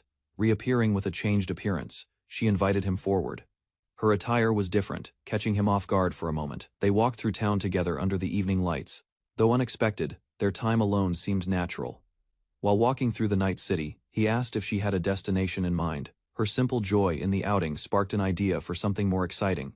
At her enthusiastic suggestion, they made their way to the nearest casino. Bright lights and elegant decor welcomed them with overwhelming grandeur. She stood still for a moment, taking in the surroundings. Visiting such a place had always been her wish, though past restrictions had kept her away. Seated together at a table, she nervously examined the cards in her hands. With a cheerful expression, she admitted her quick loss. Her carefree attitude surprised him, especially considering her status. She smiled brightly, satisfied with the evening's events. Despite her earlier loss, her spirits remained high. Encouraged by her, he approached the roulette table. A past remark about his luck echoed in his thoughts. He placed a bet on 0 without hesitation. On the first spin, the result stunned them, an incredible win. Still calm, he declared he would repeat the same risky bet. The dealer praised his fortune without hiding surprise. A second win followed instantly. Coins piled high, and the dealer stared in disbelief. She could only gasp. After his major win, he decided not to press his luck. The dealer, however, had other plans and boldly challenged him to stay and play. He agreed under one condition: to place everything on 0. She accepted without hesitation, unaware of a hidden trick in the machine. As the wheel spun, tension grew. Against expectations, the result landed on 0 again, stunning everyone around the table. She collapsed at the table, unable to process the outcome. The total winnings shocked her further, as they now rivaled the value of land. Desperate for redemption, she begged for one more chance. Calmly, he reminded her of the stakes, questioning if she could handle the cost. The total earnings reached an unbelievable amount, shocking the dealer into panic. She couldn't believe the sum exceeded the value of the entire casino. News of the result spread quickly. Even nobles and royalty were stunned, acknowledging it was beyond their reach. With no answer for the situation, the dealer weakly redirected them to speak with the casino's owner instead. The owner introduced himself calmly. Questions about the missing dealer were met with vague concern, raising silent suspicion. Shortly after, they found her unconscious and restrained. The owner revealed she had acted without approval, distancing the establishment from her reckless decision. Ceres pointed out the exact amount he was owed, but the owner only presented part of the total. The owner explained that large bets required prior approval. He shifted blame to the dealer, and claimed she would bear the full punishment. Realizing how serious the matter had become, Ceres offered to settle things with money if absolutely necessary. Instead of calming the situation, the owner revealed a darker intention. The captured woman now faced the threat of permanent removal. Suspicion grew, the explanation felt forced. Both Ceres and his companion questioned the legality and fairness of the casino's actions. Stepping forward, Marianne confronted the owner with calm authority. She questioned whether the casino's rules held more weight than national law. The owner grew pale as realization struck. Recognizing her identity, he stammered an apology, unable to defend his position. Rather than punish him directly, she offered a proposal. Taking over the casino would require effort, but it was possible. With Ceres' agreement, she suggested splitting control and profits. The owner, seeing no alternative, accepted without resistance. Later, as the city returned to peace, someone called out to both Ceres and Marianne, signaling that a new chapter was about to begin. Sharon enthusiastically pledged herself to their service, unaware she was intruding on their personal time together, despite the success. Ceres felt no joy. Wealth and admiration surrounded him, yet none of it matched what he truly desired. From the outside, it might appear like he achieved everything, but deep down, the emptiness lingered. With dragon wings extended, he quietly carried Marianne into the night. Her presence brought calm, though questions still filled his mind. Once they landed, she softly acknowledged his fortune. In her eyes, he had gained much more than he realized. Marianne hesitated, wondering if she had overstayed her welcome, yet Ceres reassured her that he had enjoyed the time. As they considered leaving, nearby guards raised concern. Attention on the princess was growing, prompting them to stay cautious. She leaned closer and softly asked for a short break. The long walk had left her weary, especially in unfamiliar shoes. Later, steam filled the air as silence settled between them. Ceres understood her intent without needing direct words. Now alone, Marianne stood confidently. Ceres, aware of their solitude, began to wonder what would come next. Late at night, clothes lay scattered across the floor, while two figures moved closely under dim light. Moments grew more intense, their bodies reacting instinctively to each other's presence. Her expression shifted from hesitation to vulnerability, giving in to emotions once buried deep. Outside, the world faded into silence. With rising urgency, their embrace deepened. Each movement reflected trust earned through pain and shared solitude. In the quiet that followed, she smiled softly. Her eyes shimmered, not from tension but relief. Morning light spilled across the sheets. As he stirred awake, a sudden interruption shattered the stillness. After an unexpected arrival, the group of women entered the room, exchanging casual remarks as tension lingered. Ceres tried to take responsibility, stepping forward with quiet resolve. Marianne, however, calmly redirected the blame, diffusing any rising conflict with gentle composure. The air slowly shifted from confrontation to reluctant acceptance. An awkward silence followed, broken by a shared glance between Ceres and the young man. Though fatigued, he remained composed. Without further comment, the women turned and exited the room. Their destination was clear: time to clean up and reset. By the next day, weariness had settled in. While lounging, the women reflected on the surprising energy he had shown throughout. The atmosphere shifted from playful to teasing as the group gathered. Ceres, flustered and overwhelmed, endured their amused glances. Elsewhere, he stood quietly by the window, sipping his drink. The peace of the morning offered a rare sense of clarity after the chaos of the previous night. Contentment settled in. Surrounded by loyal companions, he reflected on the unexpected life he now led. United and confident, each woman stood by his side. Their connection to him, once uncertain, had now become unmistakably solid. Sudden footsteps disrupted the calm. The door creaked open. From the shadows emerged unwelcome guests, bringing new tension to the morning's peace. Old comrades arrived unexpectedly, demanding Ceres' return. Their voices echoed across the room. Luck froze mid-sip, startled by tension. Ceres stood beside a young woman at the mansion entrance, watching her cheerful farewell. The door closed gently, leaving him silent as they stepped away together. Inside another room, a short-haired woman smiled with unsettling confidence. Behind her, Ceres appeared tense, sensing her words carried a hidden threat toward the hero's household. Elsewhere, two women confronted Ceres about his sudden actions. Suspicion filled the corridor as they demanded clarity regarding his involvement with the hero's mother. Frustration erupted when accusations intensified. One woman angrily questioned his intentions, while Ceres struggled to defend himself against claims of disrupting their peaceful life. Calmly yet firmly, she pressed him for answers. Her sharp gaze left Ceres cornered, unable to respond as tension settled heavily between them. A heated argument unfolded as a young woman accused Ceres of relying too heavily on others. She claimed his dependence proved he had learned nothing from past journeys. Another confrontation erupted between mother and daughter. The daughter protested that loving the same man was wrong, while the mother remained composed and unyielding. Tension deepened when the discussion shifted to marriage. The mother calmly implied that Maria had chosen Zekt, suggesting Ceres should abandon adventuring and seek ordinary work. Outside, anger reached its peak. One woman condemned another's behavior as disgraceful, their dresses swaying as resentment sharpened the divide between them. Finally, a shocking confession surfaced. With steady resolve, she revealed her past relationship with Ceres and admitted accepting his necklace, leaving the others stunned. A young woman confronted Ceres, accusing him of chasing the hero away, despite receiving the necklace. She declared their relationship finished, her expression firm and unshaken. Later, Ceres sat in a quiet room while another man addressed him seriously. The atmosphere felt restrained, as if both understood this meeting would decide future paths. During the discussion, Ceres stated that Zekt was no longer a hero. He insisted he needed no assistance and intended to live freely from then onward. Elsewhere, Zekt stood confidently before several women, claiming wealth and rank made further battles unnecessary. He suggested hiring help instead of continuing dangerous adventures. In contrast, Ceres reflected calmly on love and happiness. A faint smile appeared as he chose to value being with someone precious above status or power. Zekt declared everything finished, admitting he had no intention of returning. He claimed nothing stood in the way of his harem and walked away confidently. The women gathered near Ceres, listening as the truth surfaced. Battles against dragons and demon beasts had left 3 of them unable to fight. Confirming Zekt's words, Ceres calmly pointed out Zekt's feelings toward the 3 women. He suggested that if Zekt cared, he should take responsibility and support them properly. Zekt rejected the criticism, arguing that heroes could rebuild parties anytime. He insisted past heroes lived freely, keeping multiple wives even before earning their titles. Anger finally broke through Zekt's composure. He accused Ceres of wanting the same comfortable dream. His expression twisted as frustration overtook reason. Zekt faced the women and harshly declared he did not love them. He reduced their worth with cruel words, dismissing their value without hesitation. Pointing towards Ceres, Zekt insisted the women no longer needed him as a party member. He mockingly left their future in Ceres' hands.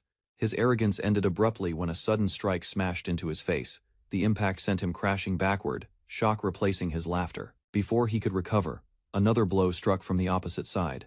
The force twisted his body, leaving him stunned and unable to respond. As he staggered, a woman delivered a final kick that drove him away. Nearby, Ceres watched in surprise while regret flickered across her expression. A young woman stepped forward and rebuked Zekt for raising his hand against them. Her anger was steady, condemning his behavior as reckless and disgraceful. Bruised and shaken, Zekt struggled to stand while she accused him of caring only about himself. Disappointment replaced any remaining respect she once held. Turning away, she declared that he could live freely from now on. In exchange, she severed their ties completely, leaving him behind with the others watching. Fury overtook Zekt as he shouted that the outcome suited him. He insisted he never needed Ceres and claimed he could always find other women. Silence followed as one of the women lowered her gaze. Though skilled with a blade, she admitted she no longer wished to risk her life in battles. The 4 women gathered together, confirming their decision with calm expressions. None of them hesitated as they acknowledged the path they had chosen. One woman stated that Zekt was not the only one at fault. She admitted that Maria also bore responsibility and urged him to stop clinging to broken ties. Another stepped forward and gently thanked Zekt for everything until now. Beside her, the others stood united, making it clear their bond with him had already faded. With closed eyes, she declared the engagement void and told him to do as he pleased. Zekt stood speechless as the final connection between them disappeared. As she walked away, her long dress swaying behind her, Ceres faced Zekt in silence. The confrontation shifted, leaving the 2 men alone in the quiet hall. Zekt paused at the doorway and spoke casually to Ceres before leaving. Despite the tension, he expressed brief gratitude, then stepped forward without looking back. Raising one hand in farewell, Zekt exited the hall with forced confidence. Ceres stood still as the women gathered behind him, watching the former hero depart. After the door closed, Ceres suggested taking a short rest. A cup sat untouched nearby while he steadied his thoughts and regained composure. Soon 3 women approached him with serious expressions. They stated it was time to discuss their future and what choices lay ahead for all of them. As silence settled, one woman called Ceres' name softly. He turned toward them, aware that a new chapter was beginning within the quiet room. Rita suddenly asked Ceres about his father, catching him off guard. He forced a strained smile, clearly uncomfortable discussing family matters in that moment. Composing himself, Ceres explained that his father had likely returned to the village. He mentioned that Kazuma was running a shop there as usual. Rita brightened and suggested visiting the store to check on him. Her cheerful tone eased the tension that had lingered between them. Together they walked through town and soon arrived at the shop. Inside, a young man was cleaning a table when they stepped through the entrance. The man looked up and recognized Ceres immediately. A warm smile spread across his face as he greeted them after a long time apart. Inside the shop, Kazuma noticed Ceres and Rita standing together and immediately grew suspicious. Sweat formed on his face as he hurried toward them, fearing an unexpected development. Jumping to conclusions, he loudly assumed they had married without telling him. His shocked expression drew attention, while Ceres quickly tried to deny the misunderstanding. After calming down, Kazuma listened as they explained recent events. Sitting together at a table with food prepared, he acknowledged that adventurers often faced complicated situations. With a thoughtful smile, Kazuma suggested that Rita could eventually find someone new. He then called out a name, hinting at a possible introduction. Before confusion deepened, Ceres quietly apologized in advance. Rita looked surprised as Kazuma prepared to introduce someone important to the conversation. Kazuma introduced a young maid named Mary as Rita's new mother. Mary greeted her politely, while Kazuma proudly presented her with an enthusiastic gesture. Rita stared at Mary's youthful appearance, confused by how close they seemed in age. Her expression shifted between disbelief and uncertainty. Standing face to face, Mary calmly explained that she chose to be with Kazuma. Ceres watched Rita struggle to understand the sudden revelation. Without hesitation, Kazuma pulled Mary close and kissed her affectionately. He declared their days together filled with love, leaving Rita stunned. Ceres quietly observed as Kazuma boasted about Mary's cooking surpassing his own. Rita remained speechless while the couple continued displaying their intimacy openly. Kazuma proudly explained that he now trained under Mary while working as a waiter. Standing beside him, she smiled modestly as he admitted he no longer had the luxury to hire others. With playful confidence, Kazuma praised Ceres for staying determined despite losing in cooking skills. Ceres acknowledged the compliment, recognizing Kazuma's effort and growth. After finishing their meal, Rita quietly stated she was full and prepared to leave. Ceres agreed and turned toward the exit, but Kazuma suddenly called out to stop him. Holding a menu board, Kazuma asked Ceres to write a promotional message for the shop. Mary bowed politely, requesting his help to improve business. Facing Ceres seriously, Kazuma questioned whether he was content remaining only a cook. He reminded him that greater heights awaited beyond the capital, prompting Ceres to accept the request. Kazuma celebrated after Ceres finished writing on the board. Convinced the shop would now attract many customers, Mary clasped her hands happily, relieved that their business might finally improve. Ceres excused himself and stepped outside, deciding it was time to head back inside. Another woman welcomed him warmly, mentioning she had been waiting to continue their earlier discussion. Rita noticed his distant expression and commented that he seemed drained. Ceres offered no clear answer, leaving her slightly concerned about his state of mind. Suddenly, Rita rushed forward and embraced her mother tightly. The unexpected action startled her, drawing surprised reactions from those nearby. Aunt's calm returned. The women gathered and questioned what path they intended to choose next. Their serious expressions showed that an important decision still awaited them. Ceres stood frozen as the women surrounded him and spoke boldly about his future. They insisted that whether mother or daughter, what mattered was that he should not hold back his feelings. Their expressions hardened as they stared down at him, silently demanding clarity. The atmosphere grew intense, leaving Ceres overwhelmed by their unified pressure. Accusations escalated when they questioned whether he intended to make one of them cry. Like tension filled the room as they confronted him without hesitation. One woman finally stepped forward and urged everyone to calm down. She reminded them that Ceres himself had never asked for this situation. With a gentle smile, she concluded that the real issue was not his desire but their own feelings. She stated that they simply wished to stay by his side and live happily together. The 3 women sat close together and asked Ceres to choose one of them. They admitted that remaining as they were would leave none of them truly satisfied. After speaking privately, They reasoned that practical matters like age and household skills could be managed. They believed such concerns should not decide who stayed beside him. Determination replaced hesitation as they resolved to improve themselves, each silently prepared to compete fairly for his affection. Ceres suggested they focus on building independent lives first, such as finding work or learning useful skills. His calm proposal momentarily unsettled their expectations. He then explained that if their feelings remained genuine after time had passed, they could decide seriously. Faced with his firm stance, the three exchanged surprised glances. A woman smiled gently and declared that from now on she would seriously pursue becoming worthy of Ceres. Her expression showed quiet determination rather than doubt. Soon, the others gathered under falling petals and vowed to improve their domestic skills and devotion. Together, they resolved to compete properly and build futures beside him. Morning light filled the hallway as a cheerful woman struck a metal pan, determined to wake everyone inside the quiet house. Upstairs, three sleepy women lay tangled beneath blankets, slowly stirring while confusion lingered across their tired faces. Downstairs, the energetic caller urged them to rise, then suddenly pulled away the covers, forcing the startled trio upright in shock. By the time Ceres, the blonde-haired youth, entered the room, the women had already scrambled from bed, flustered and kneeling awkwardly on the floor. Later breakfast was discussed eagerly, and as plans for the day continued, Ceres prepared to leave for training while the household gradually settled. As Ceres prepared to step outside, the short-haired woman suddenly blocked his path, arms spread wide while the others watched in surprise behind her. Soon after, the three women gathered themselves and calmly declared that his flower training had already begun earlier than expected. Inside the borrowed-in kitchen, ingredients were arranged neatly as the group stood together, presenting bread, vegetables, and soup for everyone. While explaining their roles, they revealed experience in serving customers before, insisting they were capable of managing the cooking duties. Moments later, one of them eagerly bit into fresh bread, as the short-haired woman confidently reminded Ceres that all ingredients had been prepared. Gathered inside the kitchen, the women confidently insisted they could handle cooking, determined to prove they were worthy partners for Ceres. One of them stepped forward and attempted to heat water with magic, concentrating carefully as energy formed between her hands. Suddenly, flames burst wildly out of control, forcing the short-haired woman to shout in alarm as smoke filled the room.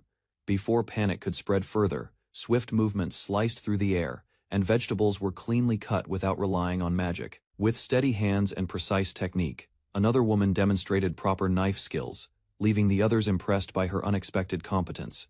Chopped ingredients lay scattered across the table as frustration rose, and a firm hand struck down to stop the careless handling of food. Determined to teach properly, the short-haired woman demonstrated cracking an egg into a bowl and whisking it until the mixture blended smoothly. Confusion followed when another tried copying the technique, gripping the egg too tightly while uncertainty showed in her stiff posture. Meanwhile, smoke drifted from the stove as others argued about seasoning, drawing Ceres into the tense atmosphere of the kitchen. At last, plates were arranged with omelets, salad, toast, and soup, the meal complete, despite mistakes that nearly ruined breakfast. After the chaotic preparation, the group gathered around the table, exhausted yet relieved that the food at least resembled a proper breakfast.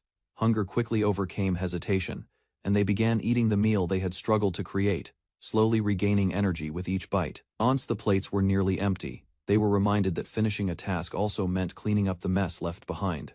In the kitchen, guidance was given about washing dishes efficiently, stressing order and careful use of water to avoid waste. Soon afterward, sleeves were rolled up and hands moved steadily through soap and foam, proving their determination to improve together. While washing dishes, one woman panicked as a knife slipped in the soapy water, nearly cutting her fingers amid rising steam. Embarrassment followed as she overreacted, and another warned her to stay calm instead of shouting across the kitchen. Afterward, new tasks were assigned, sending them into separate rooms with mops and cloths to continue cleaning. Energy shifted when two of them began treating the chore like a contest, pushing their mops faster across the polished floor. Soon the competition escalated into reckless movements, forcing the others to intervene before their playful battle damaged the room. During training, one woman playfully pressed a spinning brush against another's face, laughing as foam and water splashed everywhere. Without warning, she shifted to magic practice, forming ice and fire in her hands before unleashing a powerful blast forward. Shock spread across the room as the explosion roared, forcing the others to duck while debris scattered violently. After the chaos subsided, the instructor calmly redirected the lesson toward herbal studies and proper medicine preparation, explaining that magic could not heal everything. She emphasized potions and ointments, as essential support for those without power. In a quieter moment, the woman with glasses introduced a new task, explaining they would prepare a soothing ointment for irritated skin. Carefully, she demonstrated drying specific herbs and grinding them together, describing how proper balance would determine the mixture's effectiveness. Following her lead, the others began crushing ingredients with focused expressions, working steadily at the long wooden counter. Despite their effort, fatigue and uncertainty surfaced, and one of them quietly wondered if her contribution truly mattered.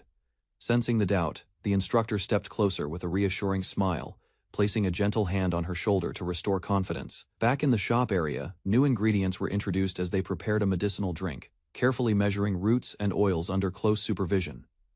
As the explanation continued, attention drifted, and fatigue showed on their faces while they struggled to follow each detailed instruction. Noticing their restlessness, guidance shifted, suggesting that sword practice might suit one of them better than delicate preparation work. Later outside, the lesson changed entirely, focusing on dance steps and formal etiquette required for proper social appearances. Seated awkwardly on the grass, they practiced posture and gestures, learning that refinement would be essential if they stood beside Ceres in noble gatherings. In the courtyard, graceful movements were demonstrated, showing how lifting the skirt slightly completed a respectful greeting. Watching carefully, the others attempted the posture themselves, raising their hems with varying degrees of confidence and composure. Soon Ceres was called forward to assist, and the instructor positioned him properly to guide the next demonstration. As they practiced together, closeness created visible tension, yet both maintained focus on maintaining balance and correct form.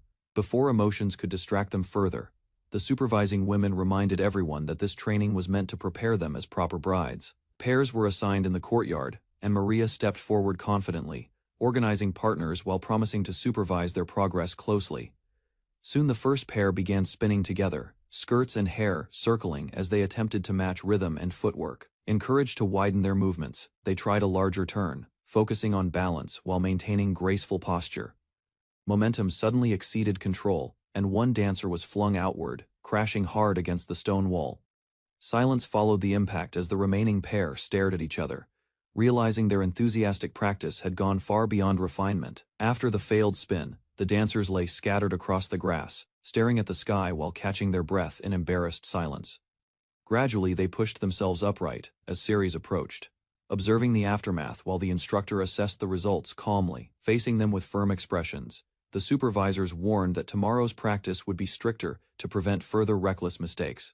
Later inside, chairs scraped softly as everyone sat around the table, grateful when Ceres offered tea to ease their fatigue. Though exhaustion lingered, quiet reflection replaced chaos, and they acknowledged that mastering refinement would demand far more patience than expected. Holding a warm cup of tea, Ceres reflected quietly, admitting that watching them today reminded him of earlier, simpler days. Across the table, the women listened closely as he acknowledged how much effort they had poured into supporting the household. Memories surfaced of each of them working diligently, whether cleaning, cooking, or practicing skills, despite repeated setbacks. Gentle smiles replaced exhaustion as they recognized how far they had come through shared effort and stubborn determination. By the end of the conversation, they accepted both their growth and their flaws, understanding that becoming better partners would take continued reflection. Soft expressions filled the room as the women admitted they had fought hard as adventurers, yet hearing Ceres praise them brought unexpected joy. Laughter followed around the table, each recalling small efforts made behind the scenes, from checking recipes to quietly offering support. At the center, Ceres sipped his tea while surrounded by their warm gazes, recognizing the unity forming between them. Conversation shifted toward rest, and someone suggested visiting a hot spring once their training as brides became less exhausting. Plans expanded further as they discussed improving their home, imagining a future where comfort, companionship, and shared purpose continued growing together. A sudden knock interrupted the calm evening, and Ceres turned toward the door as one of the women informed him that a visitor had arrived. When the door opened, a cheerful young woman rushed forward and embraced him warmly, clearly delighted to see him again. Surprise flickered across Ceres's face as he recognized her, realizing that Cecilia had unexpectedly appeared at his home. From the hallway, a short-haired woman in armor observed the reunion with narrowed eyes, quietly judging the newcomer's familiarity. Moments later, the rest of the household gathered behind Ceres, tension rising as they confronted the unexpected guest, now standing before them. Two high-ranking figures arrived formally, introducing themselves as the Emperor of the Galvan Empire and the Pope of the Holy Gandal Romanist Church. Before Ceres could recover from shock, Cecilia and the armored knight stepped forward, revealing that discussions regarding a marriage proposal had begun.